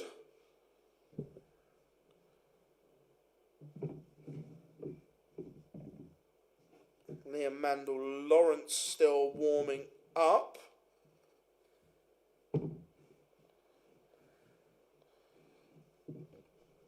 Brilliant. There's a guy about to win her place in stage 2, and we've still got a couple of 1-2-8 games going. Can you two games hurry up, please?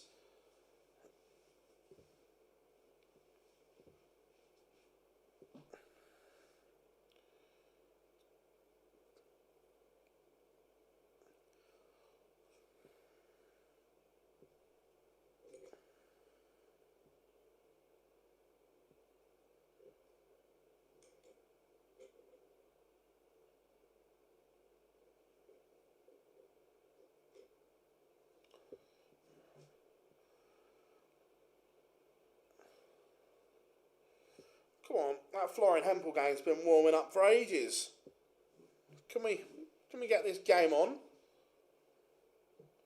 Another board 17. There we go.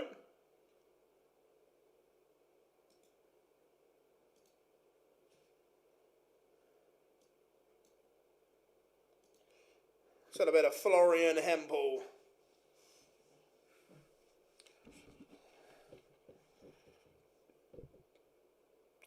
Gemma lost today.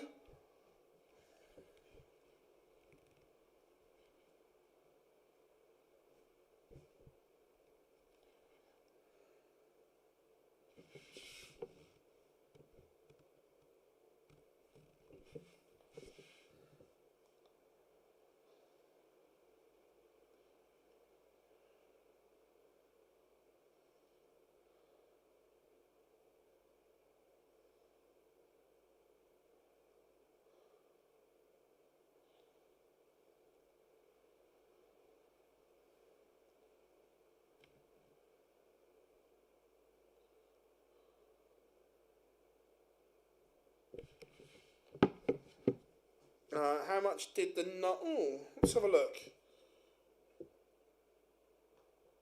Number one on the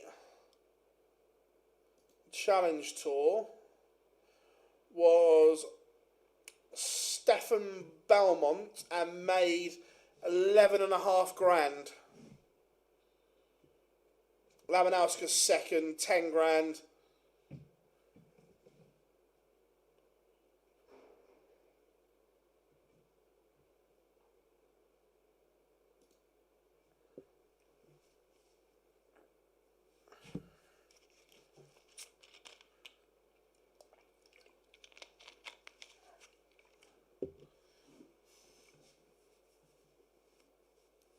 Oh yeah, obviously you get a world spot as well, but just in terms of ranking money from that,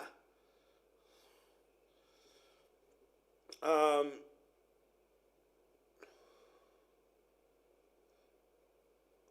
was going to say it's 3. Thoughts on? I don't really know a lot about him, but look, he's playing okay. Can you explain Q-School shortly? What the format is? So Q-School is broken down into 2 stages. Stage 1, which we are on the last day of now, and Stage 2. You can only win tour cards in Stage 2. So if you drop off the tour, you instantly go through to Stage 2, or the top player from the affiliate tours also get a bye to Stage 2. In Stage 1, all games are best of 9. The top 16 each day qualify for Stage 2, and then the top 47 in the UK and the top 54 in the EU. And then you've got your Stage 2 set at 128 players in the UK and the EU. Then for 4 days, Thursday, Friday, Saturday, Sunday, you play for 2 cards, so 2 people each day win a card outright, and then across the 4 days, numbers haven't been confirmed yet, but there will be places on the order of merit. You get points for every round you get through. Does that help?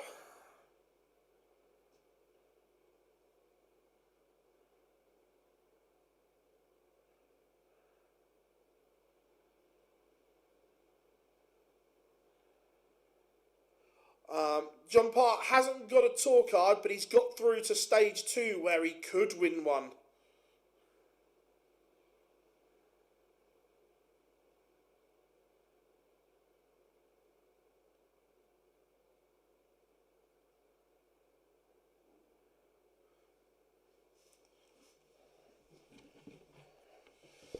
No problem at all.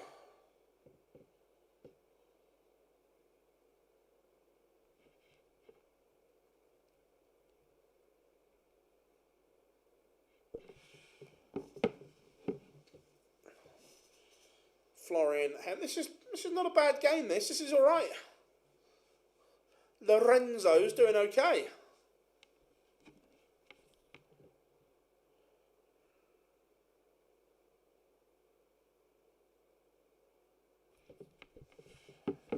So you could get knocked out in round 1 for the first 3 days and then get to the final of stage 2 on day 4 and get a card. Yes, you can. Yep.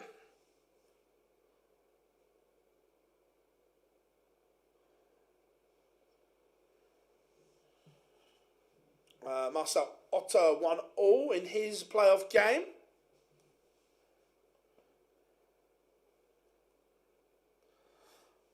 Thanks for the Q's explanation, Phil.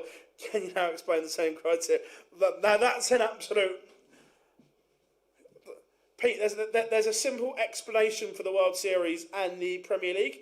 If you are in the top 4 in the world, after the World Championships, you will be picked for the Premier League.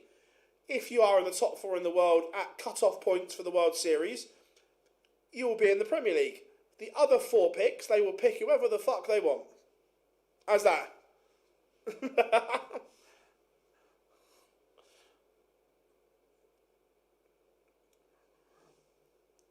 Does that sum it up?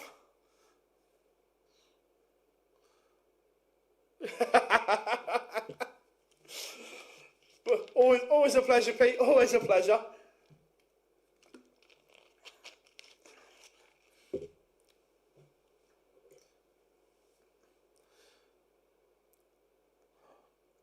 Oh, Dave, we're going deep now. What time does tomorrow start? We will go live. Do I commit myself to it?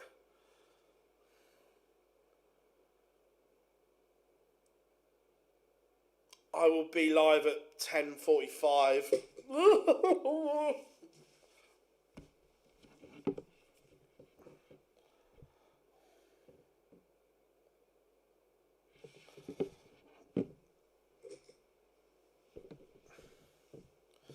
So, Florian Hempel stretches his lead to 3-1.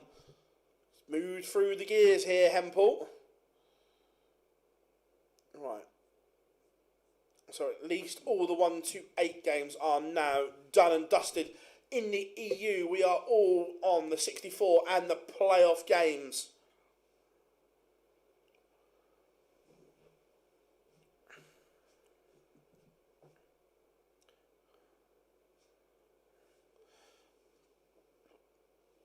Cool, Craig, cool. So, EU starts at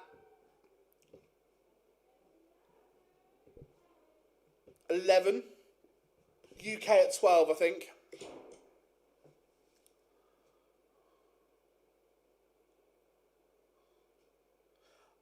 Don't think so, Dave, no. I don't remember that happening anyway.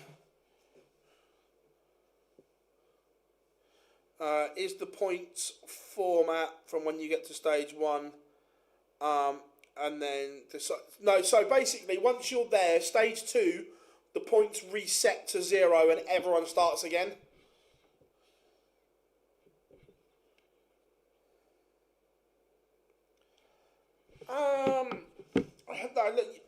Searle's had, and I'm not undoing Ryan Searle here. He had a brilliant World Championship. But over the year, Stephen Bunting had a better year. So, look, would I personally, would I have had Stephen in the Premier League? No. But would I have him in the World Series events? Yeah. But again, I want to see more variation in the World Series anyway.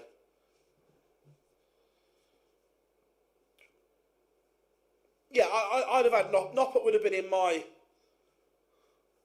Premier League 8. And judging by the reaction on social media, I think he would have been in a lot of people's 8 as well.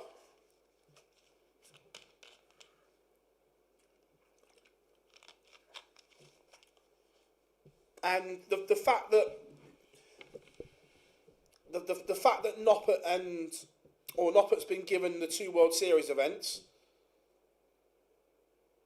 says he must have been close.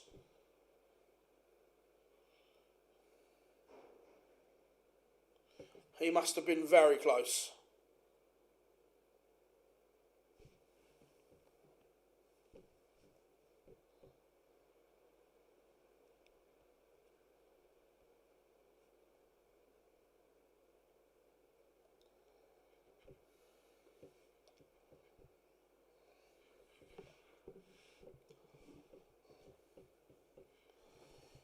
It was good to see him. Yeah, Voltage played well towards the end, but again, he's going to have to back that up. I think Callum Ridds will have a good year. I hope that Callum's potential is so high. Look, we know he hasn't lived up to that and so on, but his ceiling is so good.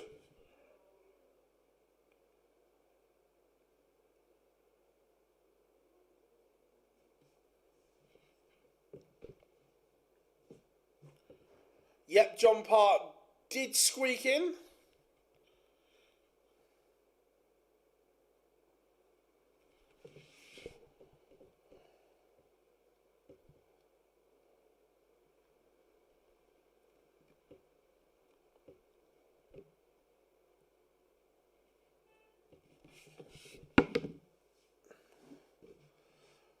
Yeah, that's the issue, Johnny. Florian Hempel, 5-1 winner.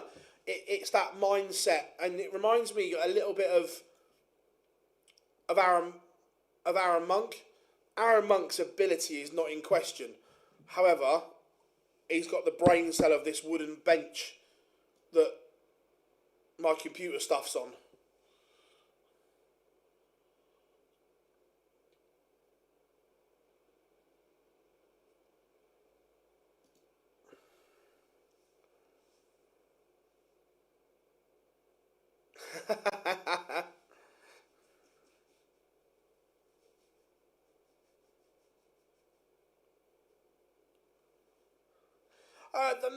Maybe not. They may not have fancied three Dutch boys in there, but I think three deserve to be in there.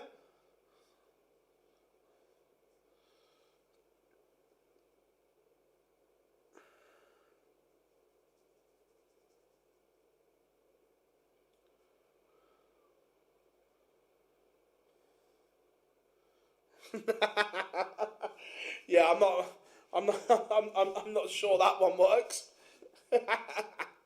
It would be quite funny. Yeah, Aaron has all the ability in the world. Just poor decisions.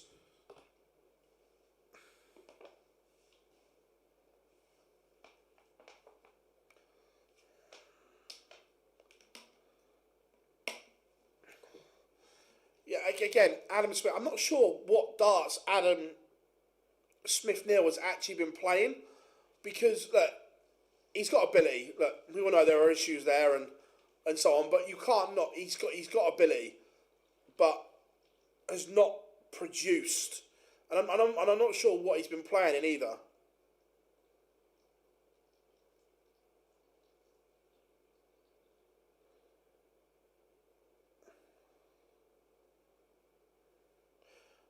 But in terms of getting ready for Q-School, you need to be battle ready. You need to be battle hardened. You need to be playing in events, playing in ADC vaults, playing in WDF events, local comps, like really battle ready. And I'm not sure what he's been playing in.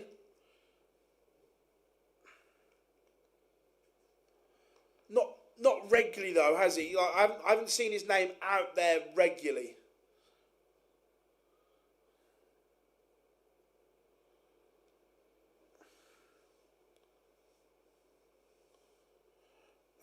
How far does that? Certainly for the next 2 years, he's in no danger whatsoever.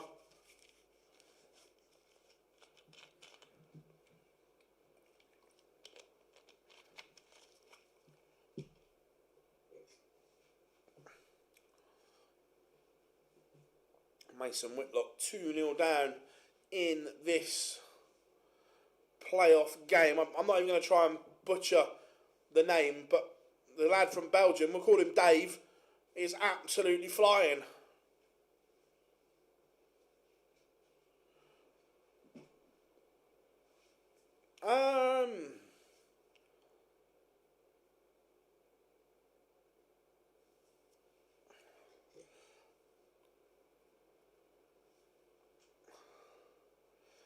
I don't know what I'm not sure what weapons he uses.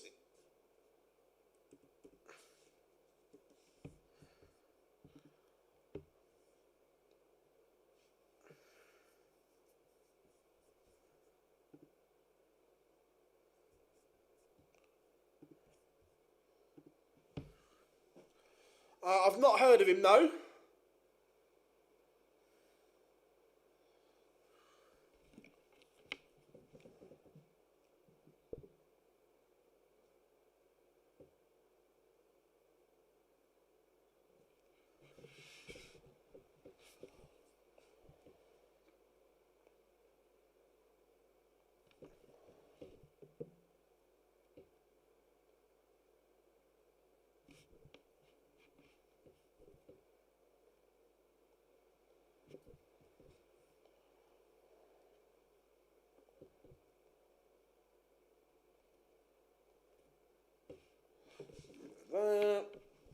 Can be good. It can be ordinary fares.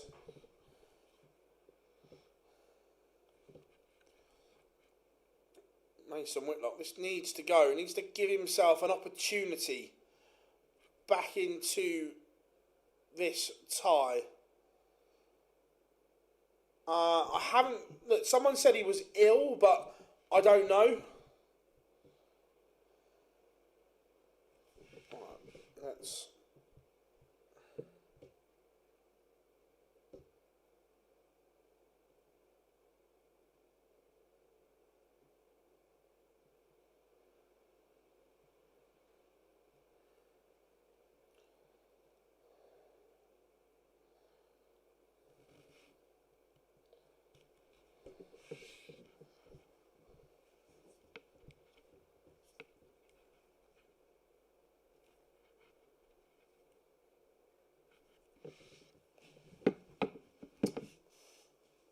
Mason Whitlock fluffed his lines there.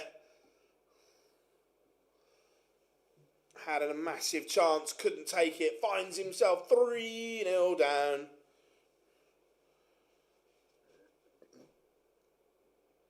Yeah, the testers have been there.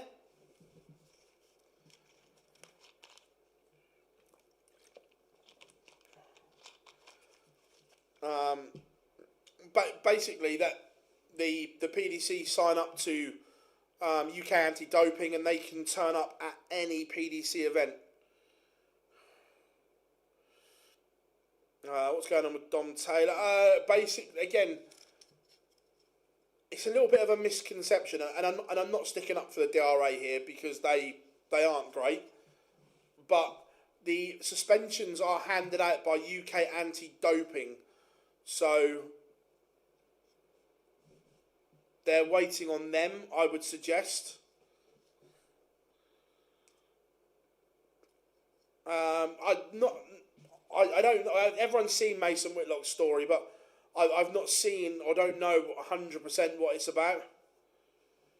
Massimo Dante in a playoff game. Viva Italia!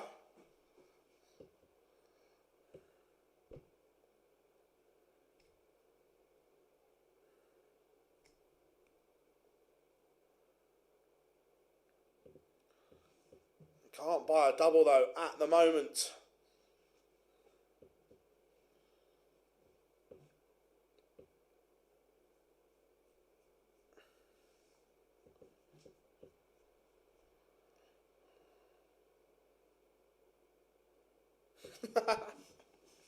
Fairs. If that's the case, then that's fairs. Yeah, we all know what the suspension is going to be, but we can't say anything until it's actually in concrete. When you look at UK anti-doping's rules, it's fairly straightforward. It will be 2 years for the second offence, and because it is his second offence within the time period, the 3 months that were suspended from his first ban will also be enforced. But we're still waiting on UK anti-doping to announce that.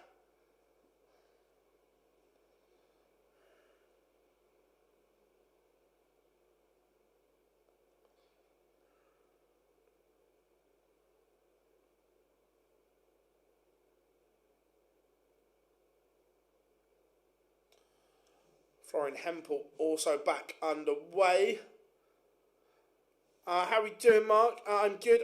John O'Shea didn't make it, but look, our thoughts are with the O'Shea family at the moment. Maisie not very well in hospital, cheering her dad on, and I'm sure when things like that happen, that the last place John wanted to be was in Milton Keynes. Wanted to be obviously at home with his family. Oh, 2 seconds, everyone.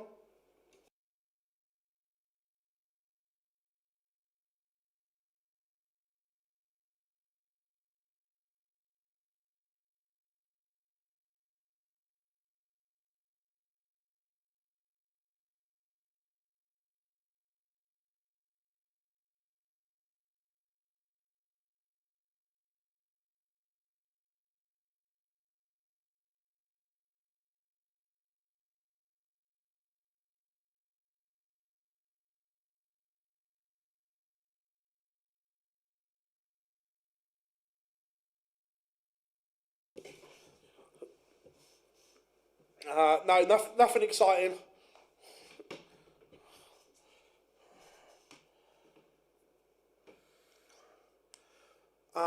Difference being with this though, Johnny, is the DRA can or could make an example of him. UK anti-doping's rules are very structured, and their suspension timetables are very structured. So I don't think it will. I think it will be 2 years, 3 months.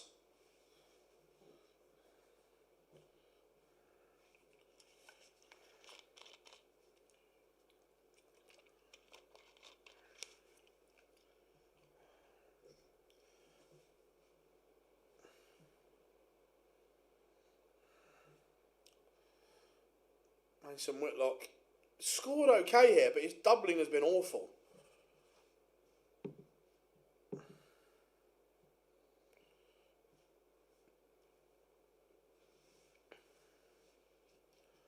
Again, I don't think, just watching what we've seen yet, Mason is ready for the tour. Not saying he won't be in time, but right now, not ready for me.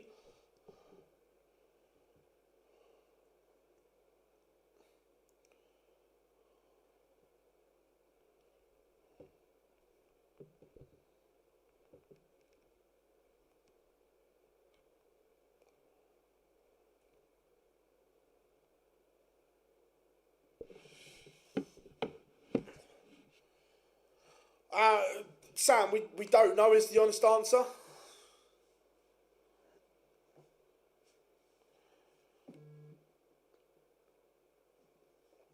Again, a French flag is flying.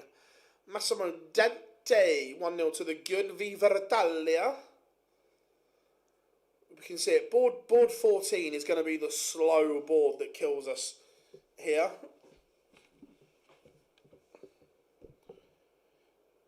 Yeah, only 1-9 so far.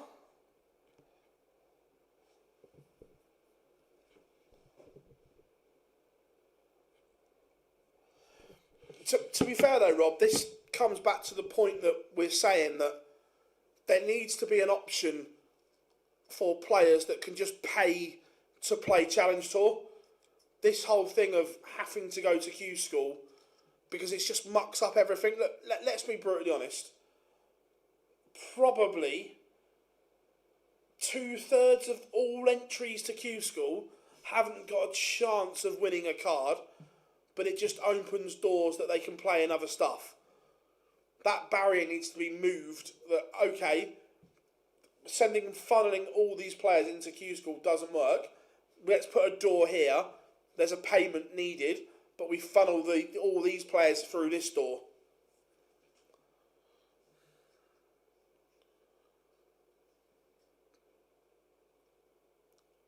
Hammermeiser for the name alone. I don't dislike it. Hammermeister. If ever there was a German name, it is Hammermeister. Again, the doubling there from Mason Whitlock was dog and duck.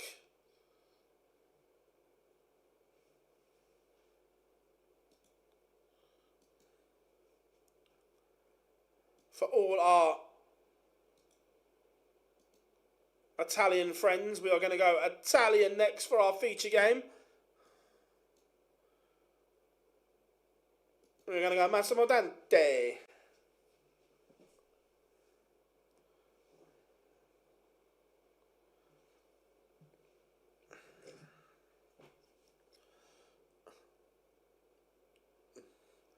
Now, to be fair, the most German name is Bastian Schweinsteiger.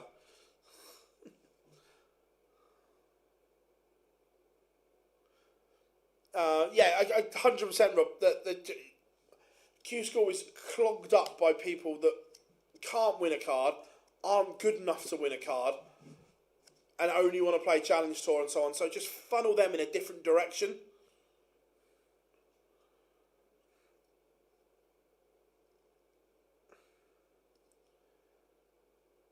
Only players who make state, possibly, but then they're missing out on money basically by limiting it that way.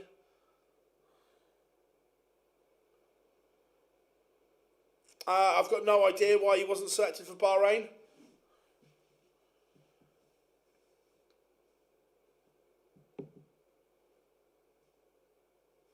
I don't know. I've got no idea. I've been sat here, not spoken to anyone, why he wasn't or was. Yep, it goes back to best of 11 tomorrow, so first to 6. Massimo Dante has had his... Bav Patel didn't get a card, didn't qualify for stage 2. Someone said Asian Tour rankings. Quite possibly. Like I say, when the news broke of the lineups, I've been streaming with you guys, so I haven't seen anything apart from the pictures that the PDC put out of the lineups.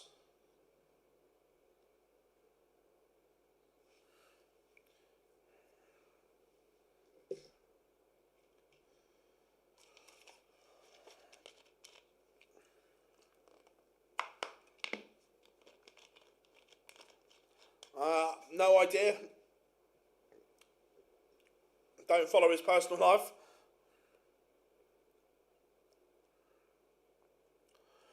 Why does none of the Asian score come to... I'm guessing it's money. When we spoke to Man Lok Lung and Lok Ling Lee at the World Cup, it all comes down to money, that there's no guarantee, and they all earn a fortune playing soft tip as well. Again, like we spoke about in places in America, that in Asia, soft tip is far more lucrative. There is a lot more money on offer and so on.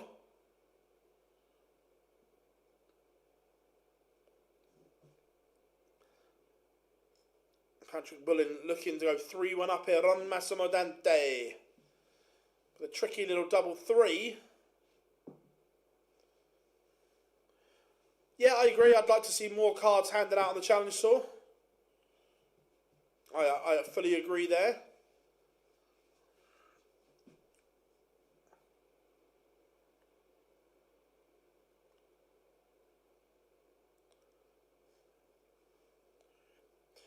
Yeah, I would guess so, yeah. Massimo Dante breaks back and levels it up.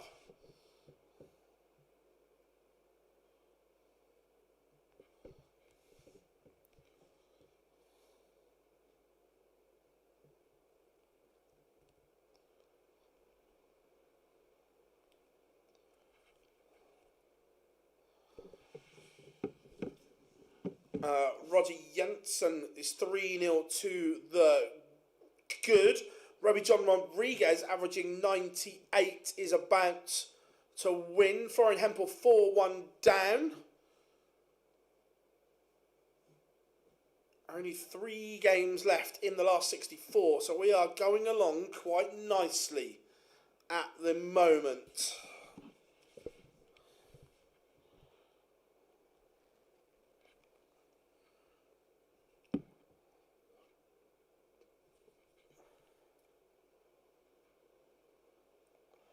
Did anyone from the Asian tour? No.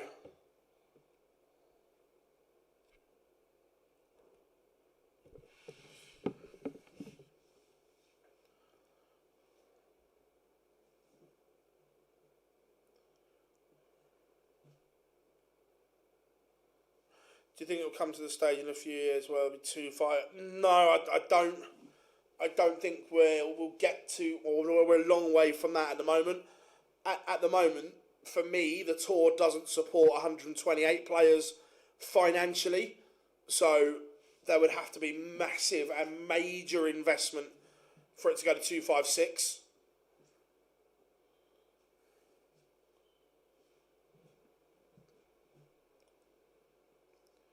Massimo Dante, that's an awful setup. I was about to say he's in a good position, and then he's messed his lines up. What do you think is the future of Indian darts? It seems there isn't many players. There doesn't seem to be. But again, you need a flag bearer. You need someone like Devon Peterson from like the Africa. The way Devon has literally grabbed that flagpole, said, "Give it to me," and is single-handedly dragging African darts up along with him. You need someone like that to do it in India as well. You need someone to be there, bringing it forward.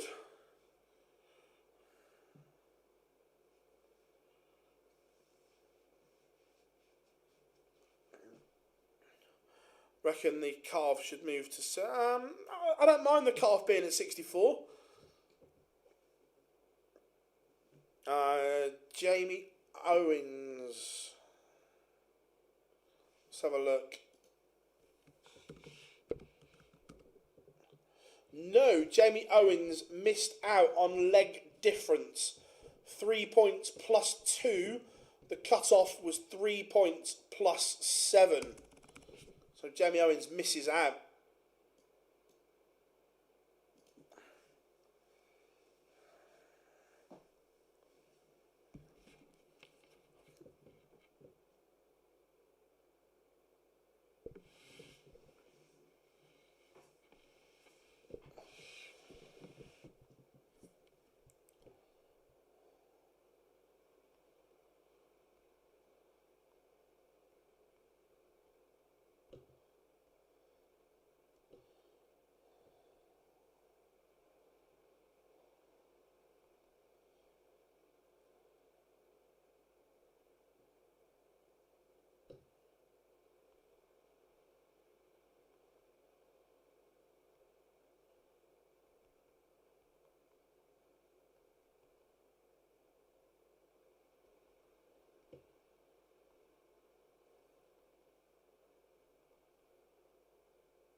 Right, where were we?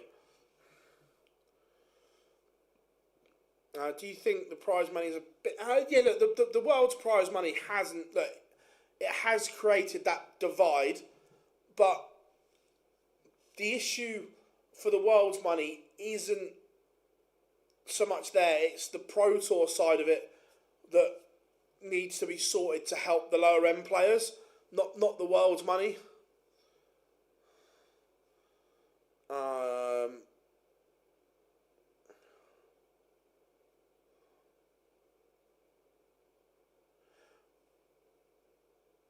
Robert Owen kept his car with about 100 grand. Should live over 2 years. On paper, yes, but you think that 100 grand, by the time you've paid your tax, national insurance, your fees and everything, it just scrapes.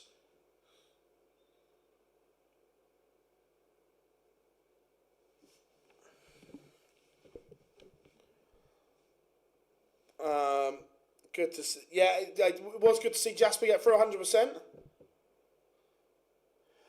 Yep, the PDC announced today the lineups for Bahrain and Saudi Arabia.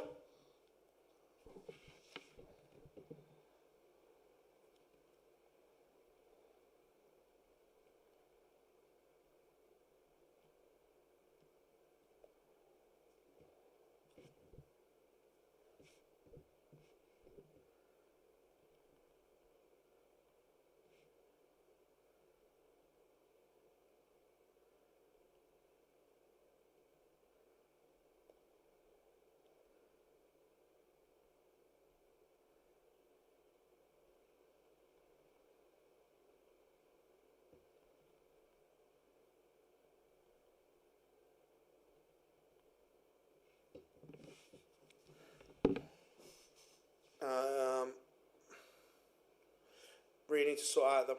Yeah, I agree that's the stumbling block at the moment, and that's part of the reason why a lot of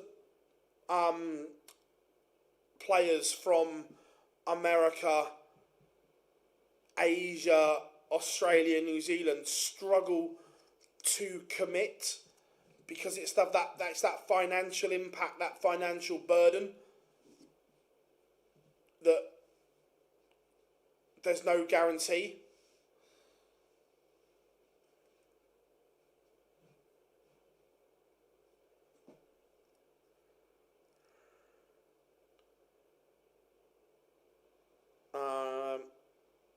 Right, I'm not sure. I'm not sure if the 64 route will change.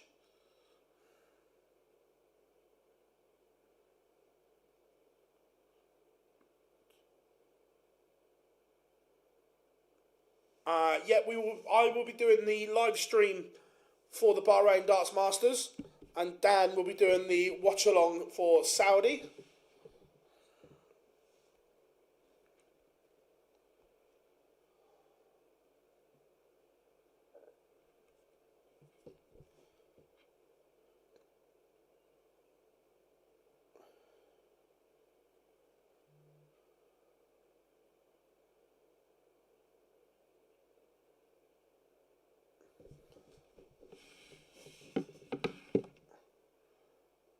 How are we doing, Mr. and Mrs. Price?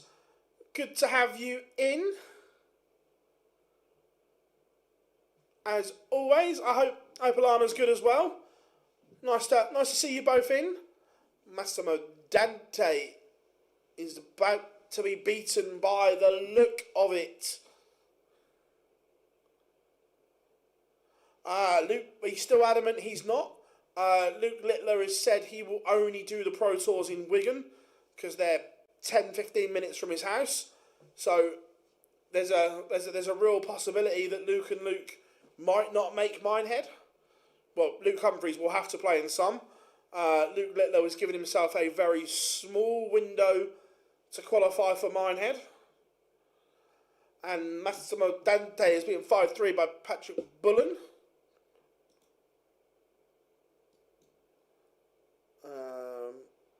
Roby John Rodriguez was averaging nearly a ton and was 3-1 up. He's now in a world of trouble.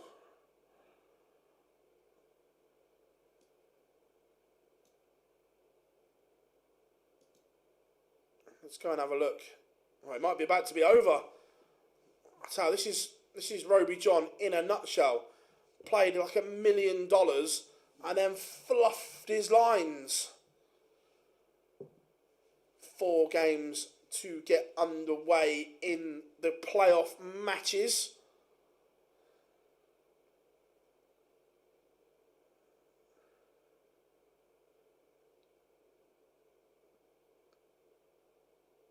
And Roby John is beaten.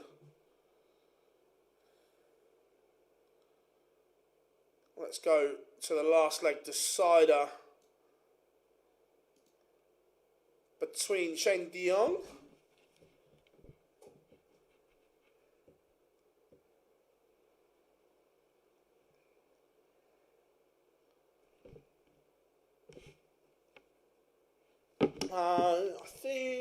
Aidan Kirk finished 8th on the order of merit on 6 points, so the captain will be safely in stage 2.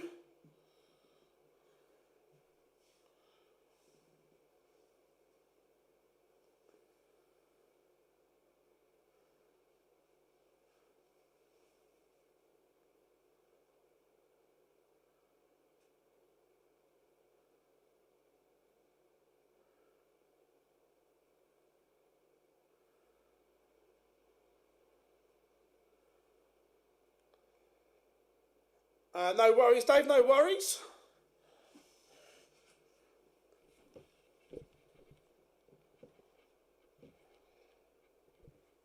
Looking like this one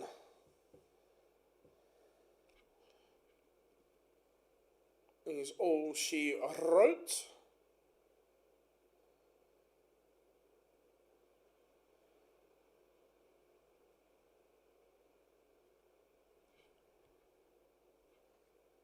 Still not on a finish, still work to do. Oh, that's a good question. Let's have a...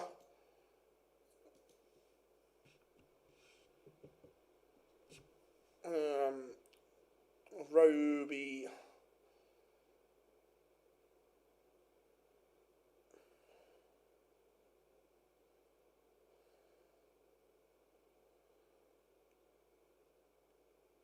I would imagine...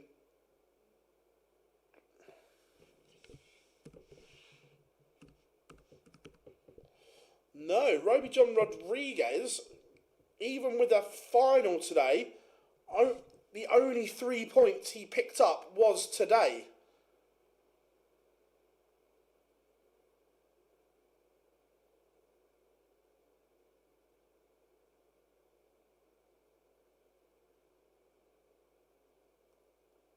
Yeah, lost his first game Monday and Tuesday. He lost out on leg difference. So, Roby John, no.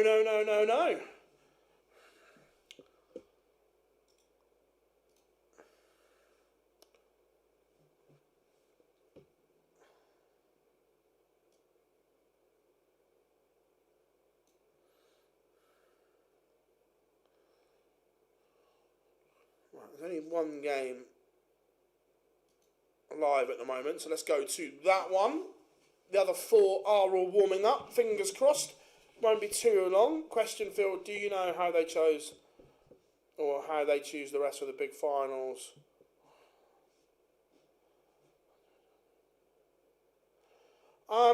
They obviously, George was always going to get the world final this year because it was his farewell. But then after that, they just rotate them round, so they all get a piece. Like Charlie did major finals this year. I think he did the Premier League final this year.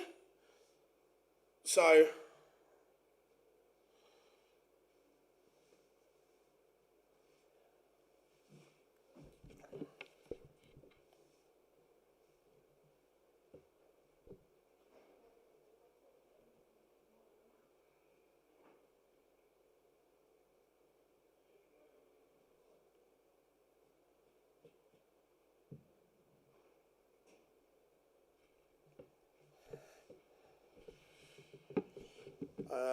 Peter Kilman underway.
2 seconds, everyone.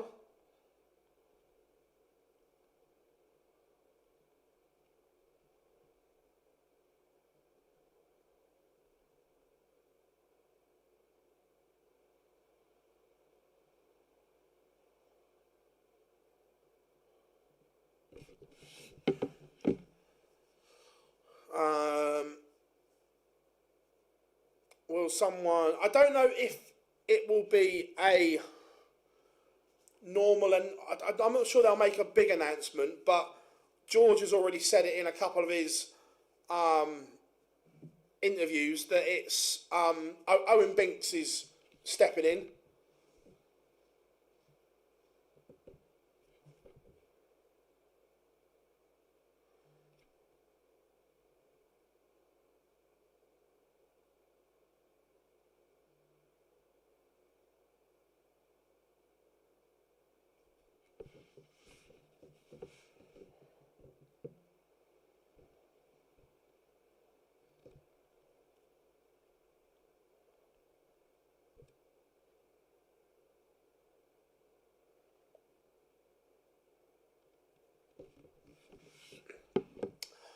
No, I'm just sorting out final confirmations and everything. So, going back to the World Series events, as I said, I will do the watch along for Bahrain. Dan is doing the Saudi one because we will be getting content from the Kingdom of Saudi Arabia.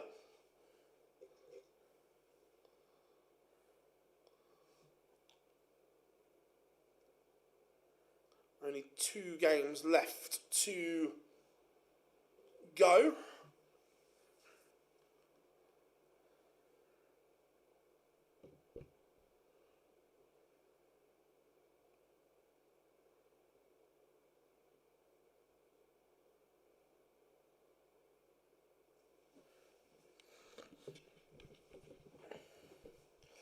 A little bit of both for the Super Series pricey.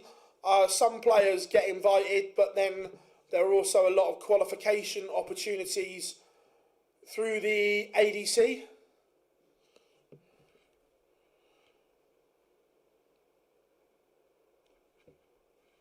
I hope that helps.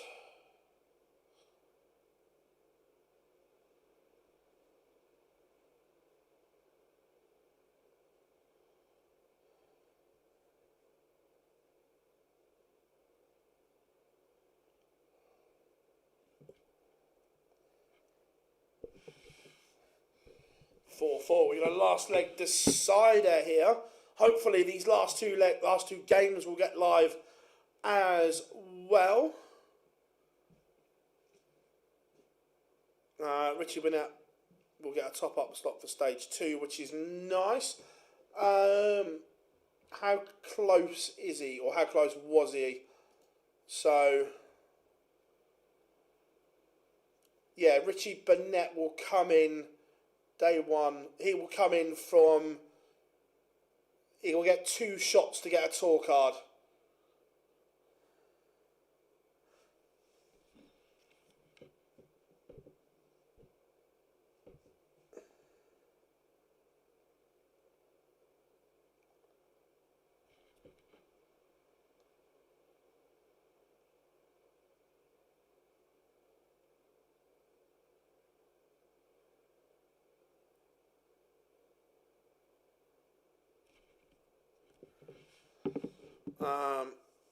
Come on darts for years, but mainly the Worlds. No worries that we are here. We will keep you up to date with everything in the darting world. Don't worry about that.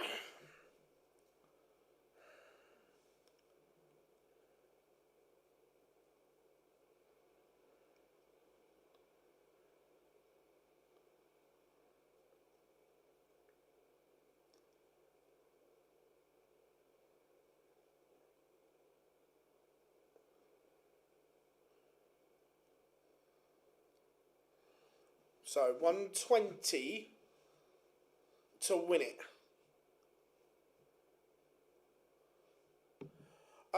Yes, it will be on. If you're in the UK, it will be on ITVX probably, or PDC TV will have a live stream, depending where you are in the world. Jack, I don't know, to be fair. I've not thought that far ahead yet.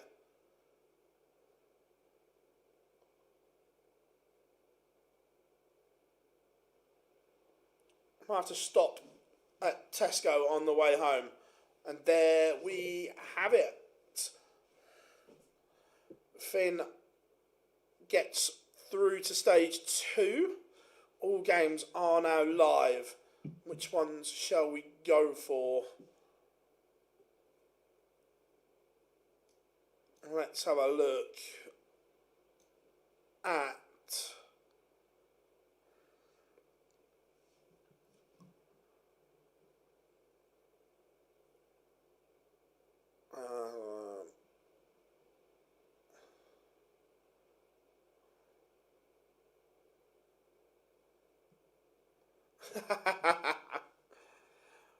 it's good. We're going to be all done for 5:30. This is unprecedented, unheard of. We've gone for a bit of bright yellow. Stupid question, but does the spotter speak to the commentators, or is that the producer? No. So during the event, the commentators can have different things in their ears. Obviously, the producer will always speak to them, but then some commentators like to hear the spotter, so they can know which way they're going to go if they're not 100% sure. So basically, whoever's spotting, whether it be Richard, Charlie, or Owen as the 3 Sky spotters, on their mic, they are talking to the director and the camera operators, but the commentators can also hear that as well. So I think Owen put a video on his social, which is very good. So let's just take a 90 finish. Owen will say, off the split, up first, treble 20 leaves double 15, single 20, he'll stay up, single 20 leaves the ball, treble 20 leaves double 5. They throw dart 1, he'll then go, if it hits treble 20, he'll go double 15. If it's a single 20, he'll say stay up, treble leaves double 5, single leaves the ball. If he hits the single, bullseye. So the commentator can hear them, the director's hearing them, and the cameraman knows where he's going as well if he misses. It's done a little bit different for the European Tour because of their system. Does that kind of make sense? John Part did get through. Yes, John Part is in stage 2.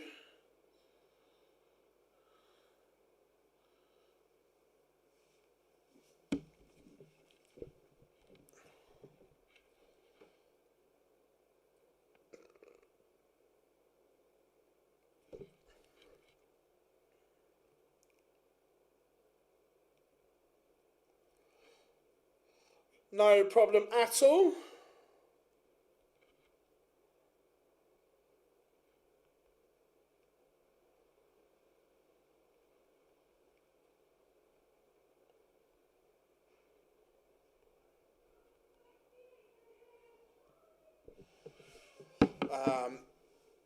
Part after a bit, but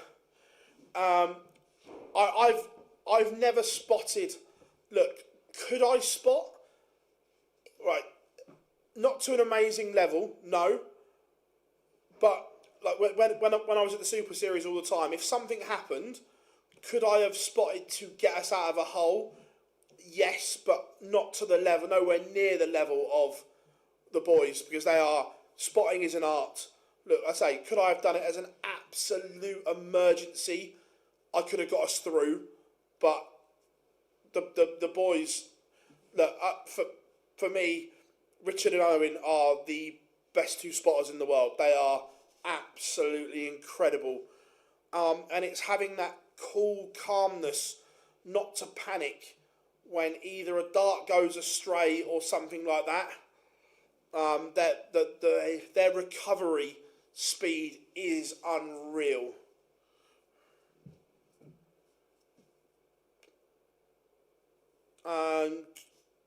Josh Richardson isn't going back.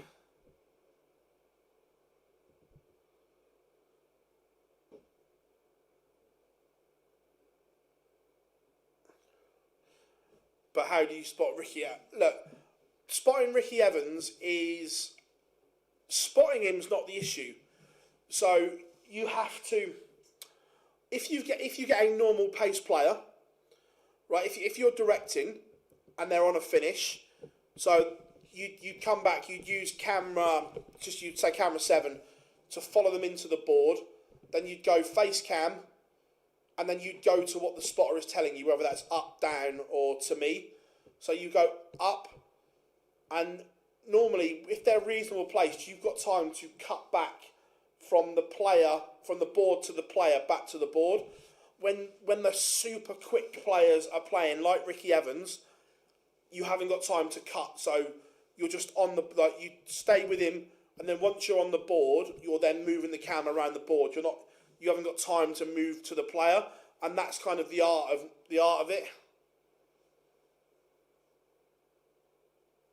Yeah, Tom agreed, which is why Richard and Owen are the best, because they know, they spend a lot of time, they look at the numbers, they can look by their body language and so on as well. But like I say, spotting is an art. I say, and Richard and Owen are the best two in the world. They are incredible at what they do.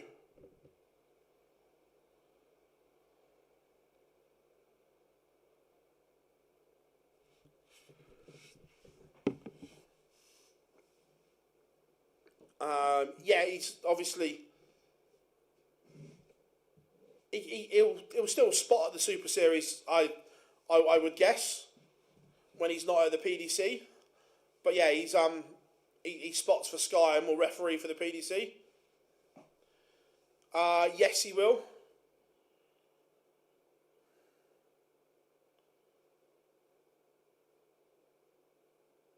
Stephen, it's not a problem at all. Like, obviously, I've not spotted, but I've directed a lot of the Super Series. So the camaraderie and the relationship between spotter, director, and cameraman has to be seamless. Like the trust is there between them all, and watching those three work in tandem is brilliant. I know the name won't mean anything to a lot of people, but Dion is the best director in darts. Absolutely incredible. And the Euro Tour team as a whole is just remarkable because of the relationships that they all have. Little Richard spots, Owen is spotted on the Euro Tour as well. You've got Dion on cameras, Dion directing, Remco on cameras. The relationship is just flawless. It is so good.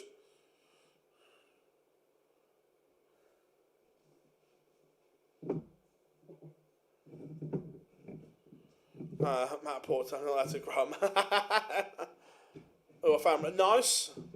Roby is out, yes. Out on leg difference, didn't do enough. Looking like this one is going to be a whitewash. Dominic 4-0 to the good. The others a little bit more finely poised at the moment. Like a pit stop in a 4-1. Yeah, 100%. If that relationship, if there's a chink in it, it's not going to be the best.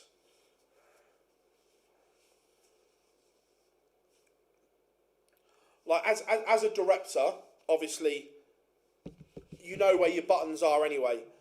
But if you don't trust the cameraman to be there, you'll almost take that extra second just to check on the monitor that the camera's there. Where if you trust the cameraman or the spotter, if they say it's there, you don't even look, you just go. Does that make sense? I know I'm talking a bit geeky geeky here, but you have to say if you trust the cameraman and you trust your director, if he says come to me, it's there. You don't even look, you just go.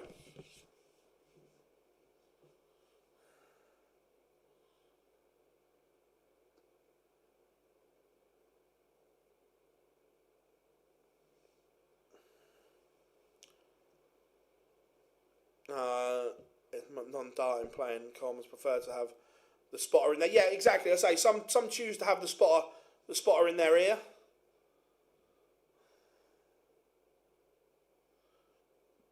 No, TV broadcast production baffles me in general. A friend of mine is a replay op for Sky Esports. Yeah, I can imagine the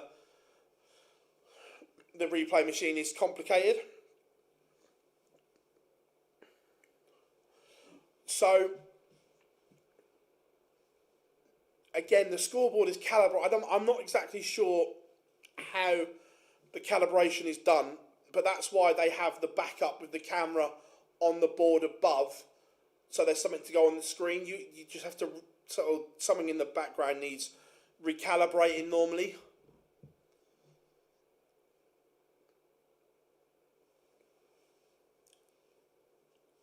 A leg on the board for Rayner, but it is a break. Dominic still has work to do here.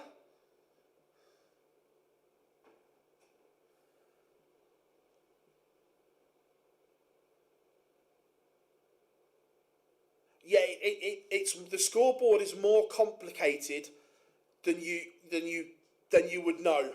So I know everyone says, "Oh, why does it always break?" So it's done. The numbers are overlaid onto that graphic, and it's the bit between overlaying the graphic that breaks. Does that make sense? So it is more complicated than just a score graphic. Like I said, I don't know the exact ins and outs to it, but I know it's...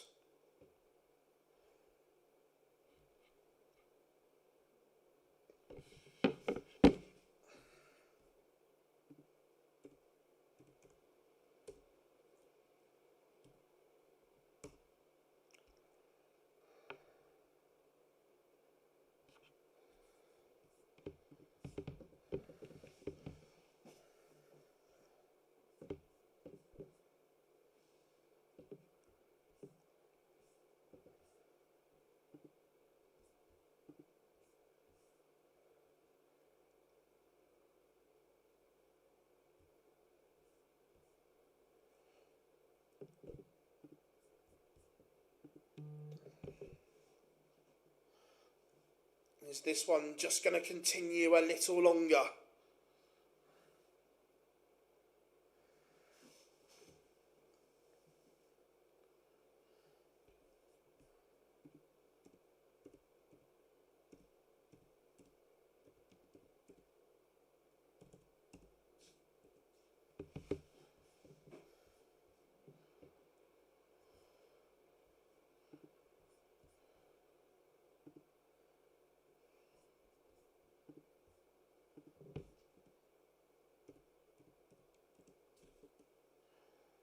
And it is done and dusted. 5-1. Dominic wins. Which ones? They're all kind of close. This one's probably got more legs left.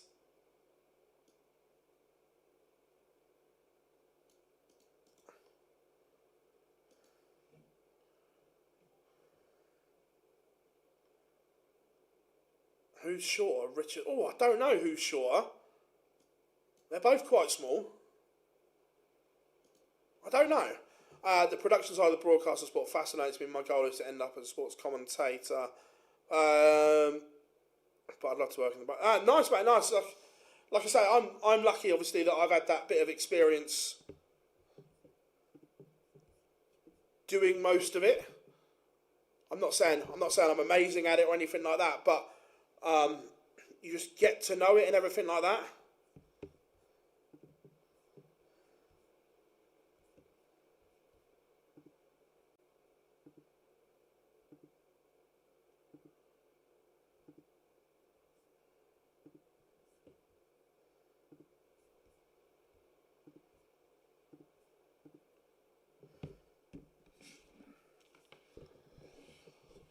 Big chance here for some daylight for Spelt.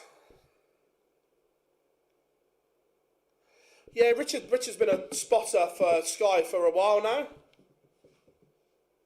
What part do you? To be fair, I loved directing.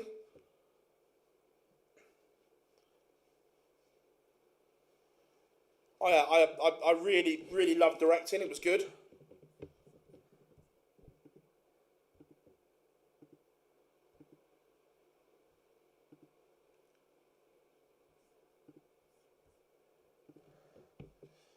Opportunity missed for Spelt there.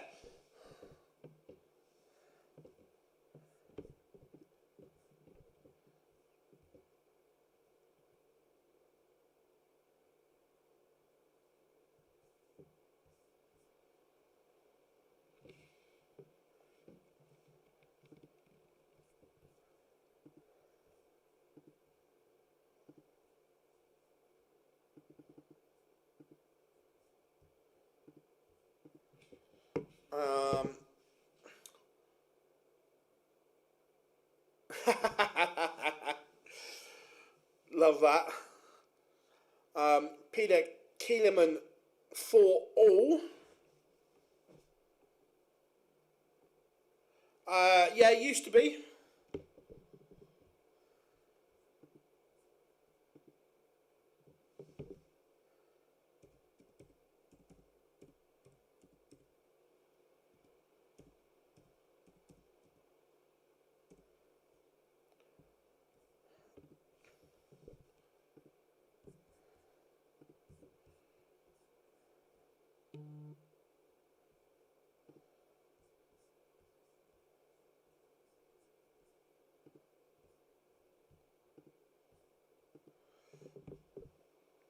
Transport. Yeah, honestly, Richard's superb.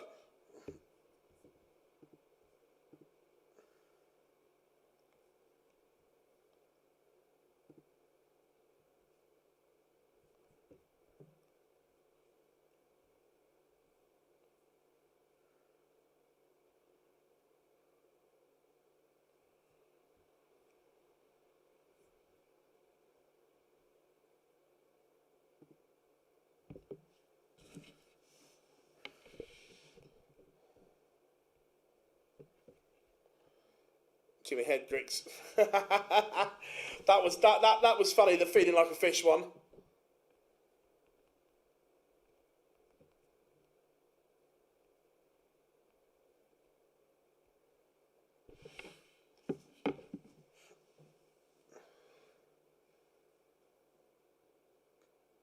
Big chance for another break of throw here.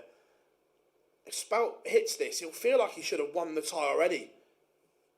He's had more than enough opportunities.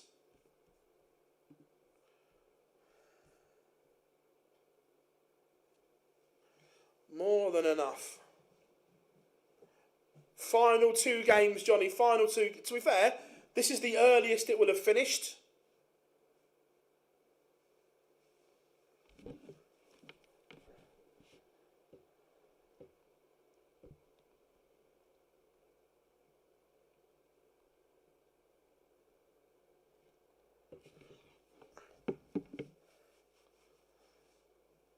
Both could be a leg away.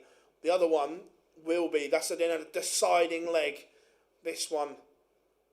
Mark Spelt has had multiple opportunities to get this done and hasn't.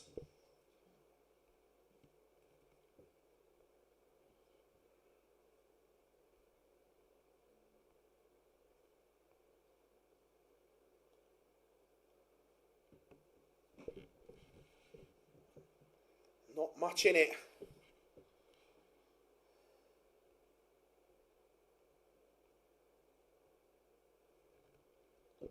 Massive 140.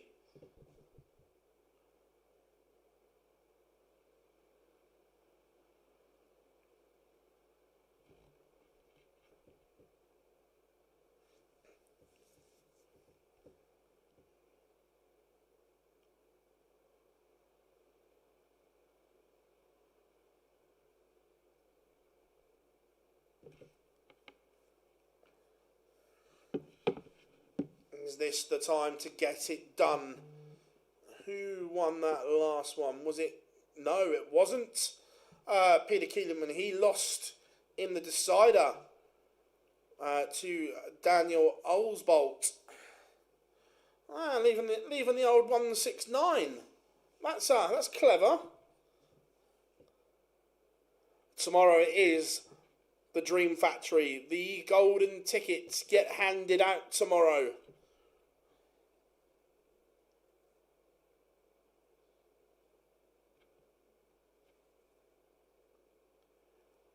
I don't know.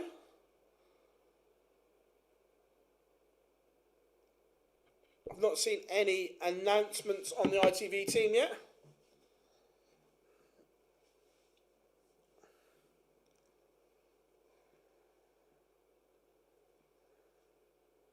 $112 for Mark Spelt.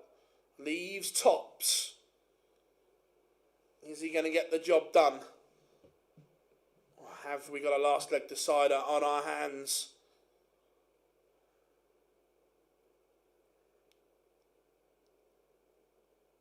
I can't see Tottenham winning at any point.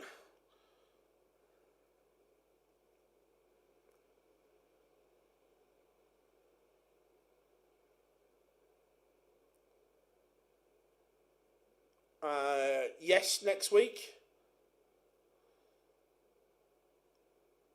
And it is over. Mark Spelt takes the decider. Yes, it's been announced that ITV are keeping it. So that completes stage 1 of Q-School. Now it gets interesting. Now tickets, golden tickets in the shape of a PDC tour card are on the line. The Dream Factory is now in play. Points are reset to 0 and you will score points from round 1. It is all on the line. Dreams will be made. Dreams will be shattered. Join us for the next 4 days to see who gets their card and who doesn't for another year. You guys have absolutely smashed it as always for us. So make sure you smash that like and subscribe button for us because we massively appreciate it. Enjoy your evening, whatever you're doing. I've been Phil Bars. We will be live from 10:45 in the morning, but we will be here live for you all, and we'll see you all very, very soon.